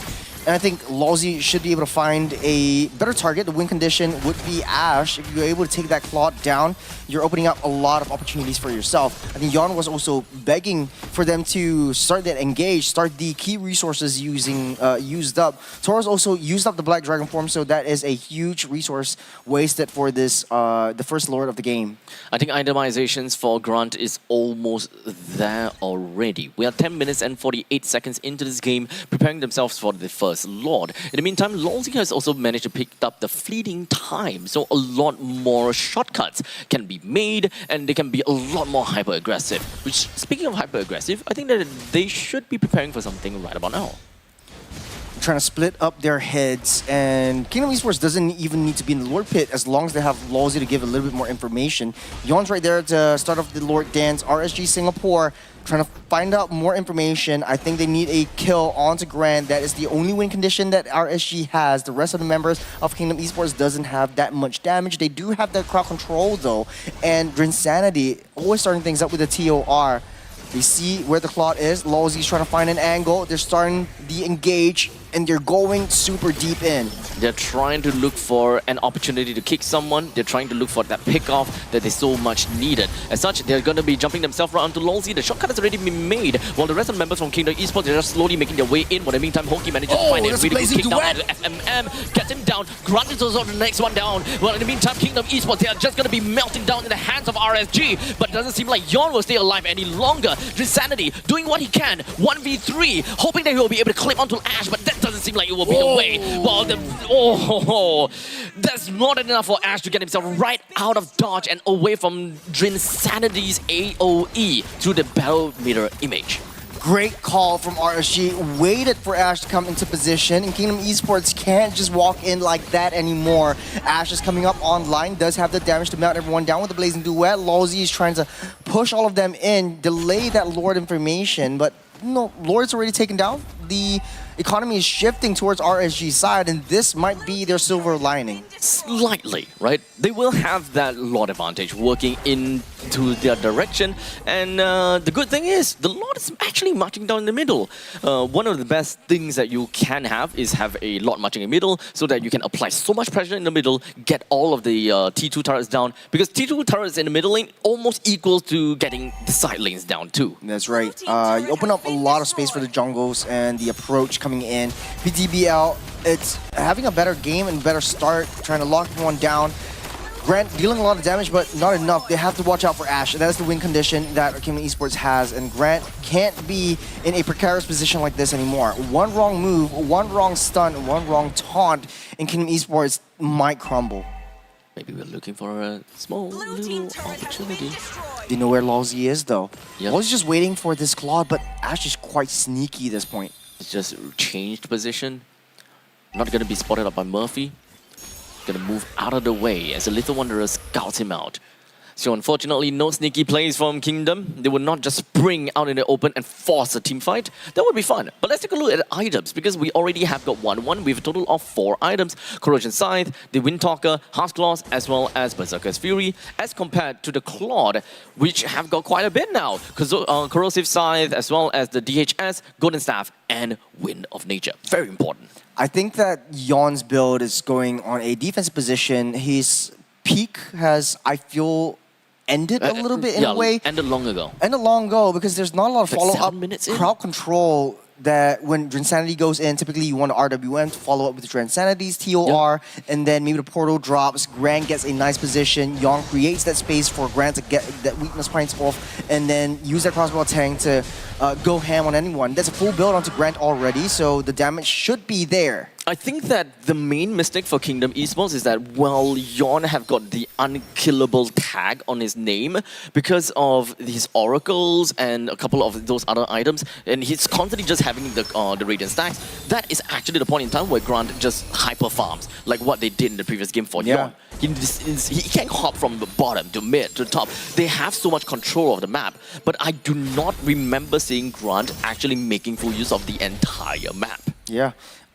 In that team fight, though, I think Ash was just left all alone. And I think for Grant, the only threat that, the looming threat that he has is just this Claude that does massive amounts of melt burst damage with the Blazing Duet once they get close. So wasting all that resources, Ash waits for the right time, and he's playing a better game this time around. Starting things off with that Lord, Grant starting and the top side. Lolzy holding onto the portal and finding some information. Might be able to take this T2 down and pushing through on that T3. Yep, free T2, possibly T3. With the shortcut that's already been dropped down, Ash takes the Lord for himself, while the big black dragon just gonna be flying all across the sky. Not gonna do too much, but he did manage to soak quite a bit of damage. Insanity lost his life throughout the entire ordeal. RSG Singapore is looking for an exit out of the fight because there's no point in extending this fight anymore. Yeah, tough call to make. Grant was on that top side. Once the portal drops, he immediately dashed backwards to get in the portal, to get into the team fight because he knows that he needs to make Kingdom win out on this one. It was difficult. It was a difficult decision. It was a difficult choice for him because if he had stayed up top side, then they might have been able to take down the T3. Yeah, actually, it could go either way, right? They will lose the Lord, but technically they will get a T3. So in terms of value-wise, personally, which one would you prefer? I would say take down the T3 and then wait a little bit longer to pop the portal because once RSG Singapore knew that Grant was in within the position, they already immediately popped the Black Dragon form to get out of the way. And I think the target prioritization from Kingdom Esports was always onto Taurus.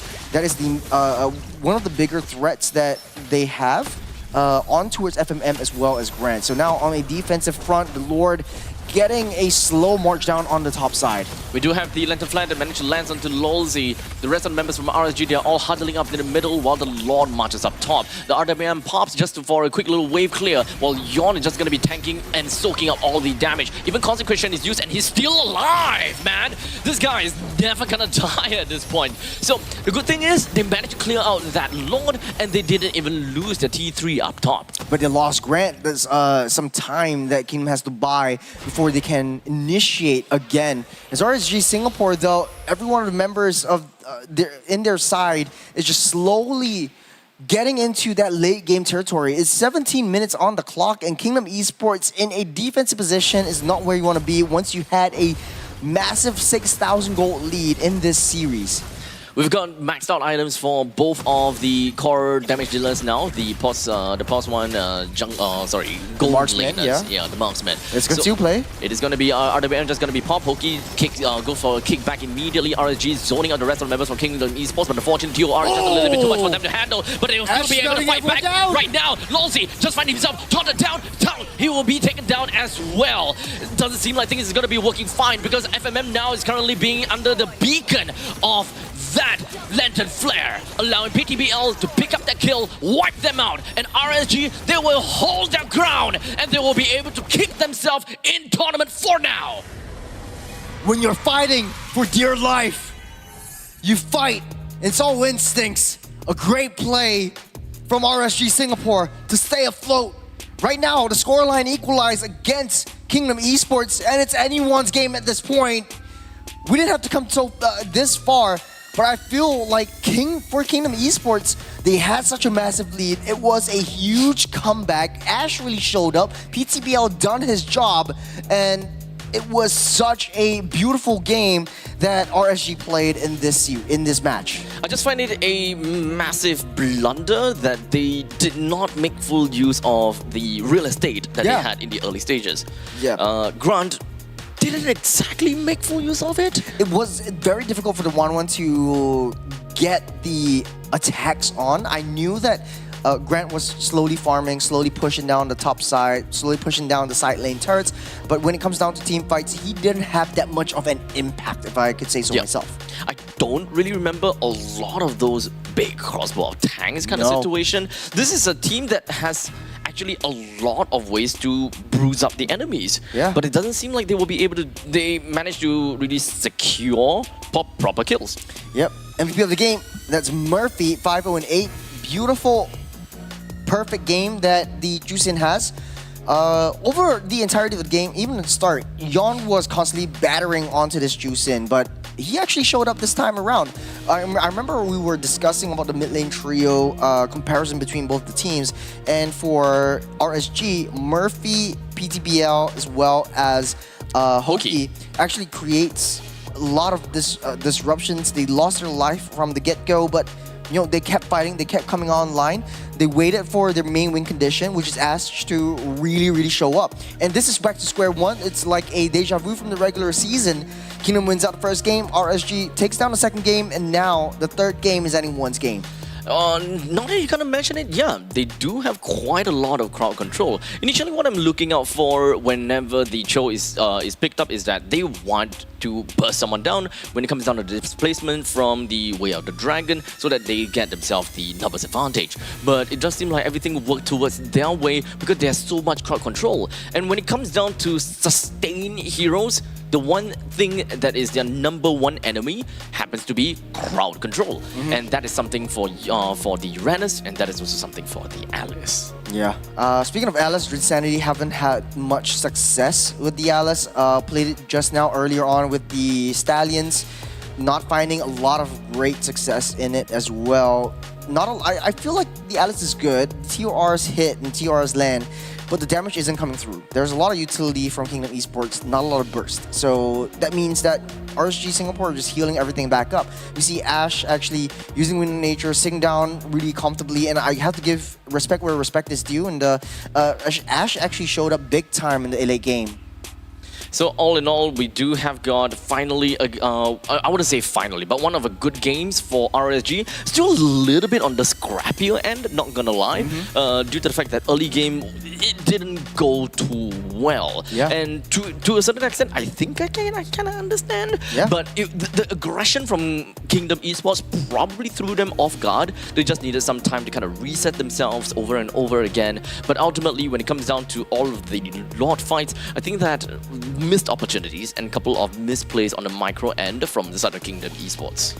I do have to agree with you. I feel like the Uranus reached his peak very early on. If they weren't able to clear out the game in the first maybe 12 minutes, then they will find it a lot harder to clear the game out in the later stages. So at the end of the day, it's back to the drawing board. It's a 1-1 between Kingdom Esports and RSG Singapore, but they're fighting for tournament lives.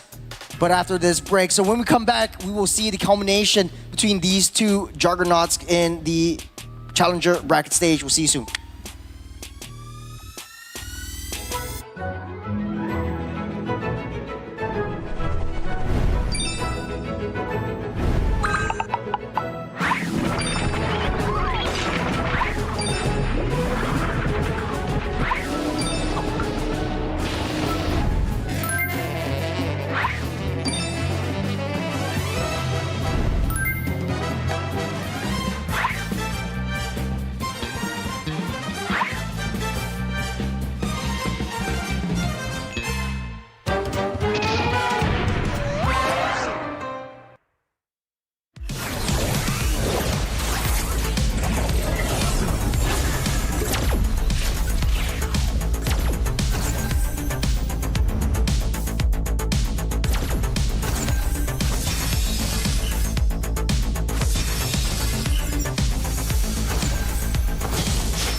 All right, ladies and gentlemen, welcome back to MPL SG Season 10. My name is Churros. My name is Abstract. And we are your casters for today. I was expecting a curveball.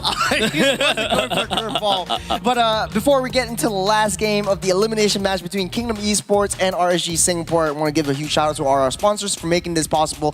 MPL SG Season 10 is powered by Moonton and Pulse Nova Entertainment. Presenting partner IT, gaming chair partners. DX Racer. No, you gotta pull. Okay, fine. Your neck away. No, With this one, we'll get it right next time. We'll get it right next time. I'm pointing to IT. IT was already done. We're going to DX Racer. Huge prop for them. Scan the QR code now. Scan the QR code. Yeah, scan it. Scan it. It's right here. Scan it. It's right here. Over Where there. the cups are. Where the cups on it. And of course, partner in esports, Drink the QR Future code. and Singapore Esports Association. Guys, we gotta be honest with you. We've been here for a very, very long day. It's been 14 matches, but you know this is gonna be an exciting match. It's elimination for two of these seeded teams coming down for this second last series of today. And I want to give a huge thanks to IT and DX Racer especially for keeping us comfortable and keeping us all fine and dandy all throughout this day. You can see Abstract really reclining back, and hopefully the players are too. It's been a long day for them as well, fighting tooth and nail, clawing their way up since, ever since the start of today. But we're jumping into the players to see how they're feeling right now. RSG should be feeling good about themselves after this, the win against Kingdom Esports in the earlier run, and they should repeat that performance very, very well. Their playstyle reminds me a lot like Vanguard in the previous seasons, which is, very laid back, very late game comeback kind of situation. Hunker down, play it safe, wait for the marksman to come online, and it's very Sammy if you remember. Not exactly. I can't really remember too much. It's been a long time. Bad brains. Bad brains? No, dad brains. Dad brains. Dad brains. Also, I think huge congratulations to your kid. You have Thank you. Your kid is finally speaking right now. Yeah. Say some really cute things as well. I want to have a daughter too. Soon. Speaking of daughters, the Angela was wide open. Yeah, just dude. What the now. hell? From 100% pick ban rate down to 90%-ish, if I'm not mistaken, right now. Hey, why is this 200%? Hasn't been updated right now, but Flying Cloud will be the random map drawn for the final penultimate match between these two seeded teams. One of them will go home, and one of them will not be seeded anymore for Season 11. That's going to be a tough call for other teams. So a lot of focus over on the side of Kingdom Esports. They shouldn't be in this position. Statistically, they should win out RSG, but RSG are fighting their way back. Okay, that's definitely something that I messed up with the Excel sheet, because I have like Baxia at 106.25% pick ban, right? Always remember that Season 4 JPL with a diggy. 96% participation. Out of nowhere. You participated so much, you participated in your own death and your own death of your teammates. Okay, RSG finally banning out the Angela. Finally, Angela back in the pick ban ratio, and unfortunately won't be 100% anymore. With a Flying Cloud up and selected, and banning out the Franco. So a respect over the Hokies picks, as well as Lousy. Don't want to play with that anymore. You got a CC also wide open. RSG might choose to ban that out. Or even a respect over to the chip. I think the chip is a problem, but right now, the onus is on RSG, their first pick. Okay, so finally RSG realizes and like, hey, look, Angela's banning out. Let's ban Angela. Oh, the YSS. Okay, so right off the bat, okay, before that, we do have Kingdom Esports in second pick, second ban. RSG in first pick, first ban. Total out with the Kalia, Angela, Yusujin taken out. And in the meantime, we also do have the Boxia, Franco, and the CC taken away. First pick going on to the Lancelot. So I'm kind of surprised that they... maybe not too surprised, because PTBL actually plays a lot of Lancelots. And I think that this will be his 5th time of the season. Hey, you know, if this is how you are potentially going to go out, this is the hero that you're going to pick. And RSG recognizes that. PTBL wants to get that Lancelot in his arms away from Yon to deny that, you know, that potential fast finger movement from the child prodigy, I would say. And of course, Gato and the Jusin snap picked right back up by Kingdom Esports. Typically, you want to throw over to Kimmy to RSG's side. Maybe even the Rock is wide open for their taking as well, but it might be a dissynergistic pick if the Lancelot is right there. That is the Lapu. We haven't seen the Lapu for quite some time now. It's been leaked out for quite a lot because of the resurgence of Esmeralda, the Uranus as well. But regardless, we do not have any flex pick going on. This is very straightforward from the side of RSG. Grok over to the Roam and the Lapu over to the XP. Unless somehow they decided, hey, let's put the Lapu in the gold lane. Precarious position. You have a lot of artillery mages that might be in question. The Phobius gets net picked right back up. We totally forgot about that. That was always the first ban over the side of Kingdom Esports. Oh, Harif needs to be banned out. Harif needs to be banned out by RSG. You get a Kimmy. Might be the Farsa as well. I don't think the Eve will be able to do too much against the Jusin. Eve against Jusin. Okay, at this point in time, Jusin plus Gatokacha has got pretty good wave clear. If you're looking at the Grog also can wave clear pretty darn effectively. So they can actually look out for a mid laner that doesn't necessarily have very good wave clear, but does very well in team fights. So what they are looking out for is mostly team fights, right? Yeah, mostly team fights. A little bit of front to back. A little bit more to front to back, but it doesn't necessarily have to be that way. They can dive too.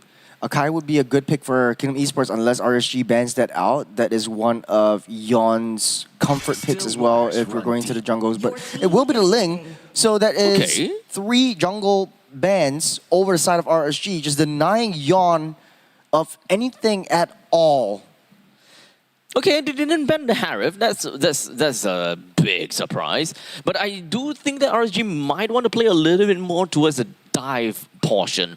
Because at this point in time, 3 of these heroes that's picked by RSG is very committal. They can definitely still leave it out in the open. They can kind of still, you know, kind of work their ways around it. But we'll just leave it to them. Joy, okay. Next best choice for the Assassins. I think for Yon, he really wants to go on this Assassins. Much more comfortable with it anyways. Now, RSG could take Harif as well, to be honest. They could go for double fighter side lanes again. Bane gold lane might work too, just to disrupt that Joy. You could go for the Ruby gold lane. It kind of works both ways. At least you have some secondary damage from the Lancelot as well. But you're losing out on a lot of range. And speaking of range, I think Barca might be a good option here, but they're going back to basics, going traditional a little bit. And the Zetian makes her appearance up in the penultimate game between RSG and KE. Okay, so now going up against a Granger, naturally when we see Granger, we are thinking, okay, one of the other heroes that is really good against him is Irithel. Irithel is pretty okay, but if they want to play kind of area denial, which is something that seems to be the MO for KE, then Harif should be the way. You drop down your Zaman Force, you generally still is going to do a very good job throughout the entire fight because you're constantly just keeping the opponents inside of the fighting box. Okay, solidifying the last pick will be the Moskov. A little bit of a late game potential for Kingdom Esports.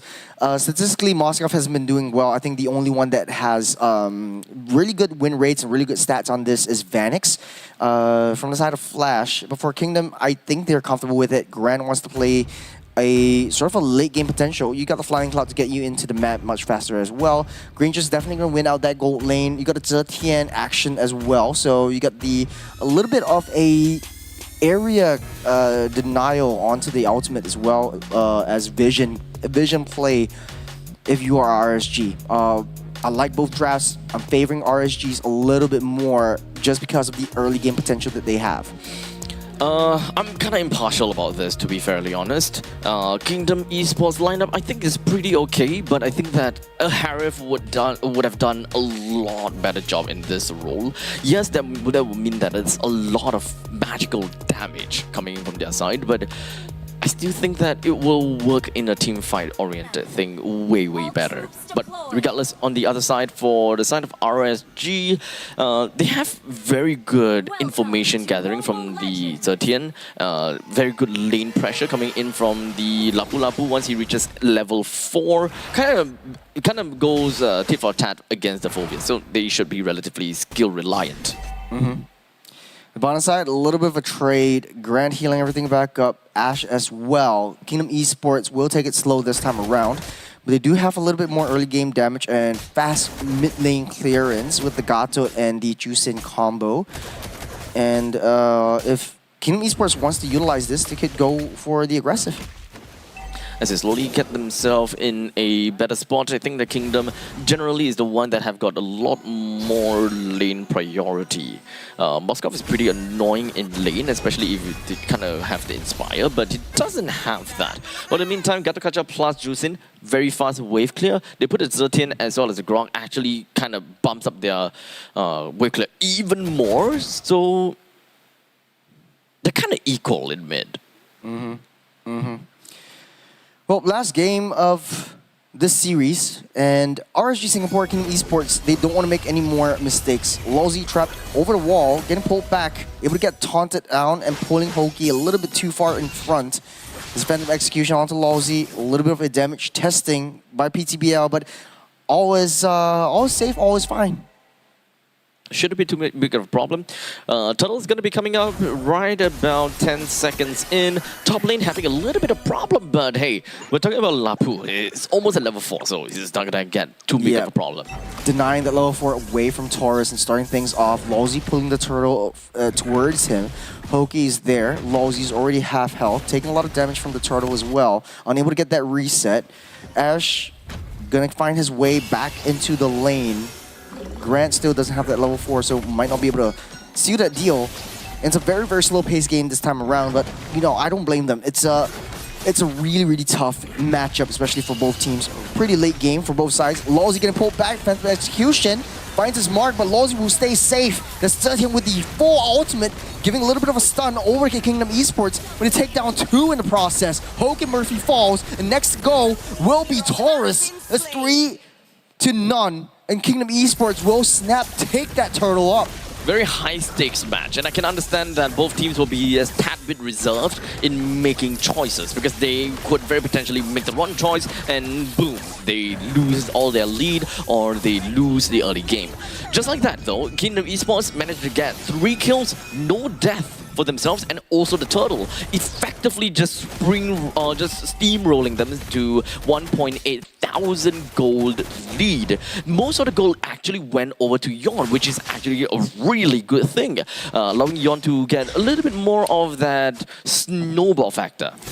Just a little bit of a fun fact for all of you, Zetian's Fury of the Phoenix, the ultimate, was actually a part and parcel of Yi Sun-shen's previous ultimate, and that's why they had to get it reworked and changed out with the Molten Shocker. So I really like the fact that they added the little stun right there, but hold on a second right here. Yon really deep in, that's the Rhythm of Joy, able to take that out, and Joy is out of there. It's a drive-by, if I could say so myself. Fear of Phoenix locks him in place, unable to dash out of there. Both the jungles fall as Yon still 3-1-1. A great game start so far, even though he lost his life. Oh, this is actually kind of surprising for Yon to kind of stand there because he does have got Temporal Rain and he popped off his ultimate. So generally he should have got his dash off cooldown by the end of it. So he should have some seconds, or rather like maybe 0.5 seconds to kind of respawn and dash out of there. But he kind of took everything. I think that he underestimated the damage of RSG. I think they weren't expecting that the wall will come out from Hoki just to block Yon from in place. He does have the temporal rain though, so his dashes will come up as soon as his ultimate ends. But it was all timing issue from the side of Kingdom Esports. 19 seconds until the turtle spawns up. This is the second turtle of the game. And I think Kingdom Esports does have an upper hand on this turtle take in terms of zone potential, in terms of backup from the SOD with Brand down the bottom side too. Oh, stolen away the orange buff. So Yon still up ahead in terms of economy, in terms of levels towards PTBL. A full 2 levels ahead at this point in time. Very potentially just 1 levels once PTBL gets another creep, or maybe just let the timer run out. A little bit of a 1-to-1 boxing matchup on the top side. Nothing to worry about. I don't think both these two EXP laners will be forcing and committing any of these issues. You got PTBL easily taking down this turtle. Yon's a little bit too far behind as the Fury of the Phoenix already utilized, but not a lot of damage done. AOG will stop poking in their tracks, and Lowsy sacrificing himself for a big play down for RSG Singapore.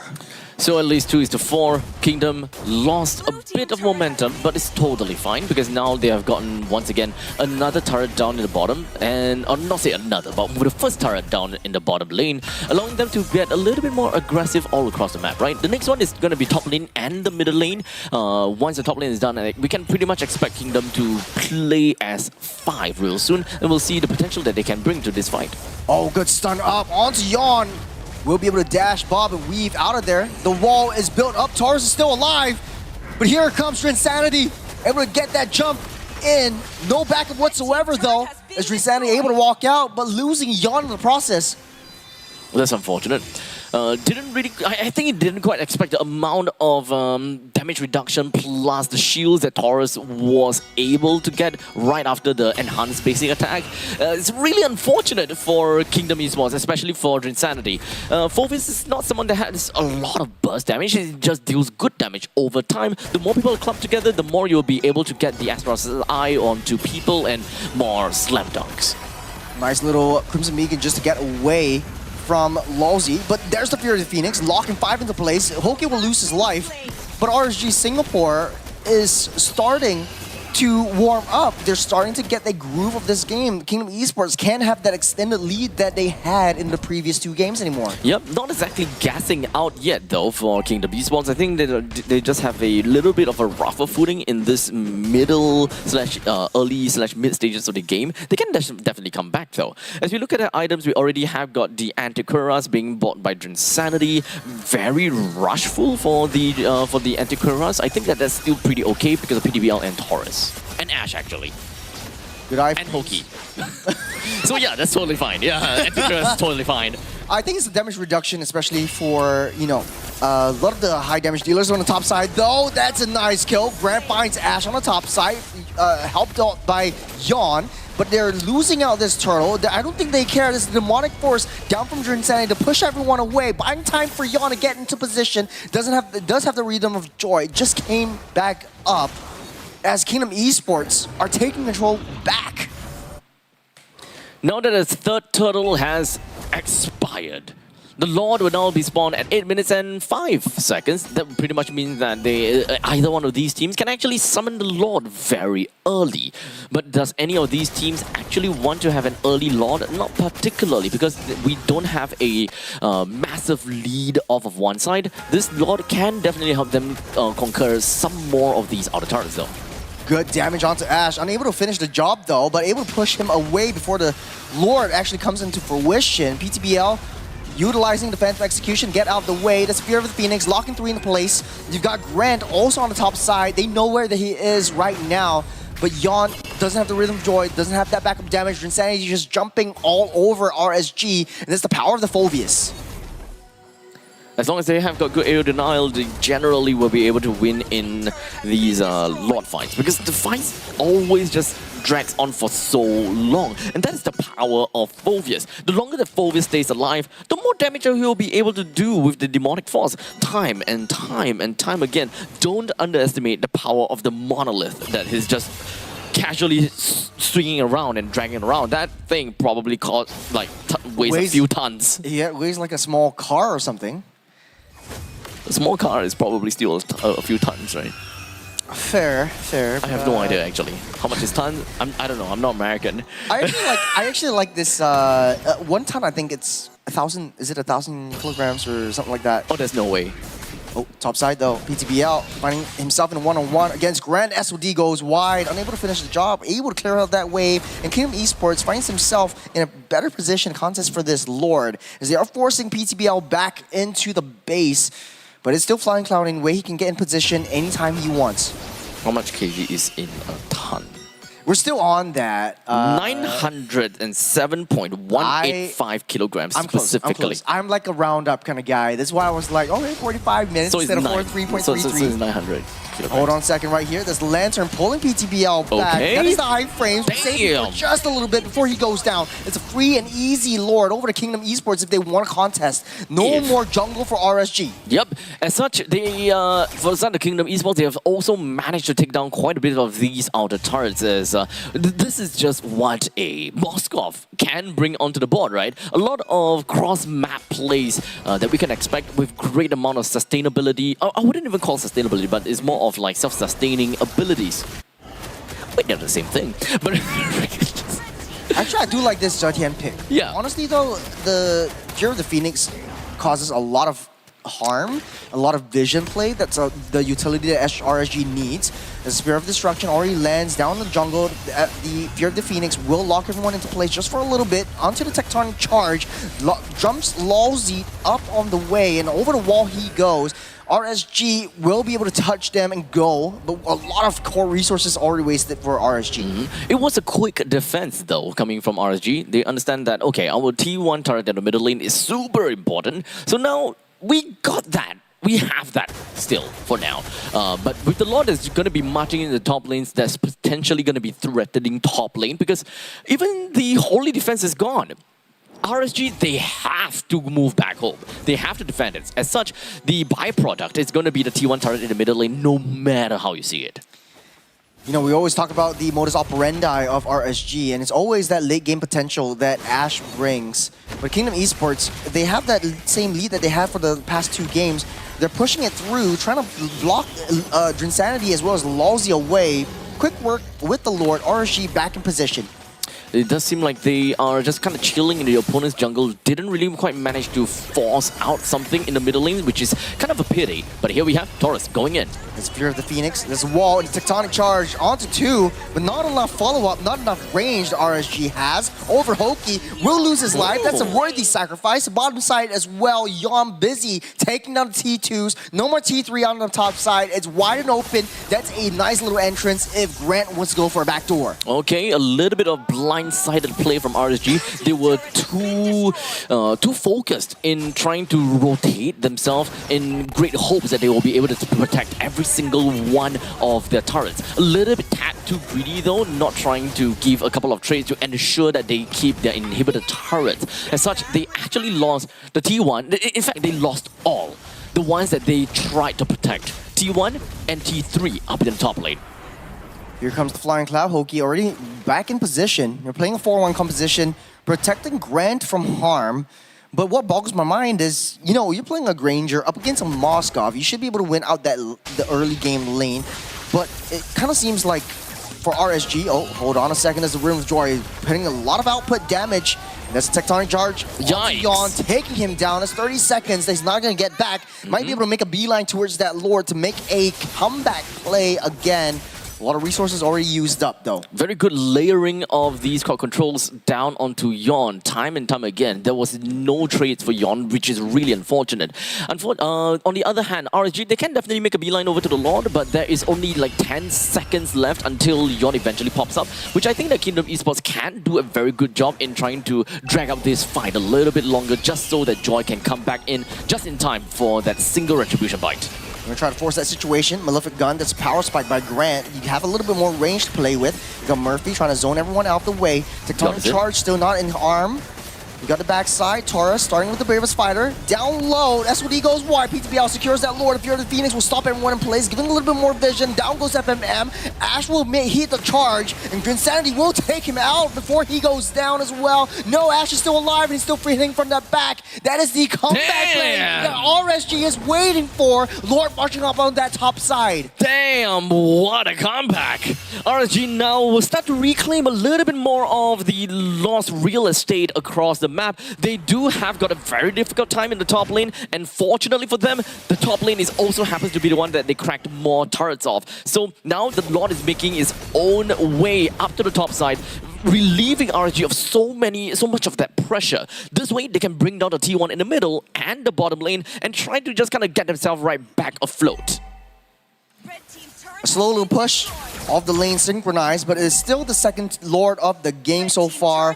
Yon's gonna make quick work of that one. You still have the Fear of the Phoenix just to give you a little bit more vision play if you so very wish to. Yon is trying to get that stomp in, barely misses the Fear of the Phoenix, able to dash weave Bob out of the way. You got the Rhythm of the Joy, does not do enough damage. Here comes the SOD, and here comes Grand with a lot of spear damage. Buying time for Kingdom Esports to come into play. Down goes Murphy though, but you don't really need the Zetian to output that damage that you need. Technically, they managed to make do with what they have lost. I think that Yon is going a little bit too overzealous. It's a risky deep play that he shouldn't have made. Honestly, I think he's tilted. I think so. I think he's tilted. Not being able to get all his 3 assassins right now, situated on Jordan's like, oh my gosh. I could have been doing so much better if I had the lens instead of you. It's really unfortunate, to be fairly honest. But I hope that Kingdom will be able to come back from this. The Tectonic Charge gets himself right out of there. And of course, 13 coming in. You do have got a very good global stun. Remember that. Great passive play, very defensive, taking a little atomizations, abstract. It's late game territory that we're talking about once again. It's anyone's game. It's very RSG, right? They like to play towards this 17-minute, 18-minute kind of games. Yep. They like to wait till Ash really comes online, protect Ash with their life. It's already full build. You got the BOD, pretty much selling that tough boots and getting a little bit more damage online for RSG as well. On the top side though, we're starting things off. Lawsy taunting Hoki. And Hoki, no way of escape. You got the Tectonic Charge just in the nick of time once again to get out of the way, and RSG is a push and pull. Lawsy goes back in, blocks by that wall, able to get out and jumps over the wall to keep himself safe. Kingdom Esports still up ahead. But RSG, they still lost their real estate though. They are currently forced back into their base once again as Kingdom Esports is just relentless onto RSG. No matter what, they're just gonna be sending them right back home. And it's all very timely, also because of the fact that the Lord is up. Now, Yon, please don't make the same mistake again. He's just gonna go solo in onto the Lord, being able to pop off when it comes down to Rhythm of Joy. So at least for now, Ultimate is on cooldown. It's more of a zonal play. You got a passive already popped by Murphy. That's going to be a 120-second cooldown timer for that bubble that she has. And Yon just barely waiting for that Rhythm of Joy to come back online. The only issue with RSG that I foresee is they're playing a 4-1 composition. They really need Lance to come into these major objectives, but right now he's busy settling the side lanes. And because Grant is so mobile, he can be in the side lanes, he can just hunker down right there, join the team fights with the SOD. If not, he can just push it down all the way and open up that back door. Yep, they are able to kind of clear the wave really fast, and they can also sort of set up a slow push up in the top lane. So they actually don't have to worry too much about a naturally winning lane. They would definitely and always have it. So they actually don't need Grunt to kind of linger up in the top lane for so long. He can actually join into the fight and kind of force a move from RSG eventually. Lord down low, they want to try to get a reset. Yon's already in position, that's a Rhythm of Joy. Kingdom Esports might be able to secure this one. PTBL is just right in the corner. He's going to use the Phantom Execution, he's going to wait for the right time. AOG just to stop everyone in tracks. PTBL secures the Lord once again. As Grant is taking a huge brunt of damage, trying to get that push out the way. Got SOD onto Murphy. Ash actually able to use that Winter Crown, and I think it's all over. Ash goes down, and Kingdom Esport might be able to push that situation. Yep. Okay, even though RSG managed to get them their own Lord, with only PTBL as well as Murphy remaining, this is going to be a very difficult push down from the side of Kingdom Esports. They can't just kind of ignore the Lord as a matter of fact, because they will just rush right in. Oh, that's the iframes coming through. Defensive execution won't be enough. That's a wipeout. Kingdom Esports makes it through to the lower bracket finals. This is a tough game.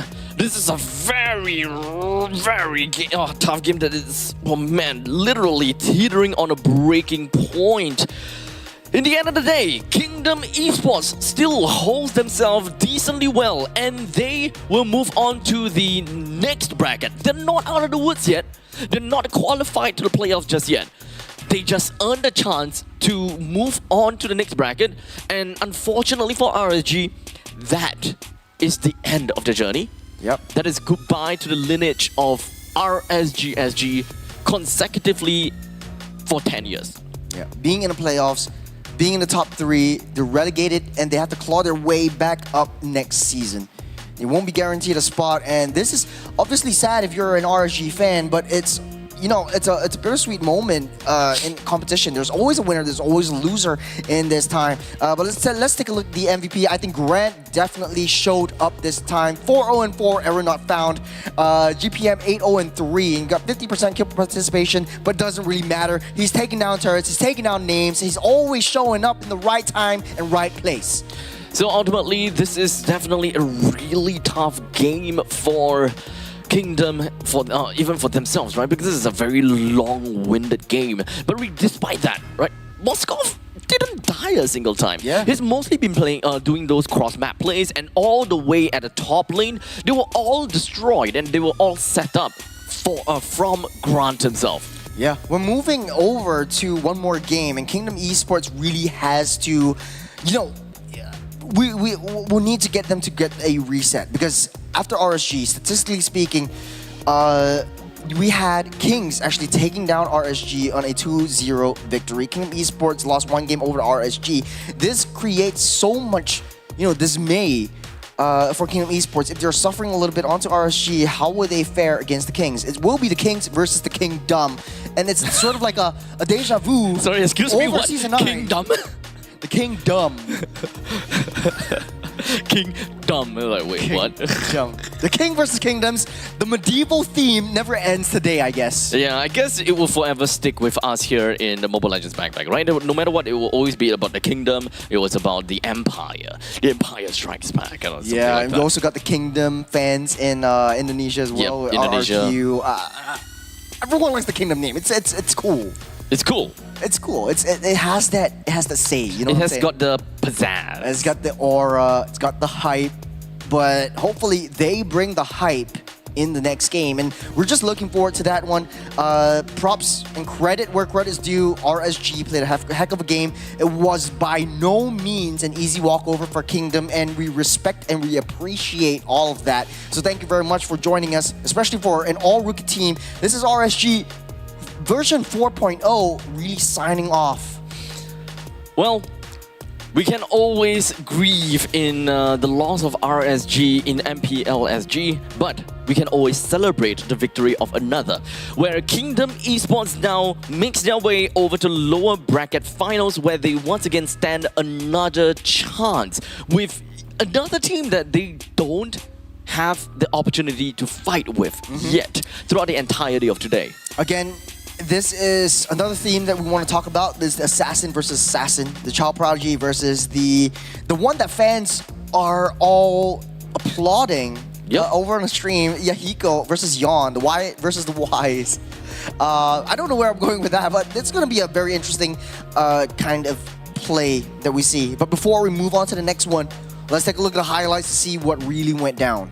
So ultimately, when it comes down to game number 1, it's definitely a tough game. And even when it comes down to a nice combo-centric team from RSG, it seemed as though there was a couple of glimmer of hopes in their defensive maneuvers. But this, of course, big plays, just dropped out of nowhere, that shortcut, and they caught Ash. And that was the point in time where the Protect the President kind of thing, it went completely completely Ori. And I think RSG already knew that was over. Awry. It's how it's pronounced. Awry. Not Ori. Ori. Speaking of Ori, there is so much aura that Kingdom Esports has brought to the table.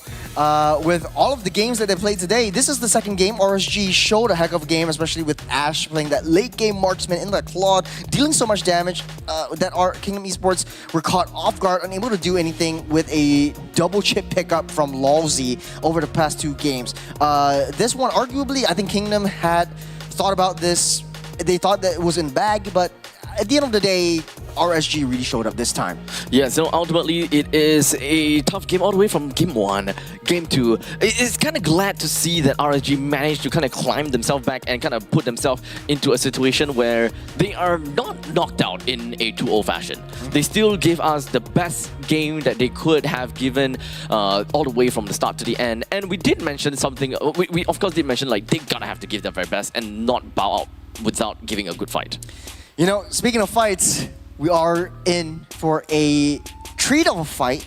Later on, the Kingdom versus the Kings as Abstract gets comfy in his own DX Racer. I'm going to get myself a new IT as we prepare for the last game that we have today in the lower bracket finals. We'll be right back after this break.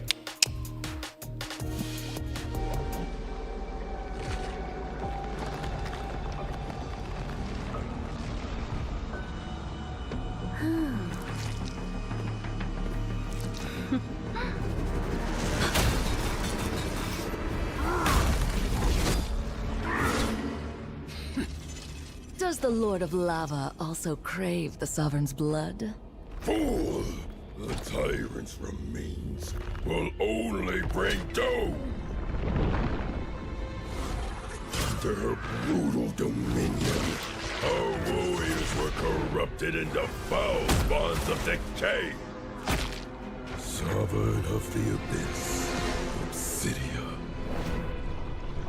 Her curse still flows within the Sovereign's blood.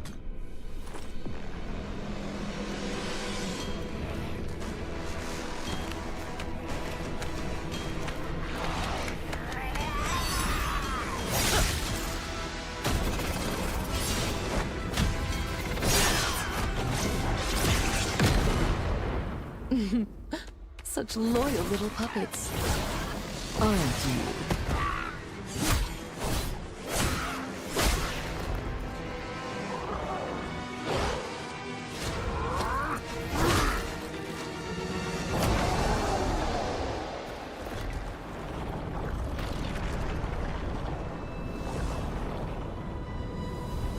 You are merely a puppet, no different from my spawns. Bow to me. Keep your throne, or be destroyed. The Abyss bows to no one.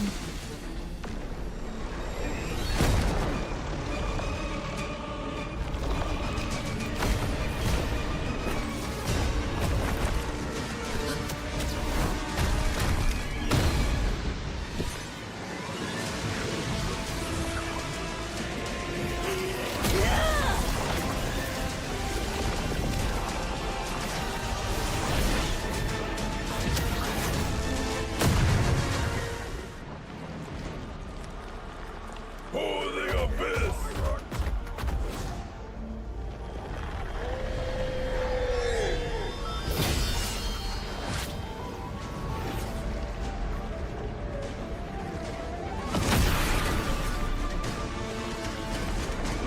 These ratchet spawns reek of its corruption.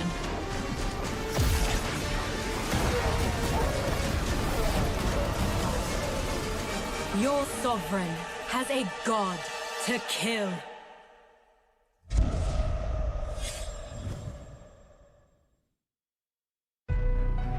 I see. Desperation. I come to crush my enemies. I reap. The strong rise. The weak crumble. My will is absolute. The abyss shall move.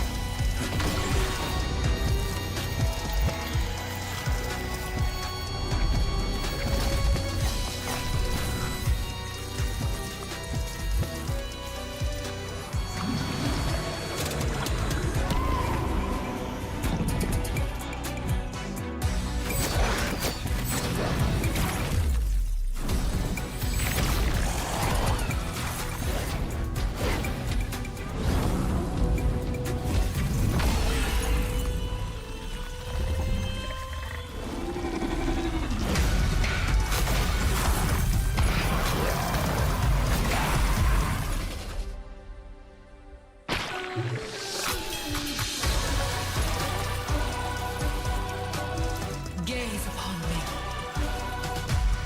Become me.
to Double 11!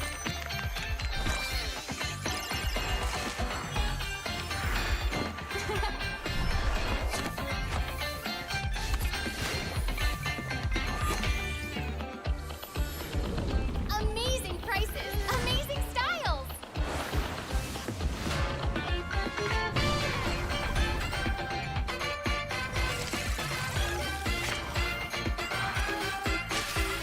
Win big in Mega Draw!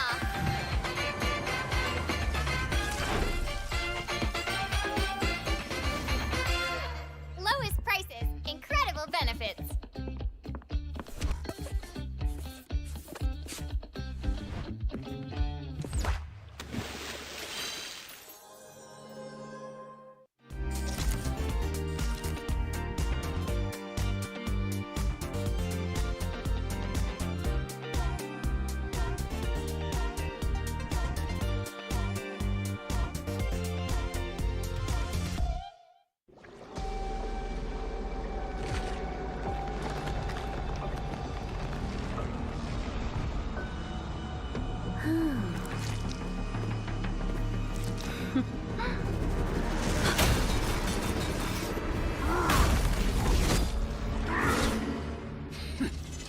Does the Lord of Lava also crave the Sovereign's blood? Fool! The tyrant's remains will only bring doom! Under her brutal dominion, our warriors were corrupted into foul bonds of decay! Sovereign of the Abyss, Obsidia. Her curse still flows within the Sovereign's blood!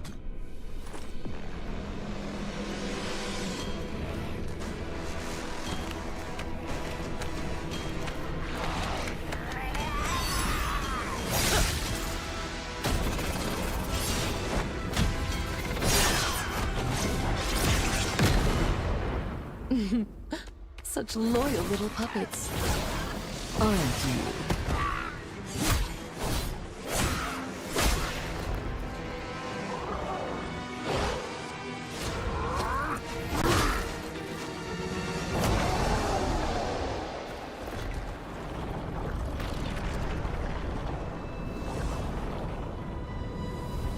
You are merely a puppet, no different from my spawns.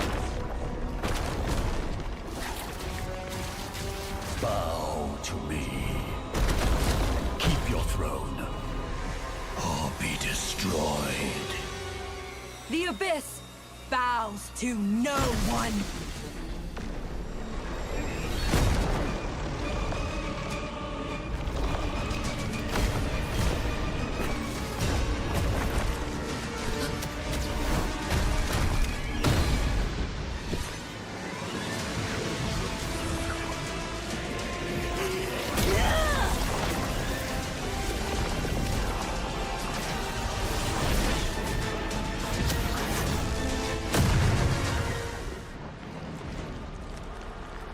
For the Abyss!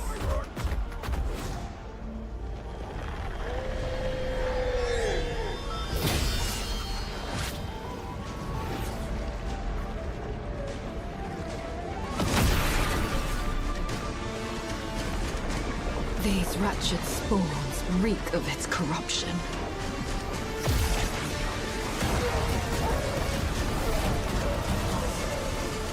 Your sovereign has a god to kill.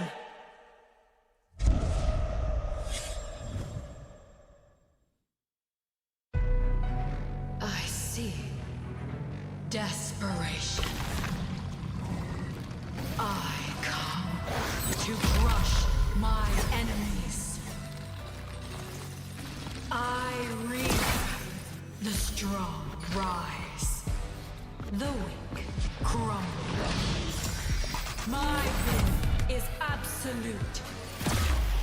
The Abyss shall kneel.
to Double 11.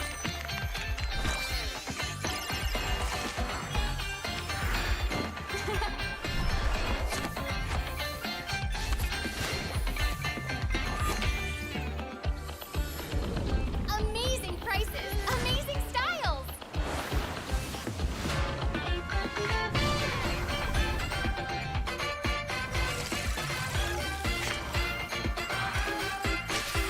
Win big in Mega Draw.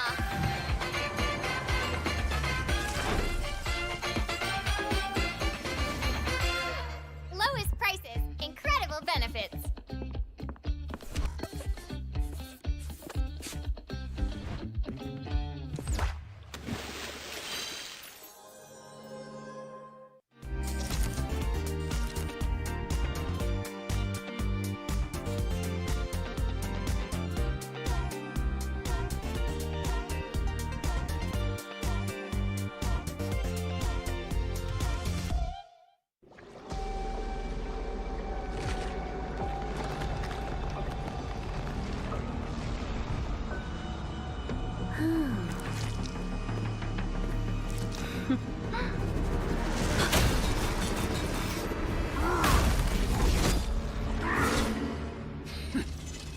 Does the Lord of Lava also crave the Sovereign's blood? Fool! The tyrant's remains will only bring doom! Their brutal dominion, our warriors were corrupted into foul bonds of decay. Sovereign of the Abyss, Obsidia. The curse still flows within the Sovereign's blood.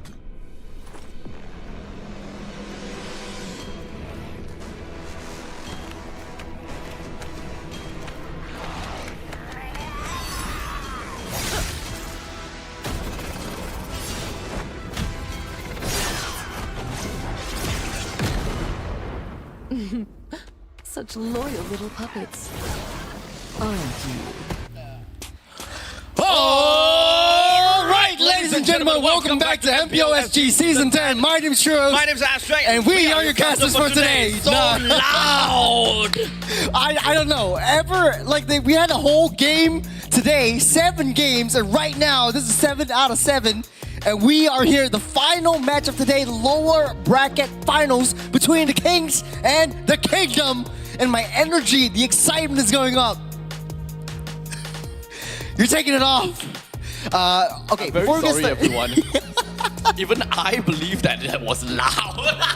But I love that. I love that. There's so much energy. We got it perfect this time around. I told you we're getting it perfect. We got 7 games to do so, and we eventually did. But before we get started, let's give a huge shout out to all these sponsors that made this possible. MPL SG Season 10 is powered by Moontot and Pulse Nova Entertainment. Presenting partner, IT.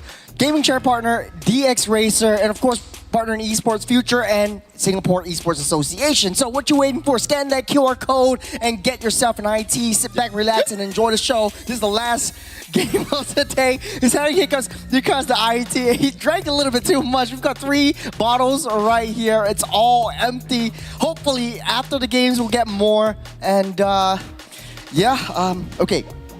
We're gonna slow down on the excitement right here.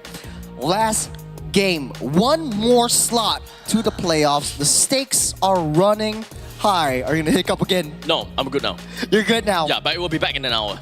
So this is the brackets. You're gonna talk about this. What have we got so far? TLDR it for me. TLDR, Team Stallions conquered the entire Challenger brackets. Whoever came across them, unfortunately, will go down. As such, Team Stallions is the one that will make it through over to the playoff to meet the other big boys. And in the very rough roads of Challenger brackets, we've got teams that come in and out, in and out. Kings SG is the one that came all the way from the Challenger Qualifiers. They met with everyone that they have that they gotta have to fight so far. Unfortunately, for their 3rd game, they faced up against Team Stallions, which is one of their Team Stallions victims. So now they got relegated down to the lower bracket finals, which now they have to go out against Kingdom Esports, which have just concluded their game in a 2-1 fashion, nail-biting situation, literally tooth to nail against RSG. Statistically speaking, Team Stallions has faced off against Kings SG and Kingdom Esports 2-1 over to Kingdom Esports, and with Kings, it's 2-0 sweep. So statistically speaking, Kingdom Esports might stand a much better chance against the Kings. But you know, after the long, arduous journey that they had previously with RSG, I don't know how they're going to regain their momentum back into the picture. Now, whenever we are casting a Kings game, I definitely have to pull out the YouTube chat. Everyone's going for Hachiko, Yahiko. We're going for Yahiko. Yahiko, right pride of Nepal. Pride of Nepal. Hachiko, pride of Japan. Yes. At this point in time, we'll just bring everything out. We're just bringing everything out. Diablo pride of Singapore. That's right. I'm partially just expecting to have some kind of rhyme over there. Yes. But hey, it is what it is. It is what it is. But Kingdom Esports, they have played a couple of games in a row now, and this is gonna be the game that gonna threaten their tournament life. Going up against Kings SG, I think that the question is if whether, I'm not too sure whether that's true or not, if whether Yon is gonna tilt. Because it's very clear, at least for me, right? At least it's very clear for me. In the previous game, there were some of these creep wave dive. that no one will approve of. You threw yourself once, okay, mistake. You threw yourself twice, that's a tilt. And at the point in time, it's kind of surprising that they even managed to get themselves right back into the game, because Yon was ultimately late for the Lord fight. They lost the Lord, but ultimately they still won the fight in a pretty grand fashion. So I think that it was a very No tough pun intended. stroke of luck for RSG. Speaking of tilts, I think they need to get that tilt reset and checked out. It's a new game. It's a new team that they're facing. Once again, this is the first time that these two teams are meeting against each other. This is going to be the community first seed of the second week that we've played up against Kingdom Esports, a team that has so much high expectations with pro players current and ex alike. And this is not where you want to be. Going into the draft, immediately banning out the Chip, Alice, and Jusin on the side of Kings. For Kingdom, it's going to be the CC, Fanny, and Angela getting taken out. Immediately snap picking the Boxer for themselves. They know the Fanny is going to be Yahiko's true, pride and joy. Is why you want to take that off the batting tables for him. But one thing's for sure is that we did see a game where Yahiko didn't play the Boxer. So it is still very up in the open for the Boxer to be flexed either to the roam, XP, or the jungle. It's an either-or situation, so we can't exactly just look at the Boxer, that's a jungle kind of situation. It's still widely open. As such, there should be some ambiguity involved. As such, having a mage and a gold lane pick is actually pretty darn important, even though that pretty much exposes your win condition. That still gives you a control of how you want to draft in your second phase of the pick ban phase. Immediately, right off the bat, a lot of high rotation speed coming in from KSG. You got a Farsa, you got a Doxia immediately in within the jungles. You got a Franco as well, so they're locking it in for the side of Iron Ryan. You want to challenge Lolzy into this one. You still got the Rock in question. You might be able to pick that up, but I don't know if... okay, so Gato is already solidified by Kingdom. There's still the Assassins that you might be able to pick up. You got the Yisun Shin if Yon wants to go for that route. If not, the Lance would be a good option for him as well. So with that all said, we have got the Franco pick. I think the Franco pick is actually okay, because most of the time we expected Boxer to go over to the jungle. If they want to last minute kind of turn it around and say, hey, is a Boxer XP, then at least that's still fine. There's still a certain amount of ambiguity from the side of King's lineup. So I'm pretty okay with this. As we move on to look at a Yi Sun Shin pick. So with a Yi Sun Shin pick, we have the probability of seeing a triple marksman composition from KE if they very much want to. Was it them actually? It was the triple marksman from King Esports. Yeah, it was Moskov. It was Moskov? It was Moskov, Sun Shin, as well as the Kimmy. But you don't have too many late game marksmans. I think Gran would rather pick up the Granger this time around. If you want to go full triple marksman, if not try to go for a Ruby for a little bit more extensive defensive capability. Bruno is fine too. Yeah. You still got the option of having the gold lane as well as the roam. Sorry, the XP for the side of Kingdom. Oh, this is interesting. KE, Icy Frost, and Sam. Okay, in this case, Sammy is not gonna be fooled by the presence of the Boxer. They've seen it once before, and they're just thinking, okay, it's highly likely there's a possibility that Yahiko is more of an assassin player. So why would they draft that Boxer straight over to Yahiko, right?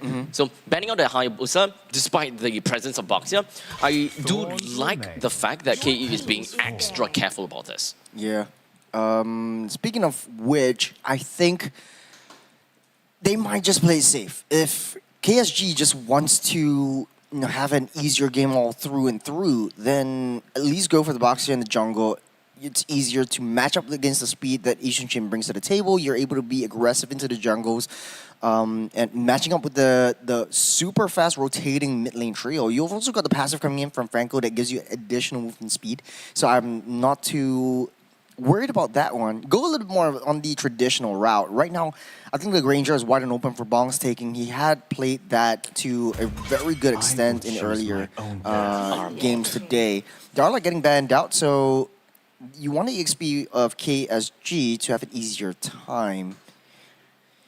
Right now, they're just lacking of the mid laner and the gold lane. So I think it makes sense for them to kind of secure the mid laner first, just so that they have the final call. The last call as to what is the gold laner they're going to fight. And thus being able to have a more, I would say, a better counter pick versus Kings. So at this point in time, it's very front to back, right? Completely front to back. So with the mages that they have in store for them, I think that there is still possibilities for them to want to play the Lunox. Very good for survivability when it comes down to brilliance, and of course a very good way to shred these tanky front lines such as the Boxer as well as the Franco. I do like that a lot. Or they can also go for not thinking of that. Yeah, interesting. But interesting it pick. works. So if they're forcing KSG to go into the position where the Joy is picked up. If the Joy is picked up, then the Bane makes a lot of sense. But you know, it's quite difficult because once the Boxer comes into the picture, Bane needs a lot of time to come online. The power spike really comes through when the Holy Crystal is built up. So unless the green crystal is in possession, in Grant's possession, then I don't think KSG is worried too much. That is pretty much the mid to late game kind of a role that they want to play. With the way that I think the aggressiveness that Kings wants to bring to the table with their own draft, you got the Granger, you got Lapu, which is a very good solidification right there with your draft. A very traditional front to back. It's super aggressive, high rotating, and everyone knows their place. Okay, so it looks like this is indeed gonna be a Baksa game from Yahiko. And of course, when it comes down to the rest, we pretty much know where they are going and who is gonna be playing what. Iron Ryan so far, we haven't really seen Iron Ryan play on the Franco before, so I'm definitely gonna be looking out for that, right? Aside from that, I think the Bong on the Granger is completely fine. Lapu, good picks, also on and so forth. But the final pick is probably what I want to look out for, right? Valentina is pretty okay. You can still steal away. Xborg. Oh right, sorry, they have a Kimi. What am I talking about? Yeah. So double fighter side lanes. Well, Bane is not exactly a. Well, he is a fighter slash mage kind of thing, octopus thingy. But you know, coming off of Davy Jones' luck to pull out the Xborg, I think it's a answer towards the bloody hunt that Iron Ryan will bring out. Once the Firaga armor pops, that's a little iframes that Xborg can use to get away safe. So you want to be able to taunt out the bloody hunt and the suppression so that they can just gun everyone down from the back. So both these two teams, honestly, their draft is looking pretty solid. I'm favoring more towards Kings SG side just because they have the roaming trio, or you know, mid lane trio that has a lot of rotational speed that is able to manage that early game. But if they pass the 12-minute mark, I think Kingdom Esports might have a better shot at winning. The Bane just does a heck of a lot of damage. Yeah, I mean, as a matter of fact, I think the Kings SG have got a way easier draft to execute, right? They do have got. I think it's really just boiling down to timing play. Baxia is a hero that can really invade the opponents pretty and very effectively. So if they realizes that, hey, look, we are definitely winning in lanes, or rather we're definitely winning in mid, we are able to just gain access to the opponent's jungle, we can steal some information, and in the meantime, steal Ricky as well, why not? We're slowing it down because Kings have something up their sleeves. You see that Franco's up on that top side. They wanted to go for an easy kill. Right now, Lawsy knows that the Franco's not in the picture, so he wants to go for the aggressive. You got the Wings by Wings already used up by Ryzen to get in position, but now there's a 3-man engage. A lot of damage onto Iron Ryan. Now, they touch and they go. Very big resources already used up by Ryzen and Iron Ryan. The Wings by Wings actually from Ryzen was a little bit not intuitive for me because he uses the Wings by Wings just to get in reposition and immediately gets stunned up by FMM. So, continuing on forward, I will say that so far, Kingdom Esports, they do have a very aggressive start, albeit not exactly able to allow them to get early game kills, but hey, so far, still so good. They manages to show themselves, or rather show the opponents, hey, look, we can play very aggressive. You have a boxer, you have the timing, we can out-time you too. I think that also One Boy Reborn is going to have a difficult time against String Sanity because the Lapu is not going to hold himself well against this true damage coming in from the Xborg.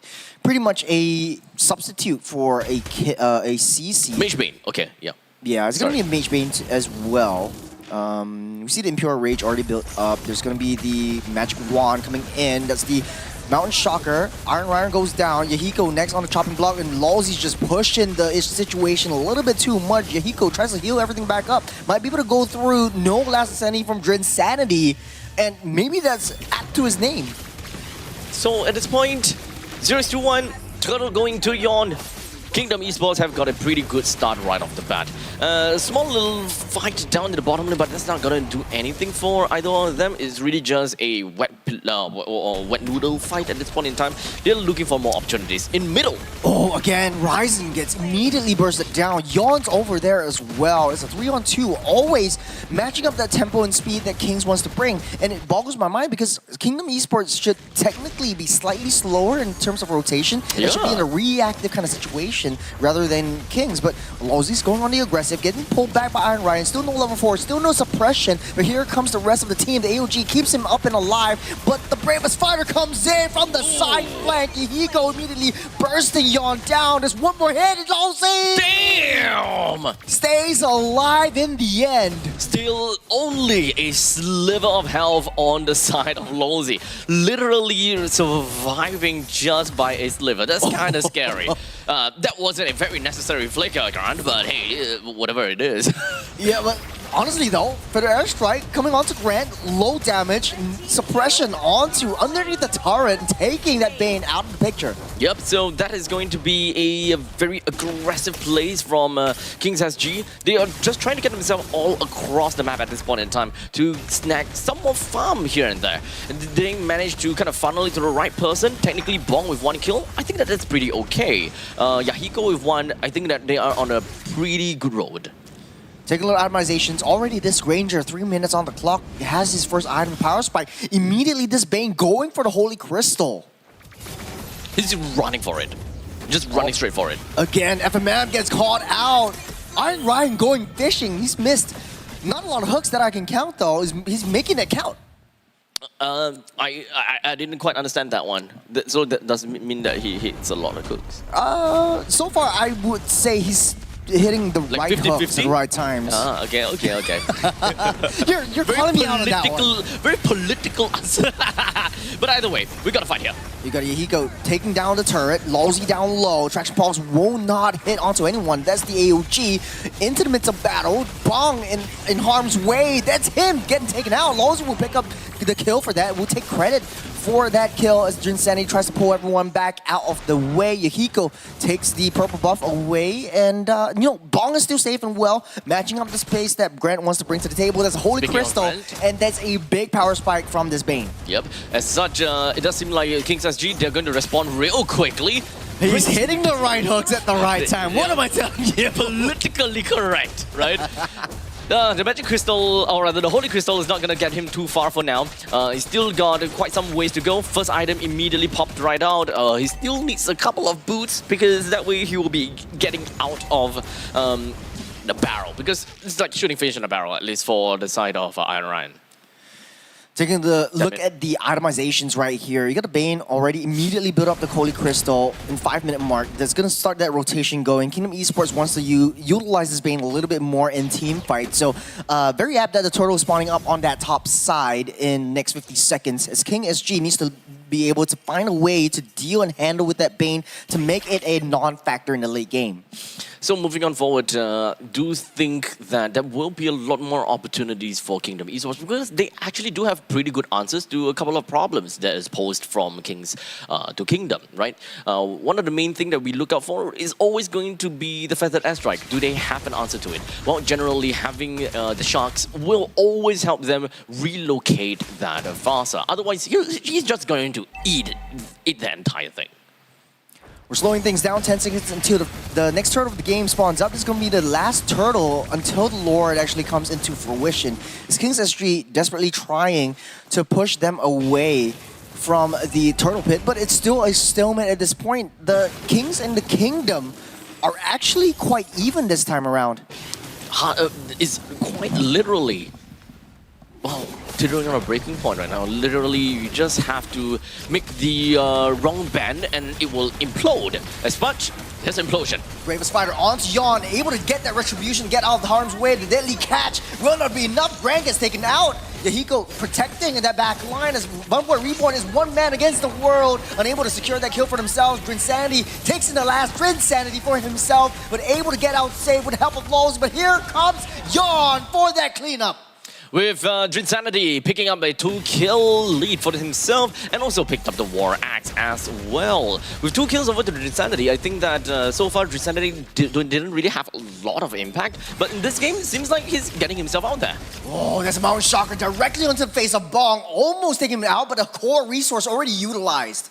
Well, that is a double movement spell from Bong, both the flicker as well as the single dash. Grant makes his way all the way down to the bottom lane. I think that he did manage to take a little bit small chunk away from the T1 turret, but so far none of these teams have managed to take any of these turrets just yet. But I think that this is eventually kind of thing.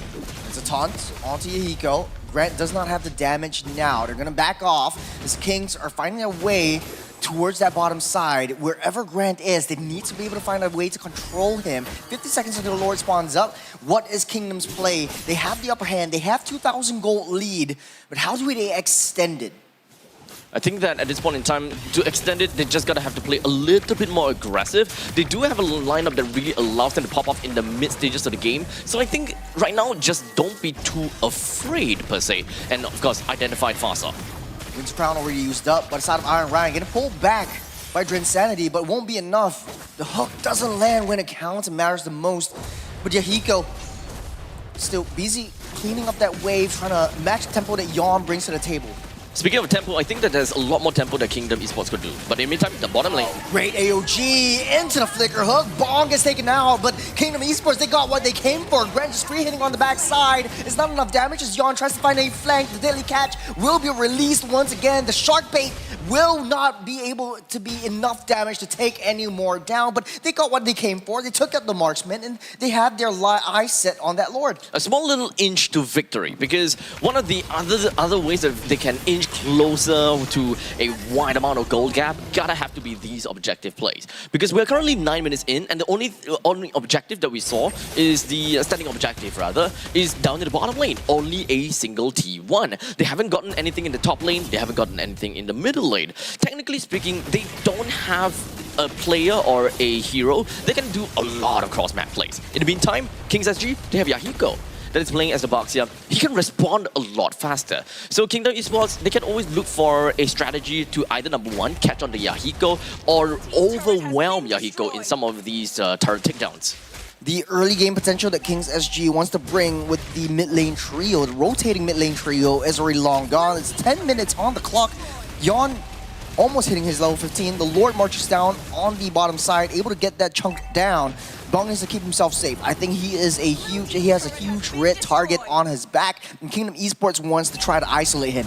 So now with all of the T1 turret taken down, this is more than enough control for Kingdom Esports to be able to make full use of all of these waves that kind of move past the lanes, or rather move past the jungle.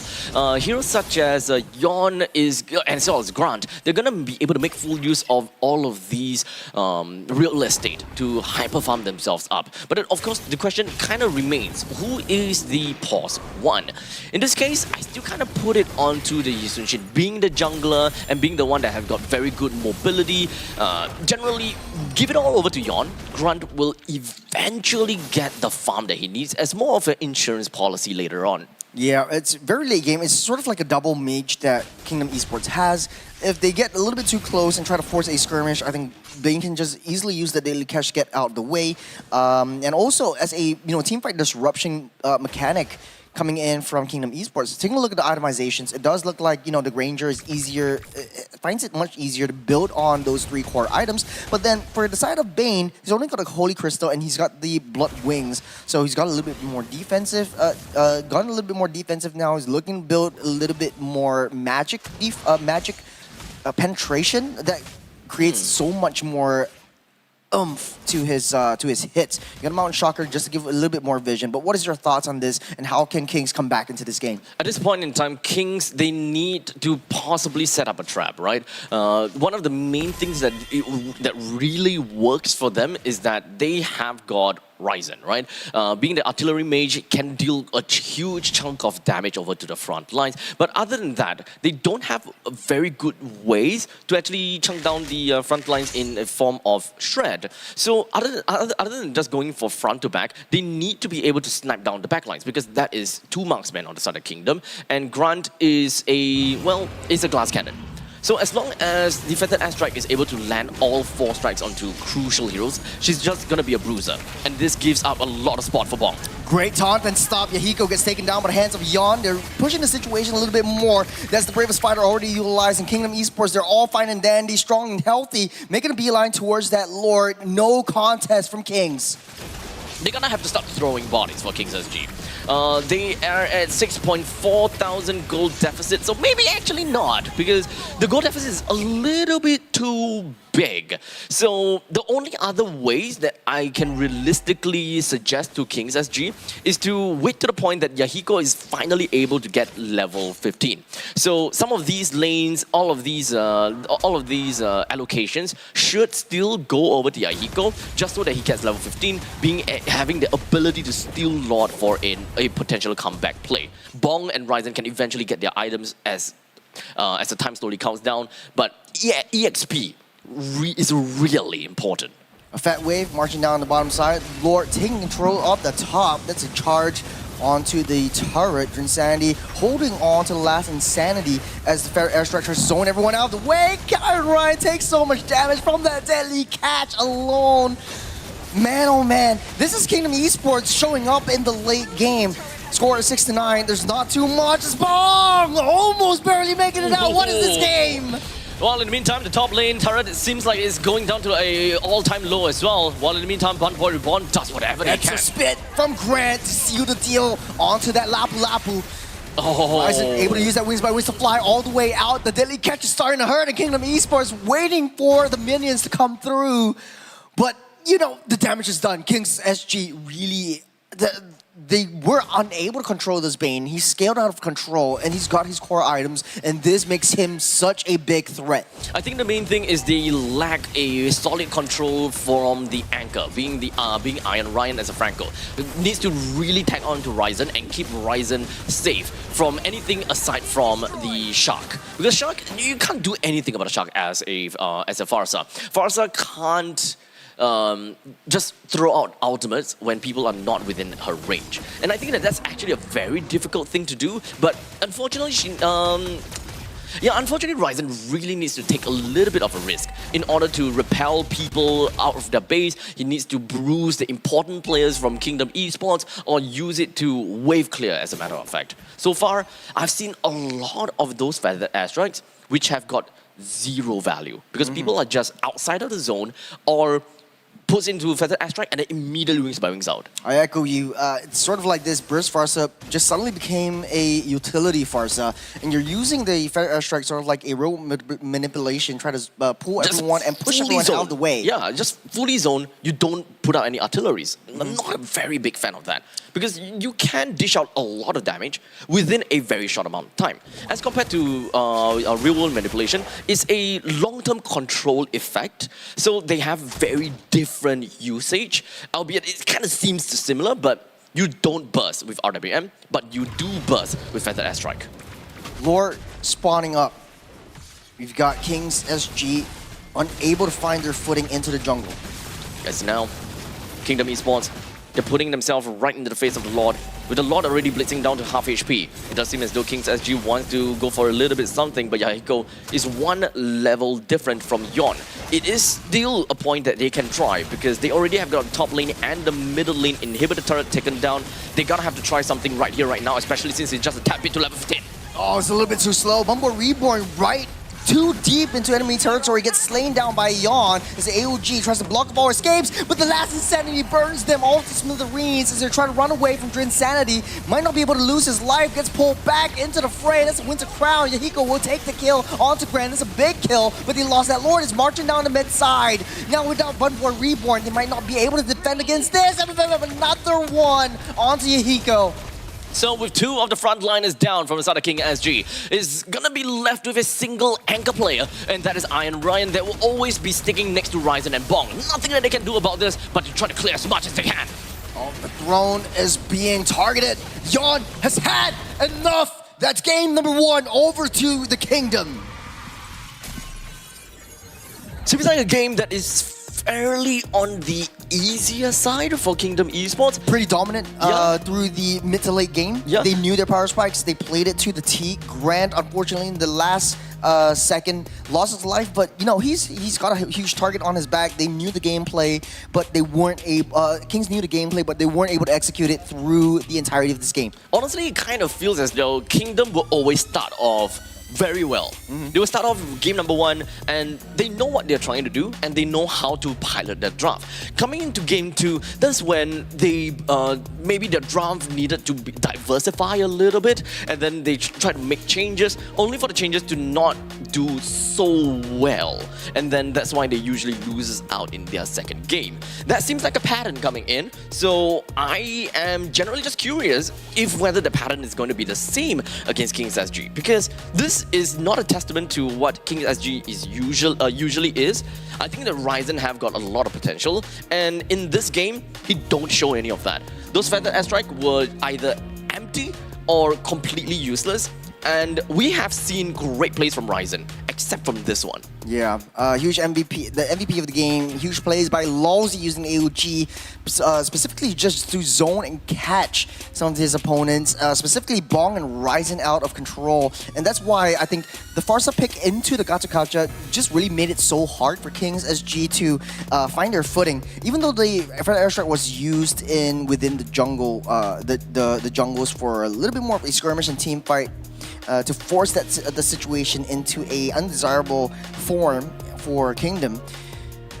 But Losey was just always there. 219, almost a perfect game for this sacrificial roam. And I wouldn't call him sacrificial anymore. This game, he felt like a leader. He felt like a really strong shot caller. He was protecting Grant. And yes, even though Grant had a really shaky start in the early game, he really made it through to the late game, and he showed that he is one of the better goal laners in this matchup.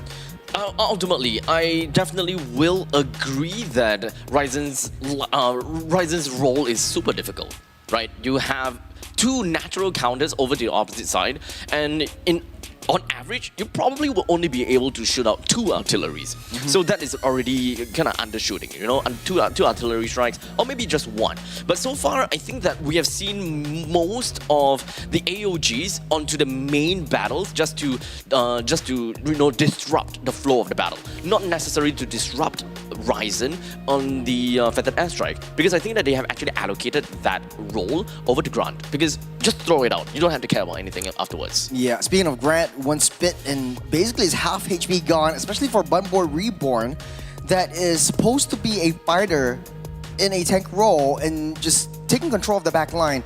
Grant made it so difficult for him to get in kills whatsoever. He was a bit viable in the early game. He made great plays, great rotations away from Jordan Sanity. But at the end of the day, I think the Xborg pick, that pocket pick from Kingdom Esports onto the EXP lane, just really made it difficult for Kings SG to tolerate and to control.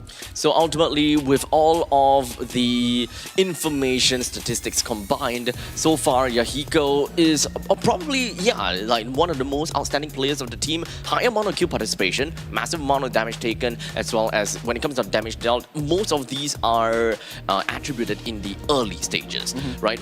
Especially for the XP laner, who generally have got a lot of number 1 crowd control as well as sustainability. I think that Bunboy Reborn is also one of the players that is kind of underperforming in this one. Could have been able to survive a little bit longer and soak up a lot more damage, whilst also dealing good amount of damage altogether. I'm just looking at the statistics, and I feel like the main win condition for a lot of teams is once you pick up the Yi Sun Shin, your side lanes can just flex into anything you want. It's like they're pouring all their eggs into one YSS. And I think that works out very well, and it provides a lot of dimensions of gameplay for a lot of the teams, especially for Kingdom. They really like their Yi Sun Shins in the jungle. Very fast to farm, very fast to level 15. You get your core item spikes very early on. But at the end of the day, I think it's just Kingdom Esports understanding how the Kings like to operate around. So looking back, let's see game number 2. I think that Kings still have a fighting chance yeah. to bring us to a 3-game series. But you know, it's a very, very tough hill to climb right now. Yeah, so they're gonna have to come back, reset a little bit, and look into this game altogether. Perhaps it's something that I feel that Kings SG, based on the games that they have played so far, whenever they have got Yahiko playing as an assassin, generally their early game is not too bad. They start to tank a little bit in the mid stages, and then they start to, you know, be able to come back a little bit, have very tight micro fights in the late stages. I think that they should be able to kind of gear their lineup more towards that kind of flavor. Strong early game, and if you are able to, you know, get a good amount of snowball, you essentially just put yourself in a good spot in your mid stages. Even if you don't start to get kills, if you start to lose out in economy, your opponent starts to catch up, at least it's still generally equal. And then the late stages, you both of the teams just kind of grow together, just fight it out in micro sense, because that seems like something that Kings SG is relatively good at, the micro fights. Yeah, I do have to 100% agree with you. I feel like it's the same condition for Yon. You have these 2 assassin, very comfortable in assassin picks kind of players with Yon, Yahiko, and you want to put them in an assassin role. It kind of seems like these 2 players are mirroring each other in the way that they, when you put them in a tank kind of role, they don't really feel it as much, and they don't really know how to set things up. They're always in too deep. They're always put in a wrong position where they're very vulnerable to the opponent's targeting onto themselves. So if we play it right, I think in game number 2, if you know Simpo is able to put Yahiko on the assassins that he really wants, I feel like they have a much tighter game this time. Possibly so, right? Because technically, when it comes down to a jungle tank or jungle fighter, the main obstacle for many of these assassin players is understanding how much they can stretch the heroes, understanding your health bars, as well as understanding the items that you have, how much it contributes and how much it actually reduces your HP. You generally have a very good idea after many games that certain skills will only deal a certain amount of damage. So based on the cooldowns that are available, can I go in or do I gotta have to bail out? These are information that is gonna be mostly instinct for some of these tank/fighter junglers that is already, you know, rooted in them. So assassin junglers will have difficulties trying to catch up on those. Do have to agree with you. And in a way, though, a lot of teams are actually finding out that once you put on an assassin heroes, I'm looking at it more on a macro team building perspective, that you can put a fighter in the side lanes as and when you want. You can try to try new things out. We've seen Lunoxes in the gold lane. We've seen the Banes coming out as well. We've seen the export coming into play. So CC's in the gold lane, definitely a very, you know, viable option. The Ruby's also coming out. So there's quite a bit of flexibility once you have the assassin role, because your job isn't to deal the massive amounts of damage and then have things clear it up. All you need to do is have your team play in a more sustained position, drop the HP down low, and then come in for the cleanup. You're basically on janitor duty, but instead of a mop and a sweep, you get basically daggers and a nice glaives sword. and bows. That's right. So at the end of the day, I think for Kings to really want to get back into this, and you know, having this game as the penultimate game that they might get knocked out of, put everyone in a very comfortable hero. That's something that speaks to them. Obviously, the Fanny's not going into the hands of Yahiko. Everyone's already seeking that out and knows how well he plays with that Fanny. So we're not gonna deal with that anymore. Yep. So get that out of the system. We gonna have to draft a lineup that all of the players are the most comfortable with. This is tournament life after all. Yes. And for both teams, right, they have a massive stake. I think that it will be way bigger for Kings, for Kingdom, because they went through weeks after weeks of games, right? Only for them to just drop down over to the Challengers stage, and if they were to get knocked out like now, boy, would that sting. Yeah, it's a very good story, especially for Kingdom. Very high expectations from pro players, past and present alike. And, you know, it's one of those teams that when you see them, you know that they are going to be doing really, really good stuff with this. But prior to the playoffs, they need to be able to get to the playoffs first before they can improve their synergy, improve the chemistry that pulled them all together in the first place. But for Kings, though, they played together for a very long while. Yes, they have players that came from different countries coming in. Especially, I'm looking at Yahiko from Nepal. Welcome, a huge warm welcome to Singapore, and he's playing really well, handling himself well against all the other community teams as well as seeded teams this time around. It's a very close fight with them against Stallions, and statistically speaking, I personally expect Kingdom to win out on Kings, but we might see as we go into the random map draw. It's going to be broken wall, so rocks are going to be highly contested.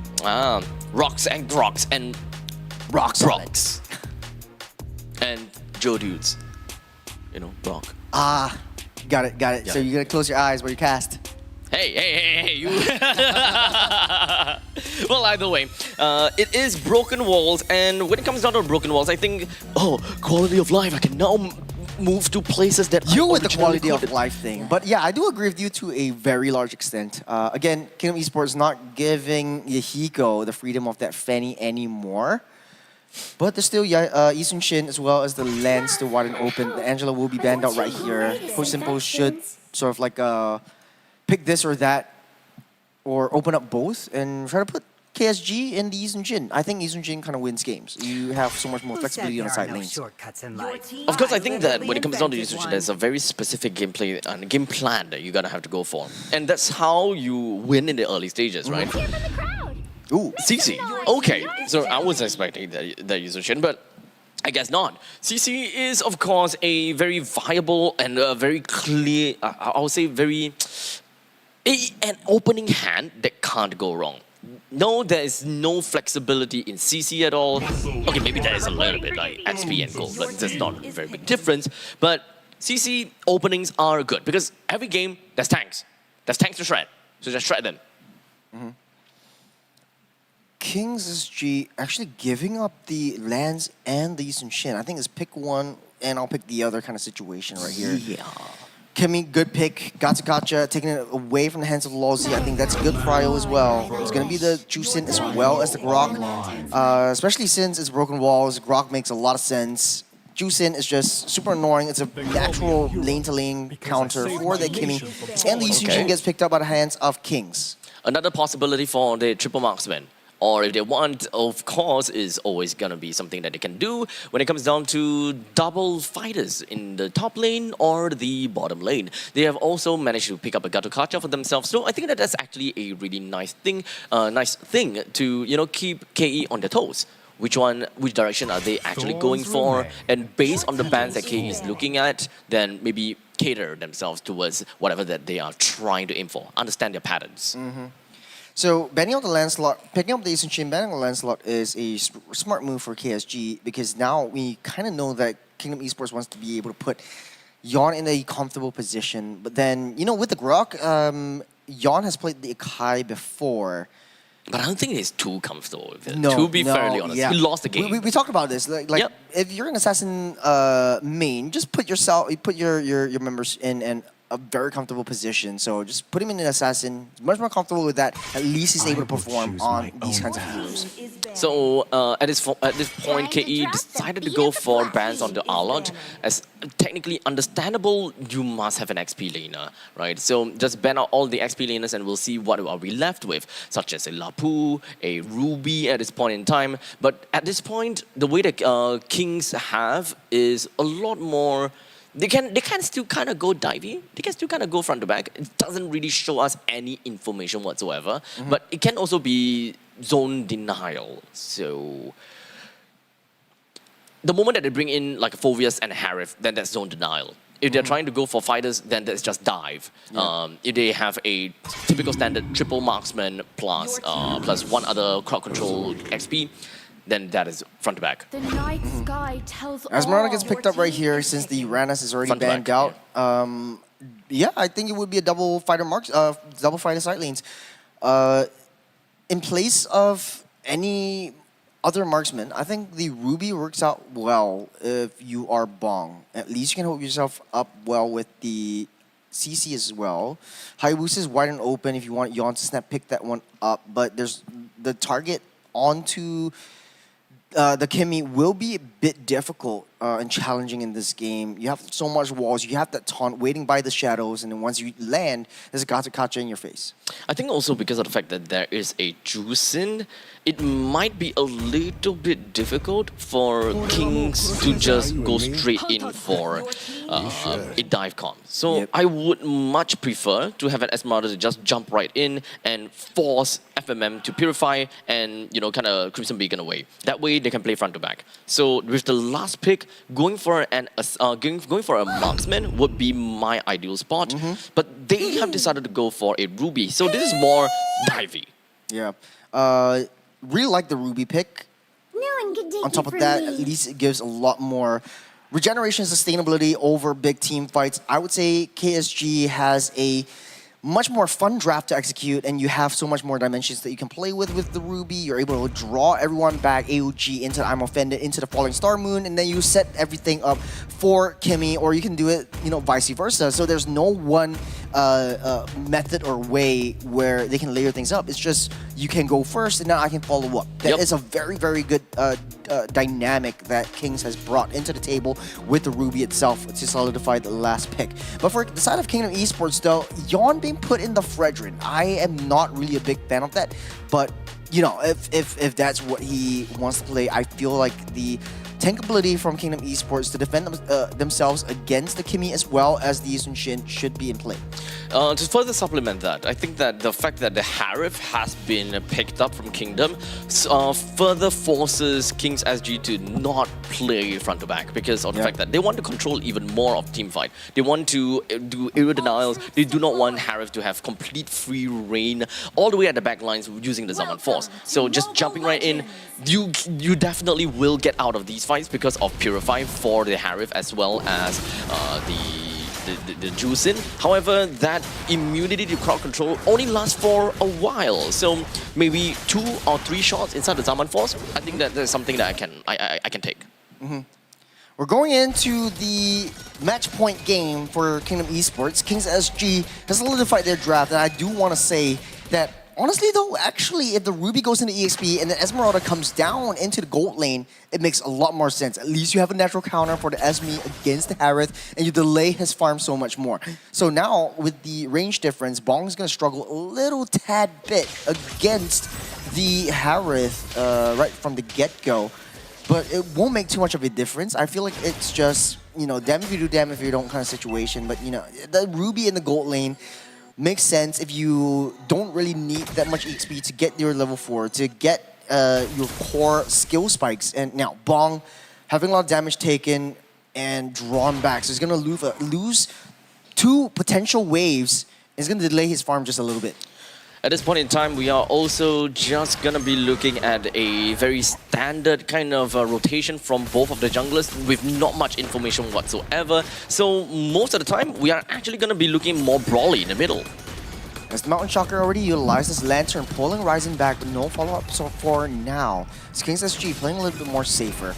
Bong is clearing everything back up. Iron Rhyme getting poked back. Appraiser's Wrath won't be able to seal the job, but Yon still gets the first blood anyway. Yep, so easy kill for Kingdom. I think that for Iron Ryan underestimated the damage potential of this roaming trio from Kingdom Esports. And generally, you don't really want to give such an early kill over to Fredrin. It's not gonna be that big of a deal whereby he just completely annihilates the team. However, it can definitely come back to very random turnarounds because of the Appraiser's Wrath and the healing that's involved in that.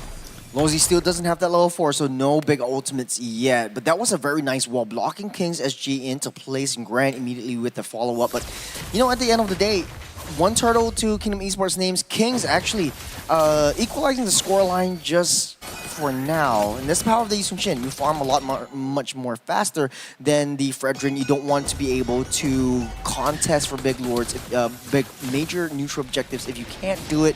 And so Kings just playing it safe, playing it fine and dandy. You don't have to rush and push the pressure onto Kingdom Esports. Yep. You can very also clearly tell that Kings SG is losing out in the middle lane. They do not have the potential to be able to clear out the waves fast enough in order to really enable Kimi to influence the other side of the lanes. You can see that Kingdom Esports, they're constantly just on the move, clearing the middle lane and then head down to the bottom lanes.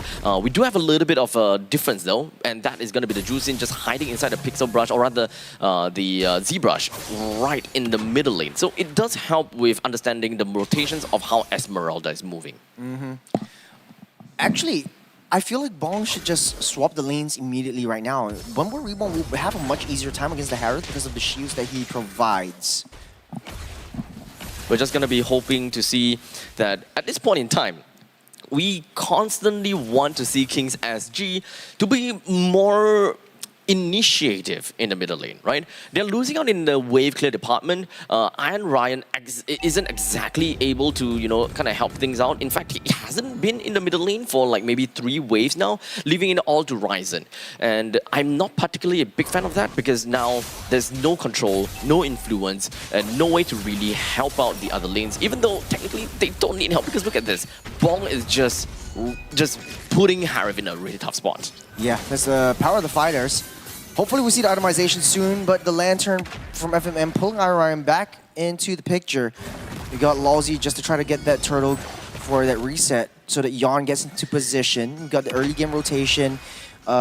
If Ruby is showing himself in the mid lane, then they're going to have Grant push it in, but the traction pulls pulls Yahiko in. Down goes the YSS. Iron Ryan is next on the chopping block. Appraiser's Wrath won't connect onto Iron Ryan. They're all getting pushed back. It's only 2v4 as Iron Ryan falls, and Ryzen is not in a good position to contest.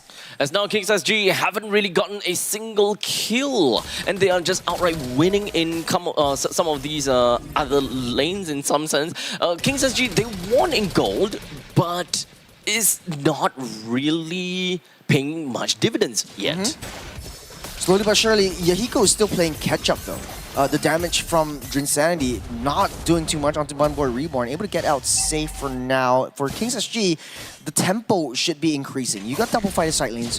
Whenever Yahiko comes into the fight, make sure that he's well protected. He's well, you know, having a front line so that he's able to deal the damage that he does. And right now, even with the killing spree, he should engage a lot more. He's only level 8. Yon is already level 9. He's got 2 kills to his name. And Lawsy's just enabling Yon to get all these kills and all these taunts so easily. Yeah, so good that you mentioned about the killing spree, but we'll talk about that a bit later. Never mind, we can talk about it now. So killing spree, you generally want to ride along the killing spree and of course get yourself a massive amount of advantage in the early stages. Go from fights to fights or players to players. That will give you the snowball factor. And let's not forget about the fact that having a fighter in the gold lane pretty much gets the fighter out of lane fast. And we know that Bong is outright winning the lanes against Harith, but they're not doing anything about it. Shocker into the AOG, Lawsy gets taunted out. Yon taking a huge brunt of the damage. He does not have the Appraiser's Wrath right now. He's making a beeline across the wall. And here comes FMM trying to delay and reposition the rest of Kings SG. As all 5 members are all in the bottom side, Kings SG will just touch and go. They're pushing in the wave. We'll get that reset. It's good that they managed to win in that fight, even though they didn't manage to kill anyone. But that also means that they have got priority onto the turtle. As much as possible, they need to continue to ensure that they have free real estate down at the bottom. Bong taking huge brunt of the damage as well. Yon's already in position. Bunboy Reborn taking a lot of damage from Drinsanity, but the curtain call still not used up just yet. They're jumping in. That's a huge taunting charge by Lawsy. This is throw Bong out of position and up in the air. There's a turtle pit. Yon will secure that one again. 3 turtles to Kingdom Esports names, and Kings SG, they're falling like flies. This is really an unfortunate spot for Kings SG. They managed to win in some of these fights whereby they forced a reset on the Kingdom Esports. However, they weren't able to apply pressure using that win. I can understand it's a little bit difficult for them to push down the wave down in the bottom lane and get a free turret, but they needed to expand themselves out a little bit more and just kind of force Kingdom Esports further away because they know that number 1, they tagged Yon to an all-time low. He has to go back home. So within 5 seconds or so, he would have recalled back home with no forms of mobility to come back fast. That is the point in time where they can spring into action and reclaim themselves, or rather, they can claim the opponent's jungle. This way, number 1, they cycle Kingdom Esports members so that they have numbers advantage to an upcoming turtle which they already have managed to take control of. Yon always in position, he's always ready, and he knows the objective of the game. He knows how to play this Fredrin around him. 303 is the scoreline for Yon. He's up a hit in terms of Yahiko. Yahiko desperately is trying to pick up the scraps that Kingdom Esports left behind. You see how aggressive Yon is over the jungle. Every single neutral objective that comes up in King's SG's jungle, Yon picks up. It's all empowered by Lozi, giving that space, opening up that map, even Drinsanity doing his job and trying to push every one of King's SG away. Yahiko desperately trying to find an angle towards that top T1 base. But look at the map. Kingdom Esports are still standing strong. They're keeping their citadel up high. With all of their T1 turrets still standing up high, King's SG found no way of cross-map plays to realistically be able to get anything, because they have missed out their quite literally missed out their critical mass early game, or rather laning phase. We've got Grant that literally couldn't do anything. Bong outright won in lanes, which they could move out of lanes, apply pressure in the middle lane, and most of what we saw from the Gatokacha is just kind of floating around the bottom lane looking for opportunities. Lord, unable to get that reset. That's a huge AOG, a huge tectonic charge onto 3. That's a huge comeback play from Kingdom Esports just to tear everyone else to smithereens. The Kings will not be able to stand tall this time around. So now we are kind of getting a more clear idea of King's SG, where they are looking for opportunity but not creating the opportunity. While for Kingdom Esports, they lunge into action. They know they have the opportunity. Why? Because they have numbers advantage. So they play towards their advantage. What Kingdom Esports is looking out for is economy. We win by economy, so we jump. In the laning phase, King's SG, we won by lane, so we jump. That is the kind of thing that is supposed to propel them forward into winning into the early stages. Because of the lack of influence from the middle lane, because of the fact that Ryzen just can't push out the waves in the middle lane, they found themselves in such a tough spot where the gold lane and the XP lane now is unable to do anything. You got the purple buff also in contention. Yahiko denied once again. Yon 2 levels ahead, and he's still pushing King's SG back into their homes. They're trying to burst all these bubbles down. It's the first look of the game, so King's SG still has a little bit of time left. And Bong wants to try to go fishing. Yahiko does not have the core damages as of now, but huge props to Lozi though, denying the AOG, denying the setups that King's SG wants to bring to the table.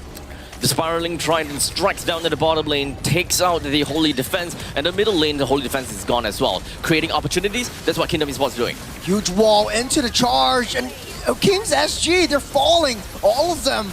Ball goes down by the hands of Grant, and he's just free dancing around with his aim and force. There's not a lot of things that King's SG could do, even in the protection of their own base. The 8.5 thousand gold lead is just way too much for King's SG to handle.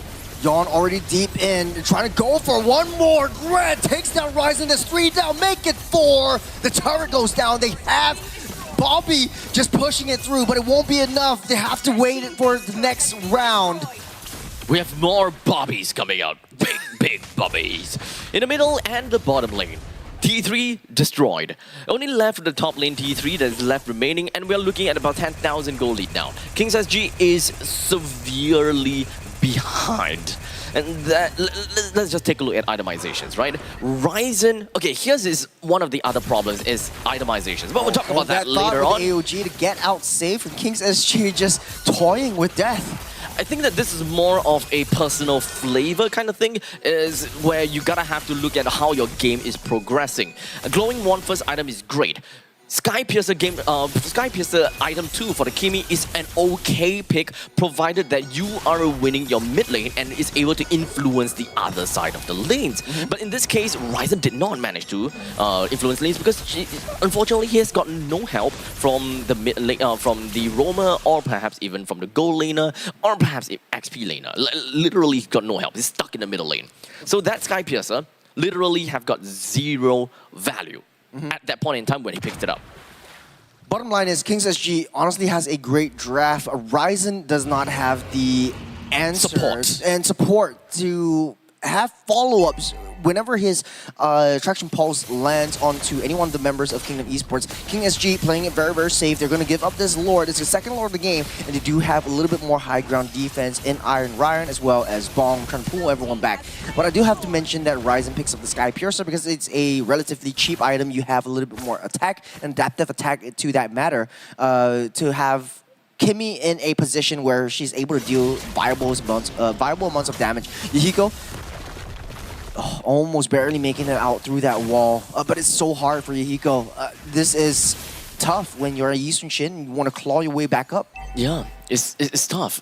You are a snowball hero and unable to snowball, and now you're just kind of stuck in a situation where you want to get in and out to do optimal damage. But realistically, in a lineup like this and in a goal deficit like this, you're mostly just shooting with a bow. You can't do optimal damage at all. There's a wall build up. Lord marching into mid side. That's a traction pulse. Claw, a hook, the stun, the AOG will land. Yarn falls down low. Finally gets that falls down. Bumboy Reborn takes a huge toll and sends to the graveyard. Lozy still has the immortality. Wilby goes up, but Grand, no one can stop this madman. That's a good play from Iron Ryan. Bought a bunch of time to allow the back lines of King's SG to really just clear out everything. But there's still one more wave. There's one more wave, and they're targeting onto the throne. You have to watch out for Grant. That's a huge damage from the Harris. One more falls. Make that 2. And Ryzen's left. And next is the base. Kingdom Esports again secures their spot in the playoff, clawing their way up from relegation in the seeded stage and right down the challenger bracket. That is their statement. There we go, ladies and gentlemen. Kingdom Esports retains onto their spot in the playoffs. Despite being relegated away from the seeded stage, playing in the challenger stage, they still managed to prove their worth throughout all of these challenger teams and that they are still one of the stronger teams in the country. Huge props to Yon though, at the very early stage of the game, proving that Fredrin is a very strong force to be reckoned with, difficult to take down, just zoning everyone out of the way, as well as empowering FMM to really do his job and get the lanterns going on. So the execution for Kingdom Esports is really starting to show bear some flowers in this respect. Take a look at the MVP right now. I feel like it's going to be FMM with the lantern flares, but no, it's going to be Grant. That's 7-0-8 for this Harith. Huge props and huge appreciation over to FMM for creating that space in the early game to empower Grant to just do his thing and holding himself well in the early game and forcing the Ruby to go back and having a tough lane onto him with that respect. Yeah, honestly, Grant, tough time, really tough time. But all he needed to do was just kind of hold himself a little bit longer. He just need to ensure that he don't feed over to Ruby, which is exactly what he did, right? They played the long game. They realized that, hey, the Ruby is just stuck in the bottom lane. He's not really getting out of lanes. Then I guess this is good for us. Yeah. Taking a look at the emblems, I'm actually looking at Yon's emblems because he went for tanks. We've seen the not so successful Fredrins actually building the support emblems, and him going for the tanks actually enables him in the early game just to have that little bit of power, a little bit of support that the roam actually needs. Lozy set things up. Yon continues on with the favor and with the taunts coming in from his arsenal, and then just waits for the rest of the team. It's just buying a lot of time. Yon understands his job. He understands the objective. They don't have to go into the back line. They just have to wait till Grand comes online, wait till FMM has that time to pull them away with the butterflies. So ultimately, I gotta have to say that all in all, this is what can I say? This is a good game for Kingdom Esports. They played according to what they needed to do. It's not.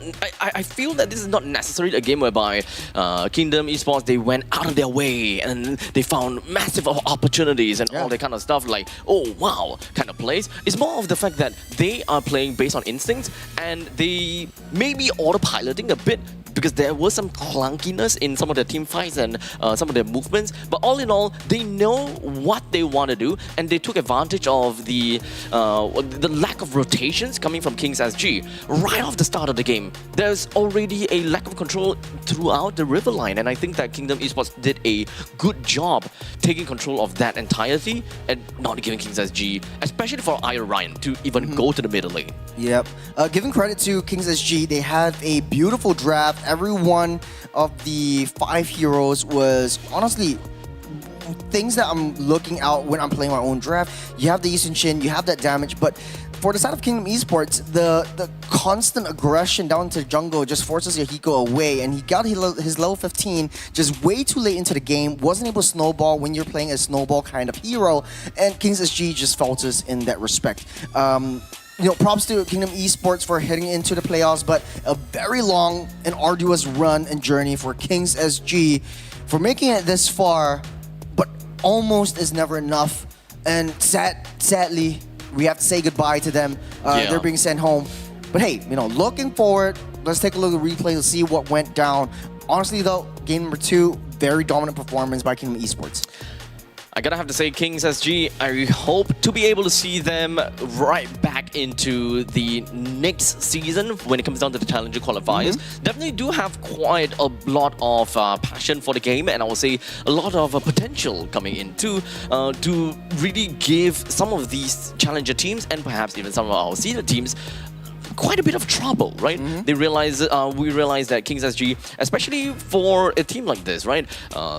Some of these players, we even know them by name, right? Ryzen, Bong, Ari, Ryan. Seen them before a couple of times, be it competitive in MPL, or sometimes even when it comes down to community events. And we even have Yahiko coming in, hailing all the way from Nepal. Great amount of fan base just hailing up for him. It is definitely a pity that we would not be able to see Kings SG in the upcoming playoffs. It is a very bittersweet moment where we have to say congratulations to one, but a very big warm goodbye to the other. It's sad that we didn't see Kings SG all the way through. This is one of the seeded teams that they faced, second seeded team that they faced today.